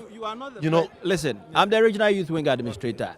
You are not the person who presents yourself to the election committee that I want to vote on behalf of a certain institution. It goes through a certain process, and every TESCON institution comes under the youth wing proper, which is headed by the regional youth organizer. And the elections committee knows where to get the TESCON list from. So I cannot just... What happened this time? Did the youth organizer do that? Definitely, that is the procedure. That is why these TESCON guys do have their accreditation. And they are well accredited by the elections committee. with the signature of the accreditation and boards at the back of the accreditation they have. Now, if an individual do have a challenge in respect to somebody who is representing an institution, the only thing is to do is you raise the red flag, we delve into it and ascertain whether the individual is actually coming from that institution. That is why you have a case. But you can't just stand up and say that I know this individual, I've never seen him in this school, so therefore he doesn't qualify to be a TESCON rep. Or I've seen an individual actively within the political space and he has never mentioned it to me that he's going to a school or whatever. You can go in there, get the student's ID to ascertain whether if it's part of the institution or not. Now, how do we, the voting has started? Definitely they'll cast their vote. You ensure that they'll cast their vote? All 37 of them? No. It is the fundamental duty of the elections committee to ensure that the TESCON representatives cast their vote. So what it wouldn't make sense. Why give them the accreditation? That was what caused the earlier, near fisticuffs here. They were claiming that they would. Some of them say they would allow them to vote. Others are saying they're not going to. That is the agents. That was what. So how are you going to solve it? No, listen. Nobody can prevent somebody from voting. Nobody in this place, or who finds himself as an agent to a candidate or whatever, will have that absolute right to prevent somebody from casting the vote. And I think we need to get that clear. We are a party of procedure. We are a party of law, which is governed by it. And that is the law which has brought all of us together here to elect regional executives. So therefore, if I do qualify, and if you haven't raised any legitimate means to prevent me from voting, you can't do that to anybody. And that is what we need to establish. We did same when we went to Koforidia. And what happened? TESCON people cast their vote. TESCON people were allowed to vote. So what is the difficulty in allowing these people, just because you foresee or in your mind you think that they wouldn't cast their vote for me, that it tells definitely that you are not a Democrat. And if we party people do understand the system, then we need to prevent that person. The one who is preventing others from voting, we need to prevent that person from destroying the party. And that is what we need to get it. And I want to state it clear, according to the constitution of the party, 13 IV talks of a representative from a recognized tertiary institution. There is no mention of an executive member within that clause. And I think we wouldn't be fair to these TESCON guys if we don't allow them to cast their vote. And I'm here and I want to see it done, and I expect that these TESCON members, who are the future, the backbone, the intellectual wing of the party, are allowed to cast their vote and elect a deserving chairman for this, a deserving executive for this region, for us to be able to break the... Your name and designation again? Yeah, my name is Yao Pokumensa. Okay. Your designation? Yeah, I'm the Regional Youth Wing Administrator. Okay. So that is the Regional Youth Wing Administrator we just spoke to. He says that he will ensure that the over 37 TESCON president, or those who are aggrieved and are not happy that their names weren't captured in the register, will cast their vote. So a lot of people are around. We'll take you around the voting center for you to see what is happening on the ground. So this is one of the polling stations where the elections are currently being handled. I can see the General Secretary of the Regional Elections Committee. So this is what is happening here. They are here and they are ensuring that everything happens really peacefully. So we could see some of the founding fathers casting their vote. This is where the agents are seated. They are really, they have their eyes glued to whatever that is happening here. They would want to ensure that whoever casts his or her vote has his or her name captured in the album. And they have something in the form of a tally on their, their sheet, and they would be cancelling them as they go on. So this is where the members of parliament cast their vote. The electoral executives or the election commission or the electoral commission is also here. They are seated, they are ready, and people are casting their vote. We'll try and speak to that is the committee to find out. There are timelines that were given where that the elections were not going to exceed 3 hours. We've done close to 1 hour, and we are still here. So that is what is happening here at the Baba Yara Sports Stadium in Kumasi. Elections are underway, with the exception of a little excesses. The TESCON executives who are saying that 37 of 8 members didn't have their names captured in the album. Some it looks like the head or the leadership of the party is sharply divided. Some are saying they will allow them to vote because it is their mandate or is mandated in the constitution for them to vote. Others are saying because their names are not there, they will not be allowed. Other concerns are from Old Tafo, where the Member of Parliament, Vincent Eko Asifwa, has filed an injunction on 7 of 8 constituency executives saying that they shouldn't be allowed to vote. We'll wait here to see whether or not these persons will be given the chance to cast their vote. There are other 2 constituencies where, prior to the start of this election, the chairman of the Electoral Commission or the Electoral Committee in the region said that they were not going to allow them to vote. That is the Joabin constituency and also the Mampon constituency. So we are here. We'll be, following and monitoring incident as it happens and bring you details on Metro TV. My name is Henry Kwesibedu, together with the team in the region.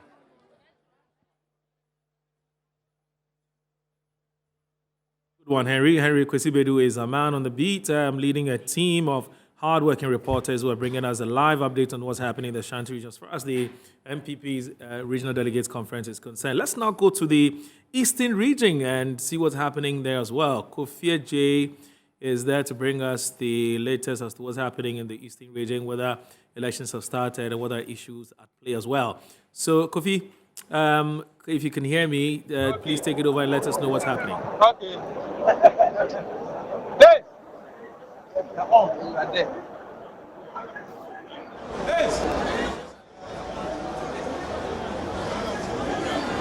So we're not too clear. We're not too sure what exactly is happening. But those shots are from the Eastern region. We're not too sure whether voting has started MPs or not. already. Yes. Then MPs are already voting. Hello. Israel.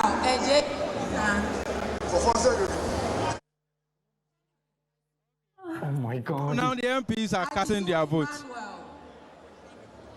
Prince Nkrumah. You said what? Okay. So I think Kofi can't hear me. So I'm sure the production technical team will get in touch with him to let him know that he should just go straight to the point and tell us what's happening. The aspirants are already in and they are voting. Since we started voting, we haven't seen any what we call difficult. Article F. Once you get there, once he's a member, you can choose for whether or not his name is in the album. You can. His name has to be in album. His name has to be in album. Once you choose them, his name will be in album. Sure. Thank you very much. We'll come back to you.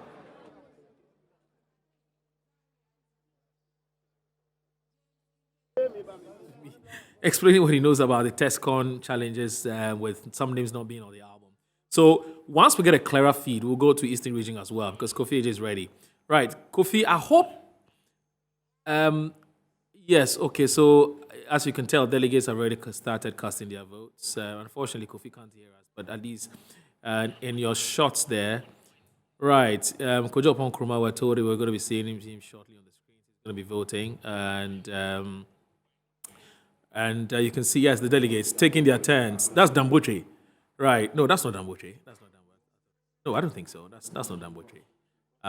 Okay, but Damboche is actually the chairman of the appeals committee of the party so the appeals committee of the party, or for this particular election, isn't it? Yeah. So yeah. So that's it. So once we're able to get a proper communication with Kofi Eje, who is a man who is covering the Eastern regional elections, we would bring you a live update on the Eastern region delegates or the delegates. Elections as well. So yes, back to Ashanti. Wunmi to me is still in action, trying to direct affairs to make sure that things are going well. He doesn't seem to be a happy man. You can see some frustration. Yes, you can see some frustrations on his face. And I don't know what's happening in the background, but you can see some interactions between. That's his team. That's the Wunmi team. Ask you about teams and what they'll be doing by now. Especially the camps of the presidential aspirants. Yeah, so back to Ashanti. Oh, that's the man, Marco Krekumante, in the Take of Affairs, Deputy Tourism and Creative Arts. That should be Eastern region, isn't it? All right. So we keep switching between Eastern and Ashanti. Yes. Paragraph, Bache Dankwa. Yeah, but someone is in Ashanti. Ashanti and Northeast. Sorry, not in Greater Accra. You have an opportunity to observe. Okay. I think they've been distributed. It's just by the demarcation. It's just the same reason you are why in charge I am of here. this region. I'm here making sure that the Ghanaian people are aware. Not reclassification. Not reclassification. No, don't go to the forestry area. Anyway, you want to patch up the leakages. Right. Oh, so what has happened is that the general secretary. What's the general secretary? John Boydu. John Boydu. You'll be in a do you know where particular John region. Boydu is? You'll be in He might as well be at the head office. Oh, he'll be at head office. The headquarters. Oh, okay. I mean, receiving reports from various places. Right. So this is a feed from the Eastern region as well. So voting is underway. I think that's basically what it is. Nothing new. Yes. So that's our reporter. That's a man. He can't hear me, but I'm hoping that this time around he can hear me so that he can tell us what the latest information he has. Okay.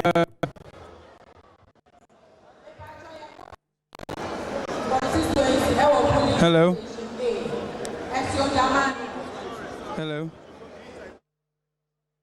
Okay, so we're having some challenges with him. I'm sure that the technical team will speak to him so that he can proper position himself. Yes, Larry, I think you're the one that flow. Yes, I was going to say something. Yes. Now, I overheard the MP, the Inshazu MP. Yes. What's his name? Stephen Amwa. Talking about how peaceful the process has been, and that he hopes that it will continue till the end. You see, there's the before. We have gotten to the before. Sorry, we've gone beyond the before. There's the during. We are the during stage. Yes. And then there's the after. Yes. The after is what decides everything. Right. That's where people make pledges that, listen, I'm with you. Let bygones be bygone. Let's, patch up. Let's mend fences and then move on. Okay? And most often, it doesn't happen. Sometimes it does. But it will depend. A lot happens after it. I have picked up intelligence that Wontumi has a backup plan. That should he lose this, he will go for national. And we'll even contest national...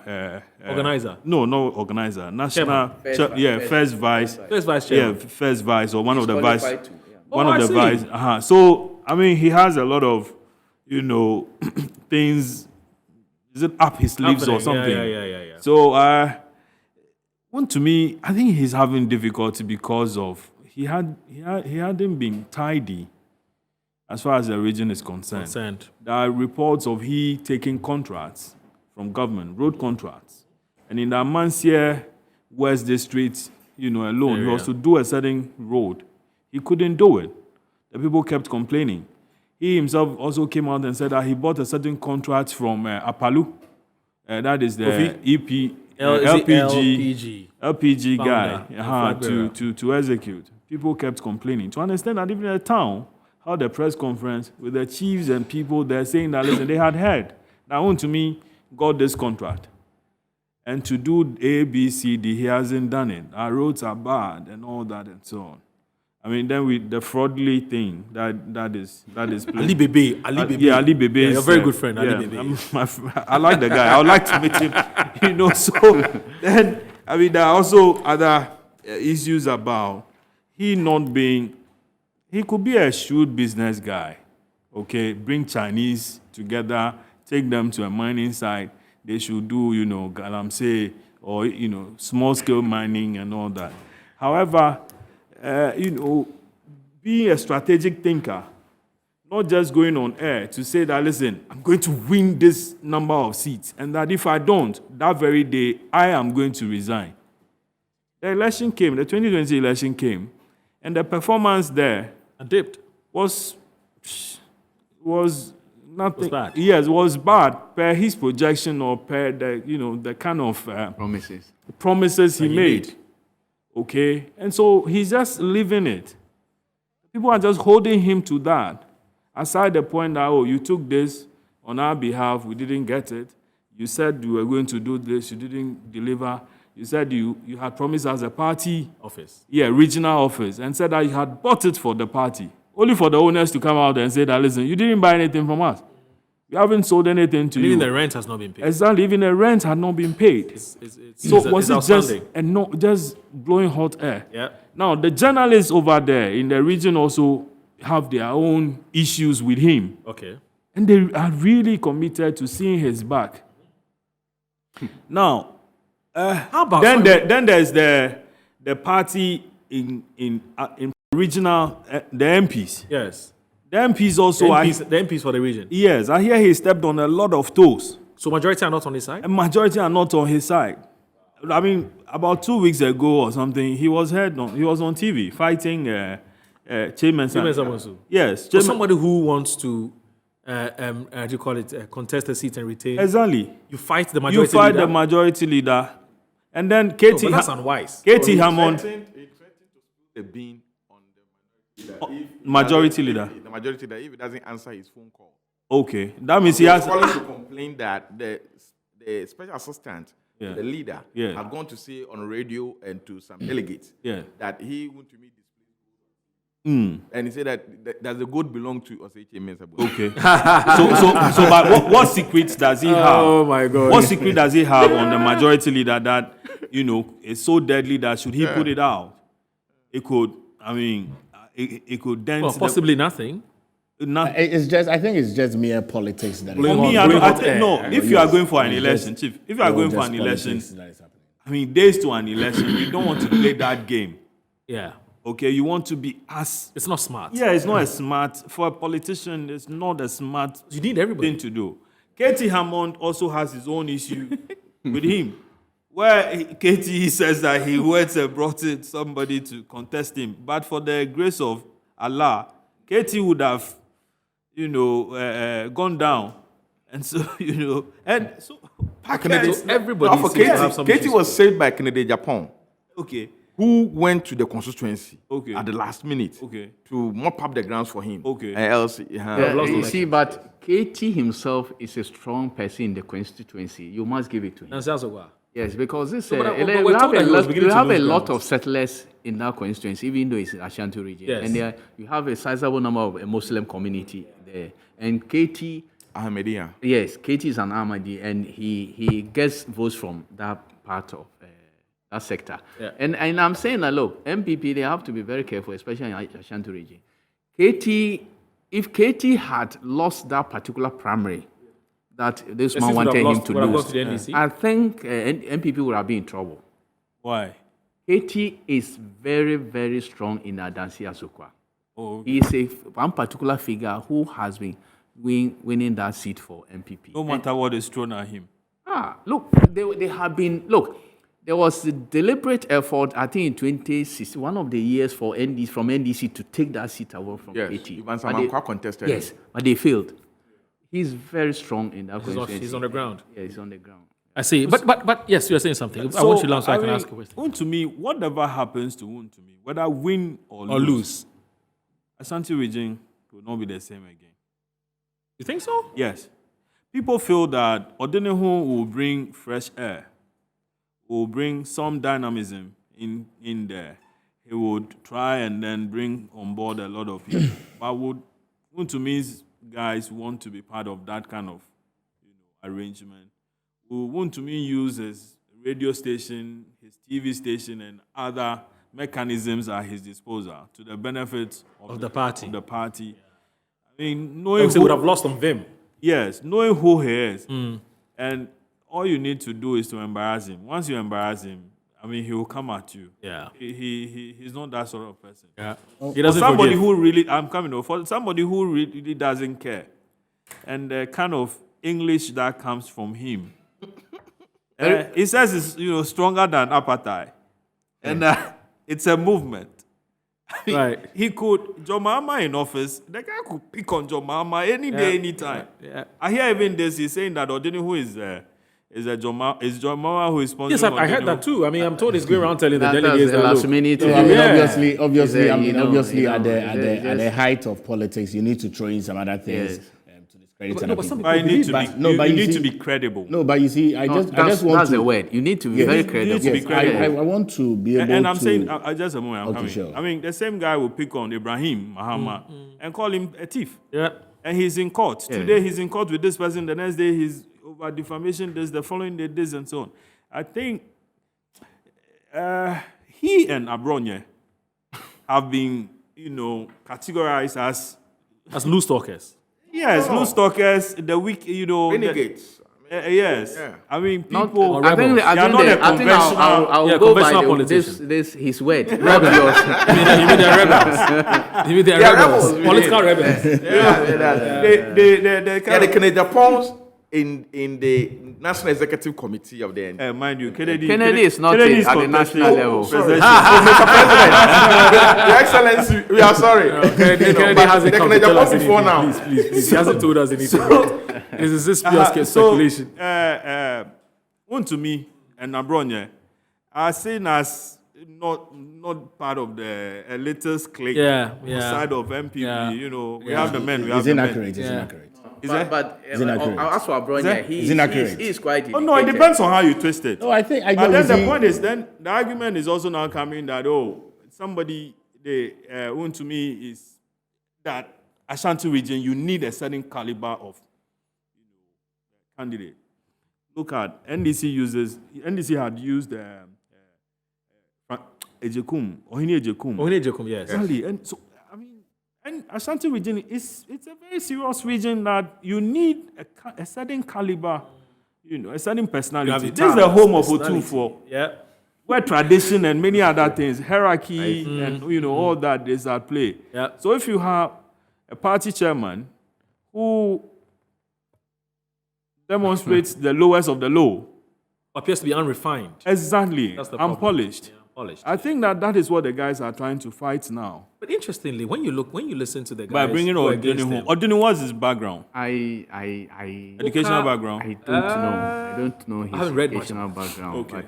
But when you listen to most of the things that the guys are saying, it doesn't appear that his unpolished nature or his unrefined nature features quite prominently. Okay, they may not say. How the premper old boys wouldn't be angry. But Moro, you see, local politics. Let's listen to. It's different from the Accra kind of politics. Yes. Local politics in Ashanti region is about who is our man. Wafa and relatability. Or come say or any Then move to what do we get to benefit or associate with him in building for the MPP as a party. If anybody is said to be NDC, the guy he doesn't belong on kind of So the Ashanti region politics will not be about who speaks good English and whatever. It's not about. It's about who Onyebi Omebidi. Because you heard them. Ali Bebe, he said Onyebindi. The Ashanti culture itself. The Sir John kind of.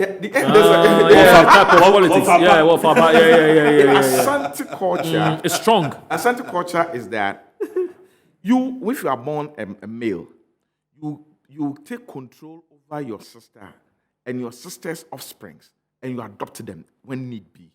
That's how come that it say me wafa homi yejuma. In Ashanti.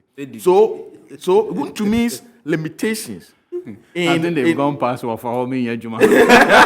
To me, limitations can be compensated for if only Wuntumi is establishing himself as a wafa.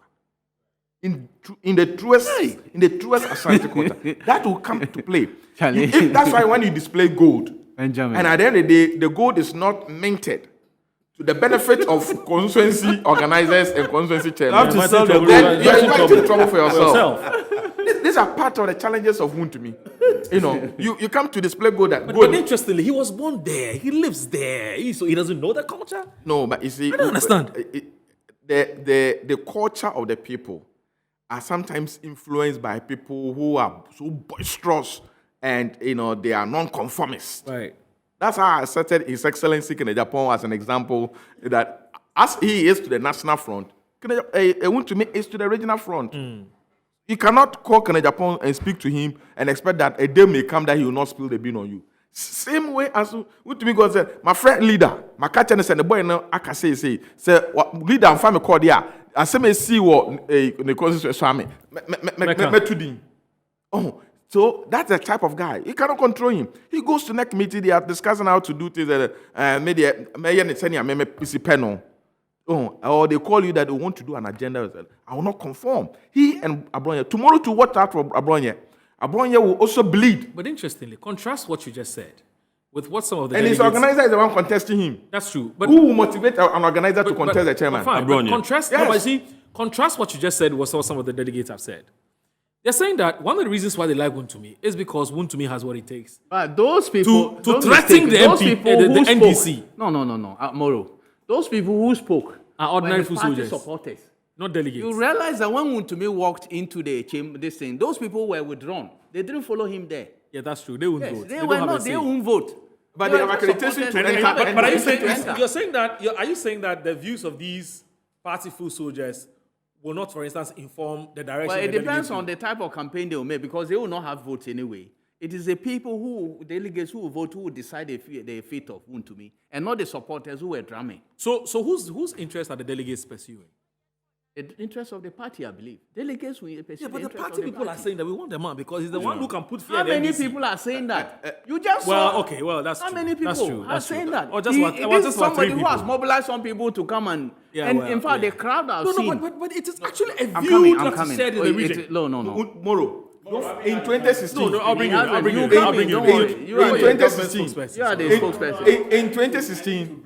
In 2016, one of the heightened moments of the 2016 elections, the day prior, when Wontumi went to a hotel in Kumasi and alleged that he has gone with his boys to confiscate ballot papers printed by the NDC to come and put into ballot boxes in Ashanti region and rig the polls. Do you remember? Yes, I do. That was a master strategy. You cannot take, that's what I'm saying, you cannot take his lack of intellectualism and all that away from the local politics. Wontumi's ability to heighten political tension in the country, especially in the Ashanti region, is unmatched. Okay? You may go for a Bukulong, you may go for a Professor something or whoever to come and be Ashanti regional chairman of the NPP. He may not be able to do the kind of games that Wontumi will be able to do to arouse tension in the region. So the people who say that, that is what he has put into some of the people to be saying. And therefore tag Koka as a Jamama candidate because Jamama want to come and take me down. That is Wontumi for you. It is part of politics. Oh my God. Okay, so the MPs may be on our side. Can you imagine? Would the MPP MPs in Ashanti, majority of them, would they do Jamama's bidding? Of course, they will not. But Wontumi will tag them. Even the MPs who are supporting Goka are now doing John Mahama bidding. You understand? all because Ashanti politics, it doesn't conform to some intellectualism and those who can speak good English and they're most refined. It's about who can do the necessary things for the MPP to hold that. Yeah, party we own the party, so we will do what we want to do. And therefore, I want to went to. But if that's the case, how is Coca making such massive inroads?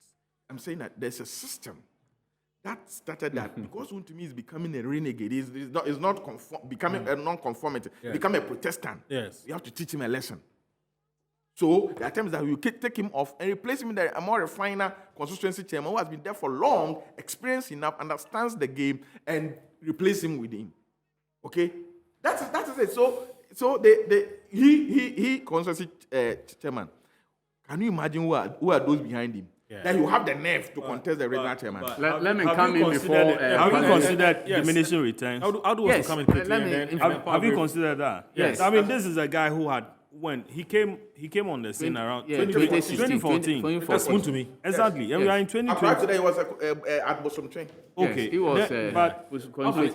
Look. He just spoke about diminishing returns. That's what I'm going to start with. Yes. In 2016, MPP got about 76%, 76% in Ashanti. That's in 2016. 2016. Yeah. You come and under Wontumi's watch. 74. No, it was about 75. 74. Just about. Okay. Above. Then you come 2021, MPP got about a little over 71. Yes. In Ashanti region.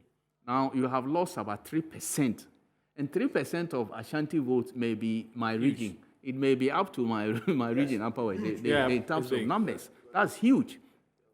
Now, you have come and you have problems with all these people.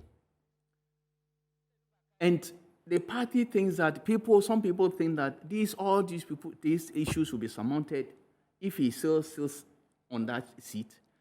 He talks about, Ashanti. As Larry has said, yes. Whether Wontumi wins the elections or not, these are not problems that are going to go away. I know that, lost. but there will be more problems. There will be more problems with what I see.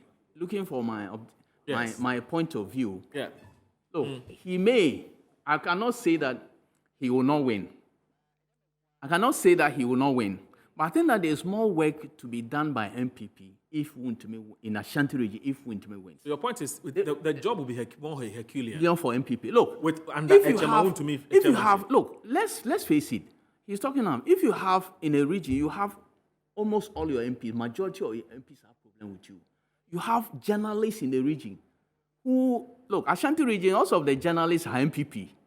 If you have problems with them, local journalists, if you have problems with market women, if you have problems with your serial callers and coincident people who are saying that you are fraudulent, you have all these things and you win. If you win, you have to have a Herculean tax to be able to bring all these people together. Wontumi came at a particular period, and it's not so true that it's not wholly true that Ashanti region does not necessarily go for so-called intellectuals when it comes to this thing. We have somebody like F.F. Anto, a very respected member of this party who has led the region to 2 victories in the region. Wontumi came at a time that you probably needed somebody like that to be in Ashanti region. In politics, my point I wanted to make. They probably needed somebody like Wontumi at that particular point to win. He was a pragmatic choice. He was exactly. How about AC Boateng? AC Boateng is an elder of the party now, who is now actually against Wontumi. Totally against Wontumi. Now he came at a point that MPP needed him in that region. Now you have moved. He has won 2 elections leading the region. There's a feeling that going into 2024, you need a different strategy. Somebody who has some level of to be able to plan. Right. Because in 2024 elections, it's not going to be like, look, 2020 was an incumbent coming back. In 2024, you have MPP bringing a new candidate. You have NDC who has a formidable, they will bring a formidable candidate in John Mahama or I don't know. All right, I'll do. Sorry about it. And I need you to hold your thoughts on that because I don't want you to forget all.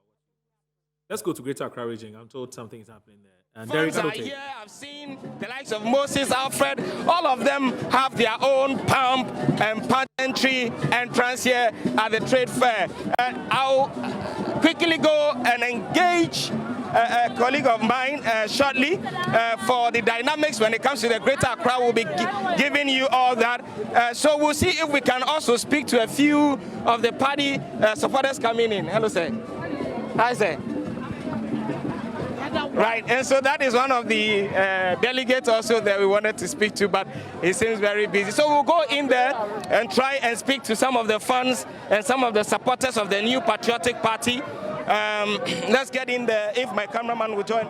So, yes. So let me see if I can get some of the happy fans around.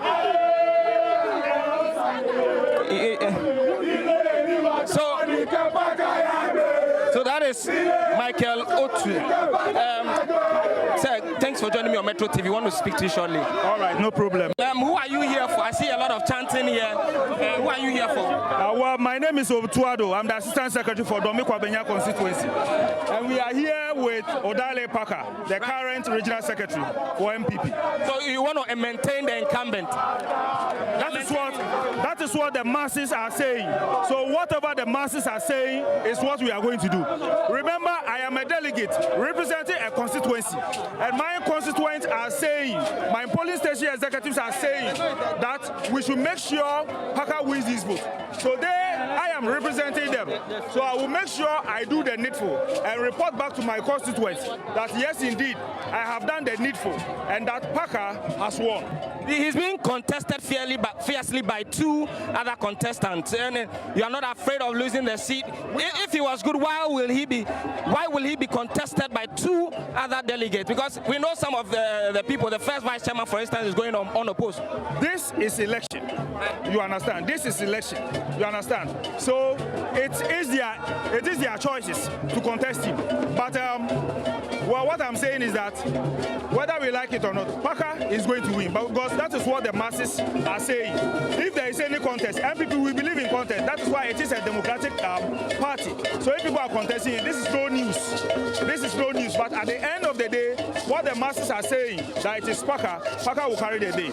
Right. So a lot of them are for maintaining the incumbents. We'll get in there as well. As you can see in your shot, the party supporters are all over, chanting, singing, and so we'll get in there and we'll be speaking about this election. I'll be engaging my colleague shortly here for some of the dynamics when it comes to the Greater Accra region. That is Fred, one of our reporters at Metro TV, heavily vested when it comes to the elections here in the Greater Accra region, just to give you some tidbits about this election. So when it comes to the Greater Accra, the regional executives are key because it proves to be a pool of votes for the parties, political parties. And we have the MPP trying to break the 8.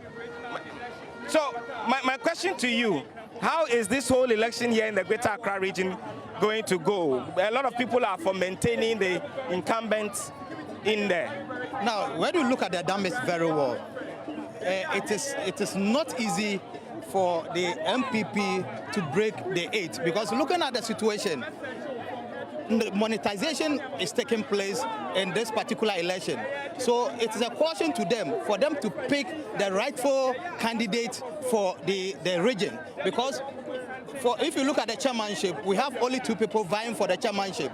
In 2018, Alfred Okoboy or Alfred Boy was the one who was leading the party in the region, but he was defeated by the Divine. Yeah. Now Alfred is coming back again to fight the position of the chairmanship with the same candidates that defeated Alfred in 2018. But let's look at the dynamics very well.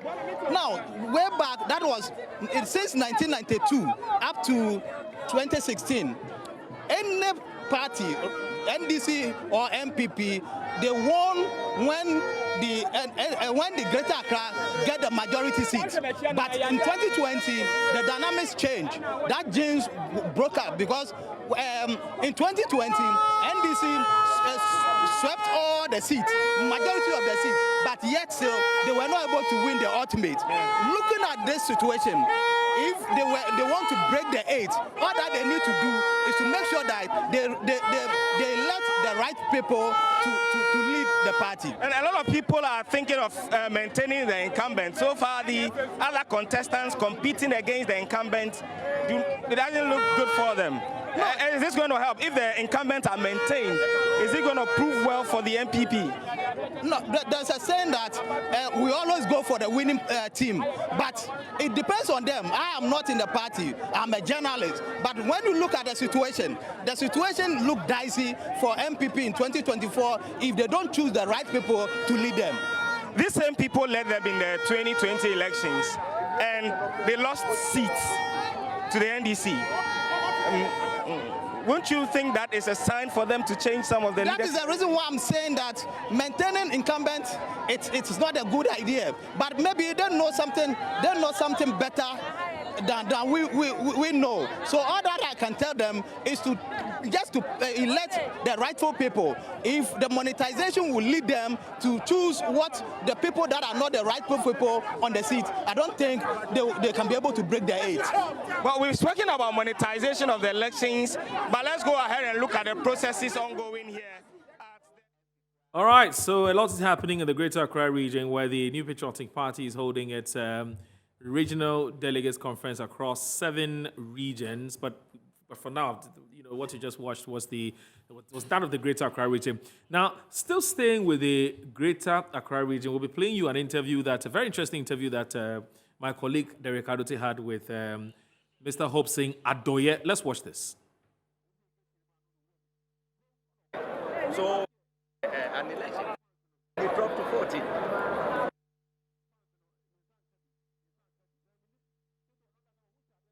Well, sorry about that. We were just about to bring you that very interesting interview that Hope Singh Adoye, who is the MP, the parliamentary candidate in the 2020 elections for the Bon Katamanso constituency, but it's been cut short. We'll try and bring you back that interview because it's a very interesting interview. You don't want to miss it.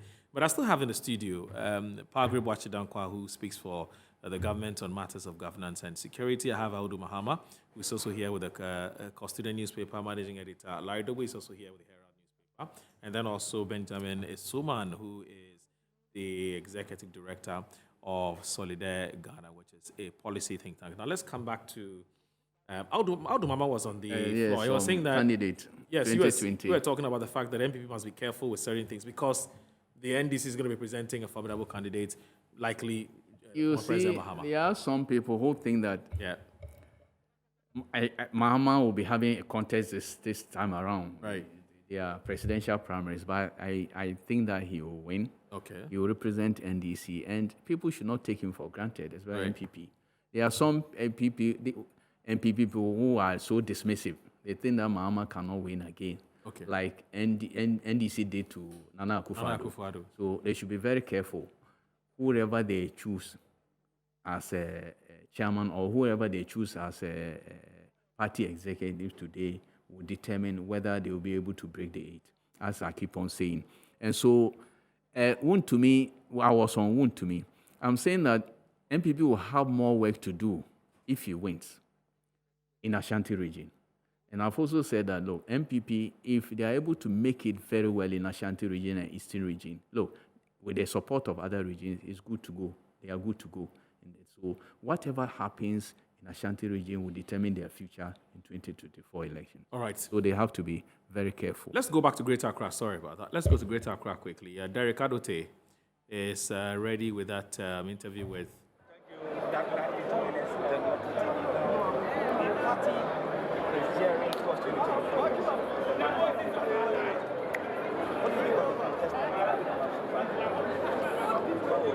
I would say all those contestants, in the first place, everybody is capable. But my concern is the chairmanship, because the chairman will determine whether we win or not. I've been saying that, look, we have the dynamics. NDC in Volta region, you cannot take it away from them. MPP in Ashanti region, you cannot take it away from them. But the most focus in terms of voter population is Greater Accra. So any party that wins Greater Accra is likely to win the elections. Are you getting it? Fortunately for us, we have Eastern region as a backup. Are you getting it? They have other regions. Ashanti region alone can consume 9 regions, still having some surplus. So if we are able to win Greater Accra massively, we are there. And the current chairman, we gave you 21 seats, and he dropped to 40. And he has the guts to contest again.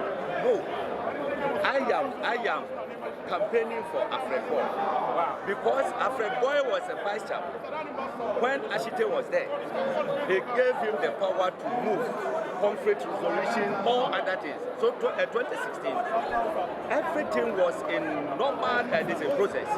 So we were able to move from 13 seats to 21 seats. So you are one of those people calling for change. And certainly, for the chairmanship position, there should be a change. There should be a change. Because we cannot, when you take Fanta, you pour out the Fanta, then you fill with appetition. It will not be a Fanta again. Are you getting it?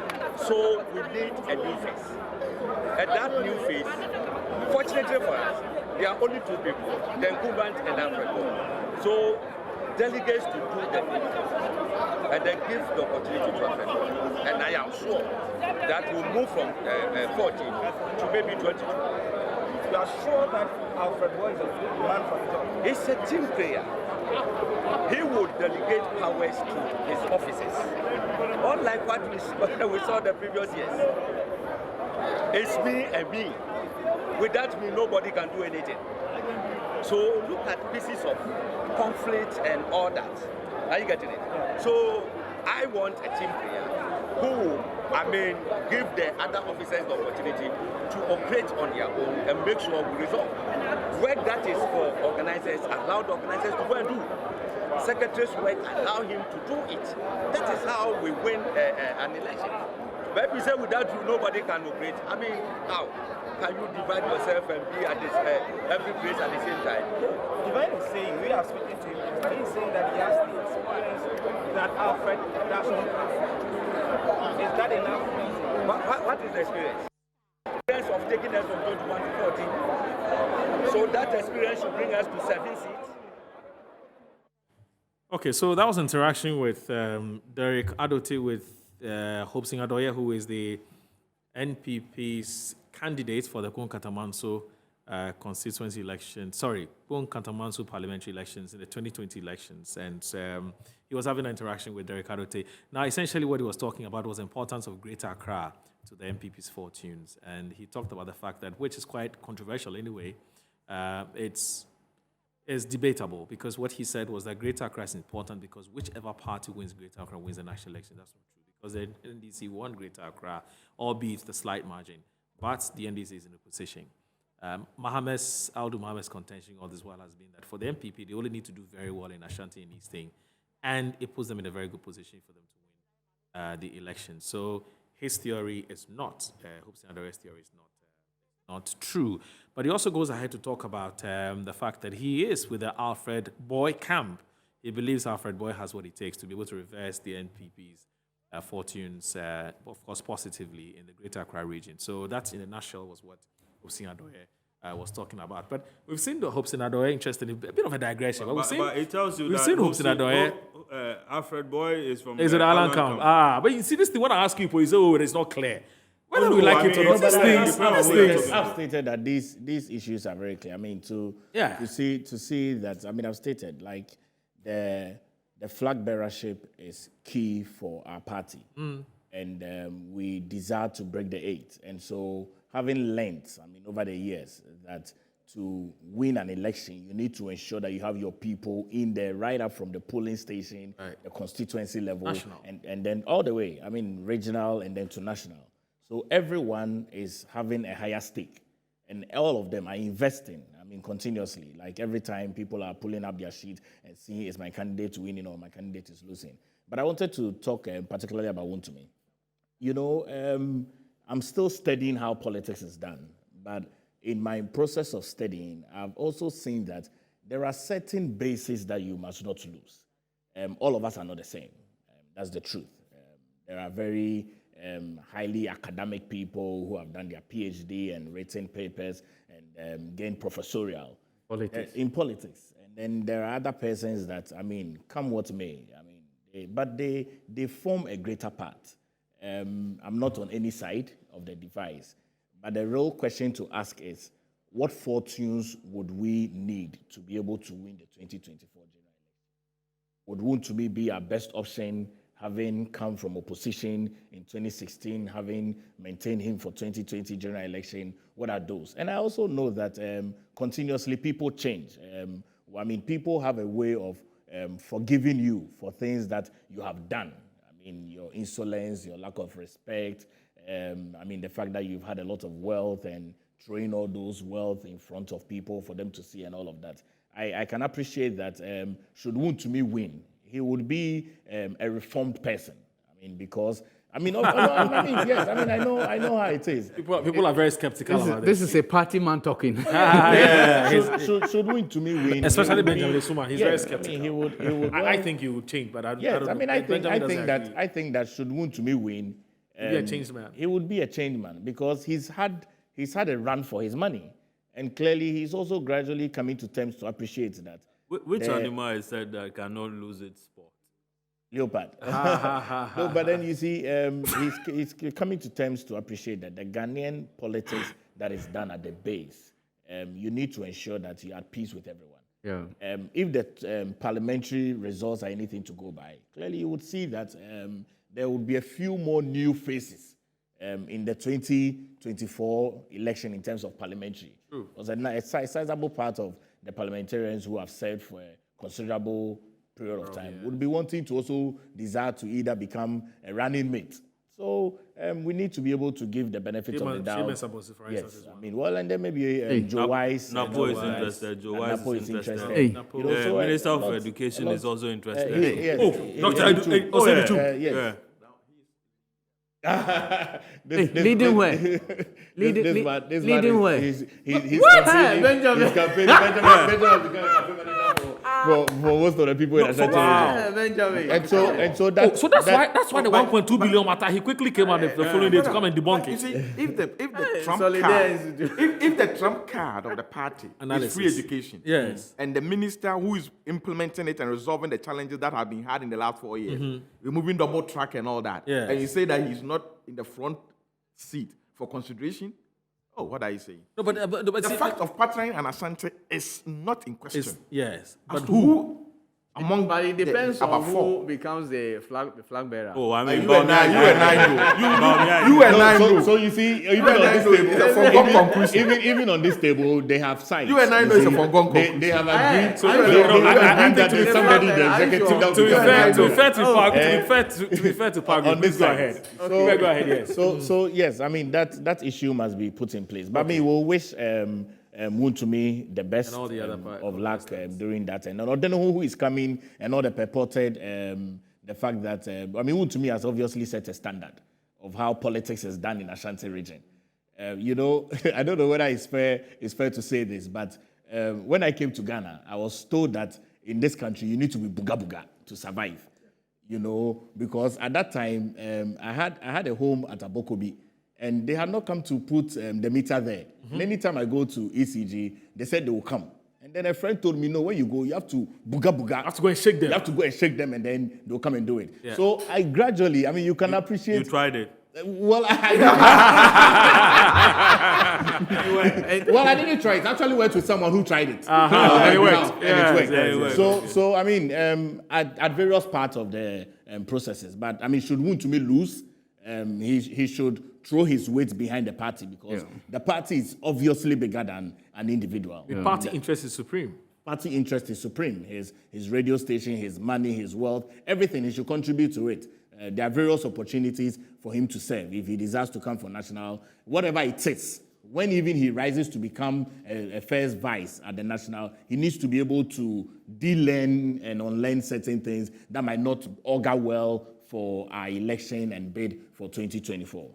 But the issue you raise is quite, for me, I think it's very legitimate, because we had Stephen Amoah, where he talked about the fact that, here we go. We have a region, Bono East. For today is Ashanti, Eastern, Greater Accra, Upper West, Volta, Oti, and Western regions. So these are the regions that are going for elections today. You heard Stephen Amoah, where he said, it doesn't matter who wins. Yeah. It is a part. This person is not in this person's camp. This person is not in. What does that tell you as to what the conversation on the ground tells us, what people are saying, and how that has triggered the concerns that Steka, and you could tell. Look, check his facial expression. It looks like it's a big deal as to who belongs where, and how. So somebody might lose and say, "Well, I lost because I am not in somebody's camp." You know, and so that's sort of. I understand where you're coming from. There, no matter who wins, the person becomes an MPP candidate, not anybody's candidate. But the reality is not true. The reality doesn't bear testimony to what Steka is saying, because he just said everybody has an interest. You know, and the respective aspirants have an interest as to who becomes the regional executive. I was in the beginning thinking that, look, once you're able to get your soldiers at the consensus level, it doesn't matter what happens at the regional. But now AWUDU is telling me that, no, you can get your soldiers at the polling and the constituency, but if you don't get the right guys at the regional, the constituency guys can't do anything. And Particularly I'm when albums can be changed. Well, that's few another matter. hours to. I think the issue of album is, a bit unfortunate. So you're going to say it was a red herring? Sorry? I saw. I thought It cannot be. Yeah, I thought it was It cannot the be red red herring. herring. It cannot. Because Blown out of the Yeah, because it is real. He didn't even say. He didn't even say that it's unfortunate. Yeah. He said a bit. A bit. Meaning, it's not like a big deal. Yeah. You know, It is. No, but don't correct. So I should have said, no, it is not. Yeah. It's a huge concern. I'm sure that Because Speaker himself has to have talked about it. These are. That's how politics is being done. Yeah. In our time and age, but I believe that. But I have a question I need to ask you guys whilst you and AWUDU Before we Muhammad go, are warming up to take. You want to Not the two of you, not the two. But when all is said and done, and we know who won in which region, secretary, vice chairman, second vice chairman, women organizers, treasurer, etc., etc. If I were Dr. Bamia, or I am Alan, or I'm Kunedo Apreku, or I'm Dr. Friye, or I'm Adainimo, or I am Japan, Don't or forget Agric Minister. No, I mentioned this, Dr. Koto Friye. Yes. There's a poll that said that he's actually leading. Yes. Larry conducted the poll. Yes, I'm also doing some polls that says Japan. So I think we all do research also the polls team we that all he do has. Yes. That goes round. And, His research team. Yeah, so they send. he conducted the poll. So they send some of this thing to our mails, and then we pick them up. Oh, really? Don't worry. There are some other polls as well that. But let me ask you this. I've not found him in the list. Larry, in the did poll you know that but I need to ask. that he won across the constituency. Yes, He yeah, won we across published, it, and you yes. believed it. In fact, we put a question mark. Oh, okay. But then I noticed that. Which Ghana of say, were- like, seriously? I'm not saying that's what the Herald published.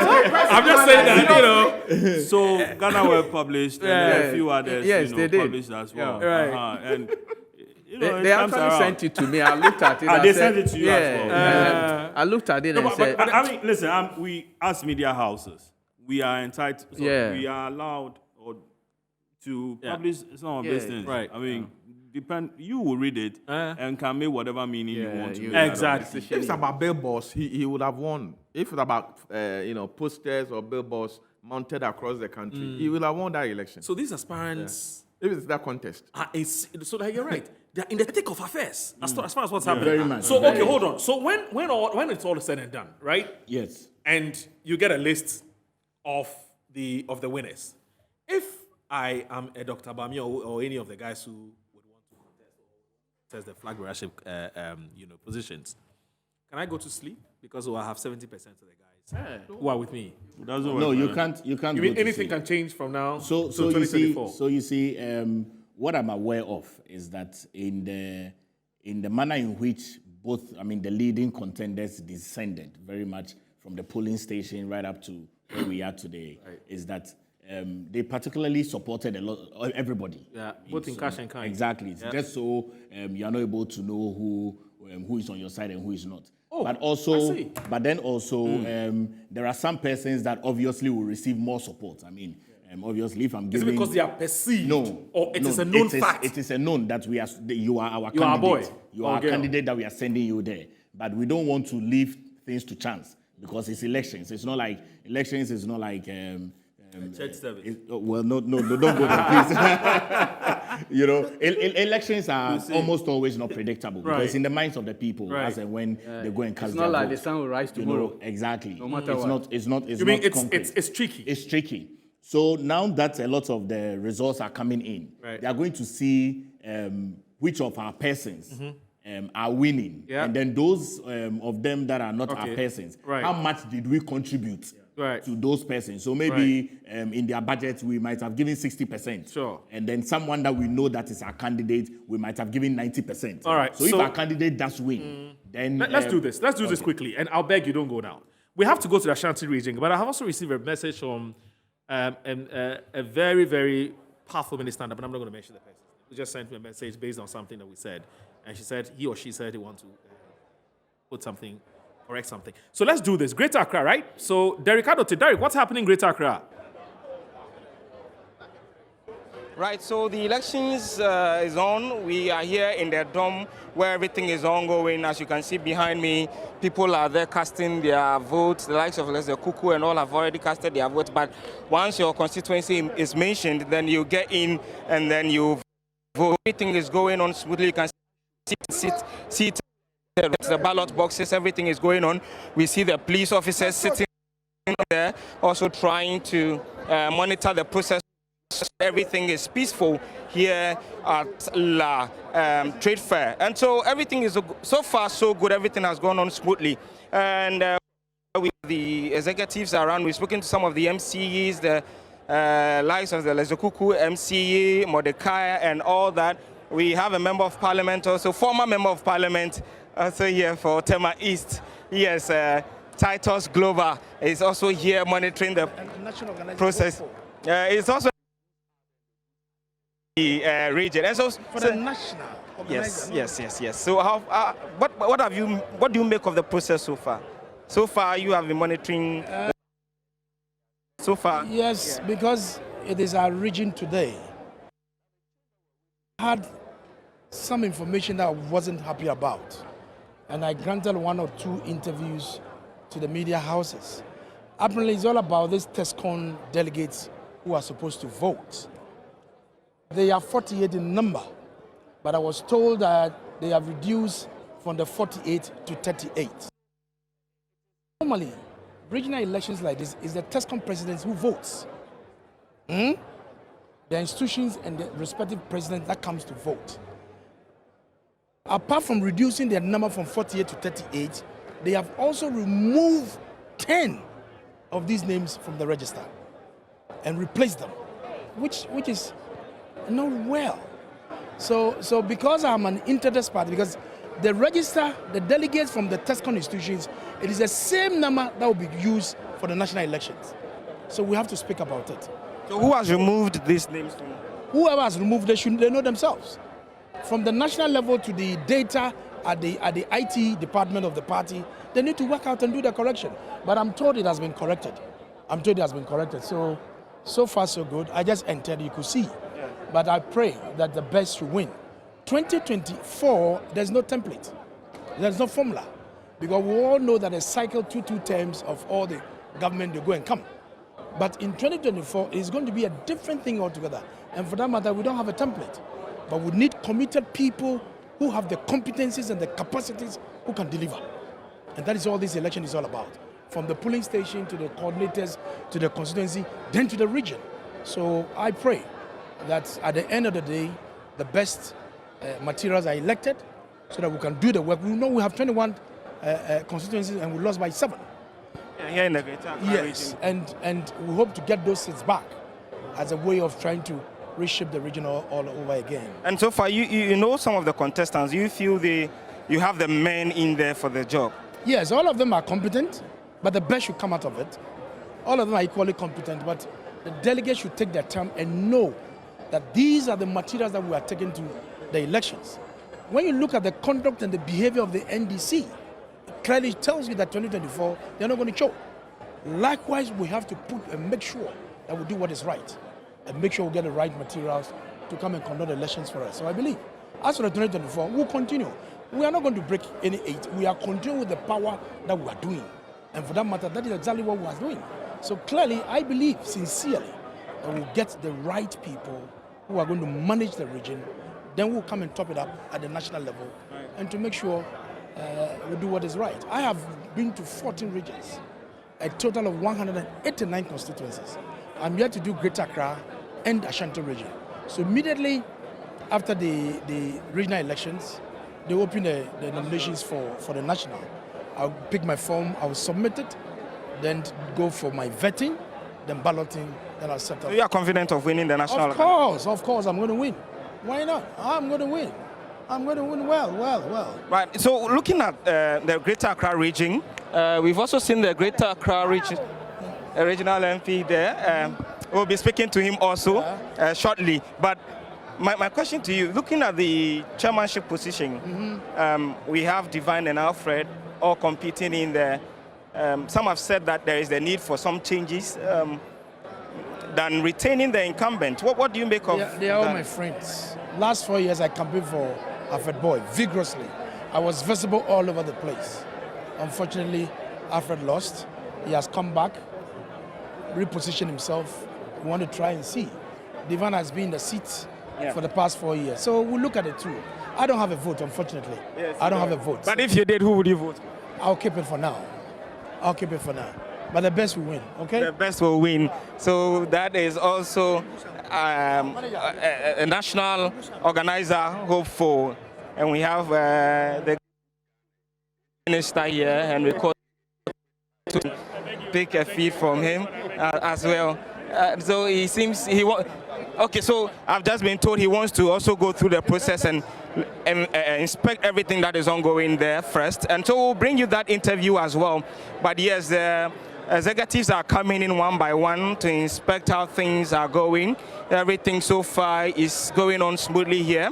Over 400 delegates are voting here at the La Trade Fair. And so when you come here, you can see that the process, everything is going on smoothly. We've seen the director of operations at the Flagstaff House around. We've seen some of the MCEs. We've spoken to a few of them. And so we'll continue to monitor the process here when we get the regional minister for the Greater Accra. For Greater Accra, we will speak to him about what he makes of the process so far and what he has seen so far.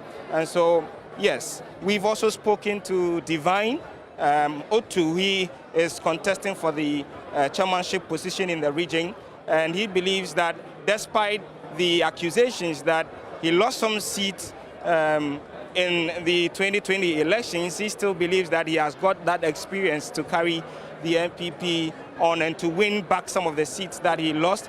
He is targeting 21 seats here in the Greater Accra region. And so we'll be bringing you more as and when we get some of the executives who are arriving to speak to. But here in the Greater Accra region, the elections is ongoing, and a lot of the other constituencies have gone to vote. The likes of Lesokuku and all have gone to vote. And so we'll continue to monitor the process, and we will bring you who will win the chairmanship position at the end of the day. All right. And the other important positions as well. All right. But that was a very interesting interview you had with the Honorable Titus Glover, who is aspiring to become the national organizer of the new Patriotic Party. That's Derek Adut, a man on the ground, a man on the beat from the Trade Fair Center in La, where the Greater Accra regional MPP regional elections is happening, and we're trying to analyze and see how things are likely to pan out in all the regions. We'll also, one of the things we'll also do, in fact, as we're gearing to wrap up in the less than 5 minutes, is to remind you of the regions that voted yesterday, the ones that are voting today, the ones that will be voting tomorrow, and the fact that Central Region is not participating in this ongoing regional elections, not today, not tomorrow, because there's an interlocutory injunction. So yesterday, which was May 27, 2022, we had a Hafo, Bono East region, Northern, Northeast, Savannah, Upper East, Western, North region voting.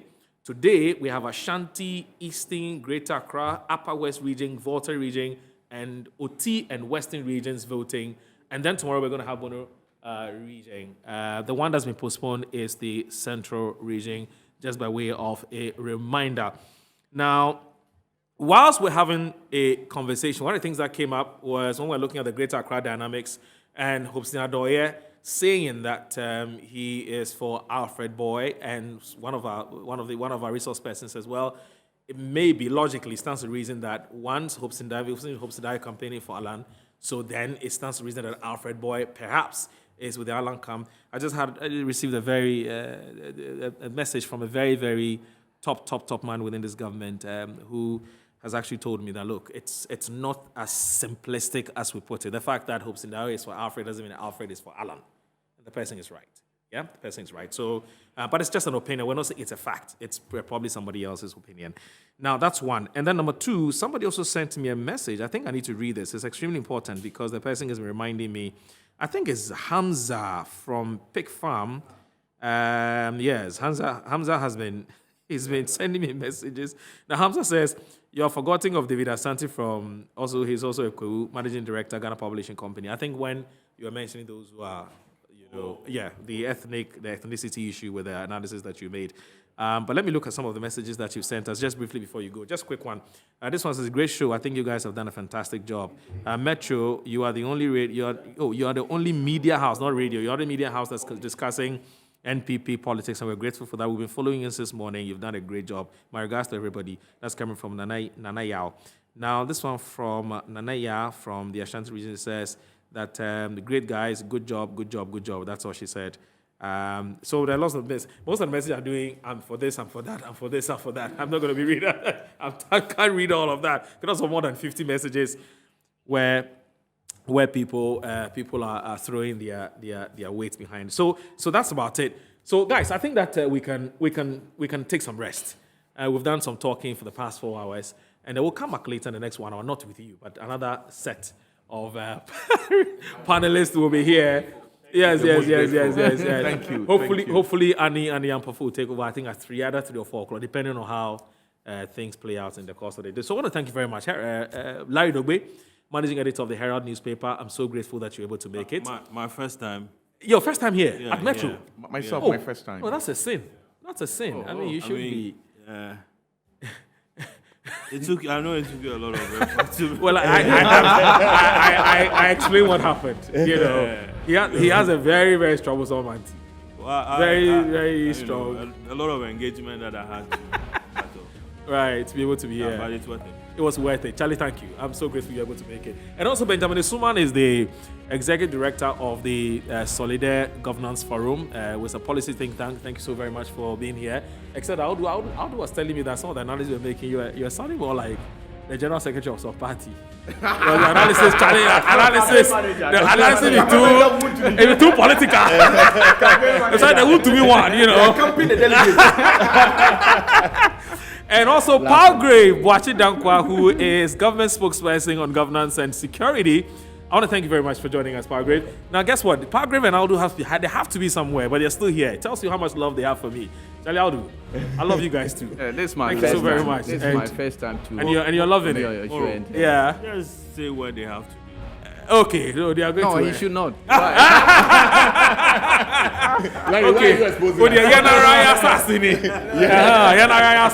So it's about it. All right, so my name is MORO AWUDU. Thanks for watching. Metro TVs will always be the place to be. And in the next 1 hour, I believe by 3 p.m., Annie will take over. Have a great day. Thanks for watching. Bye-bye.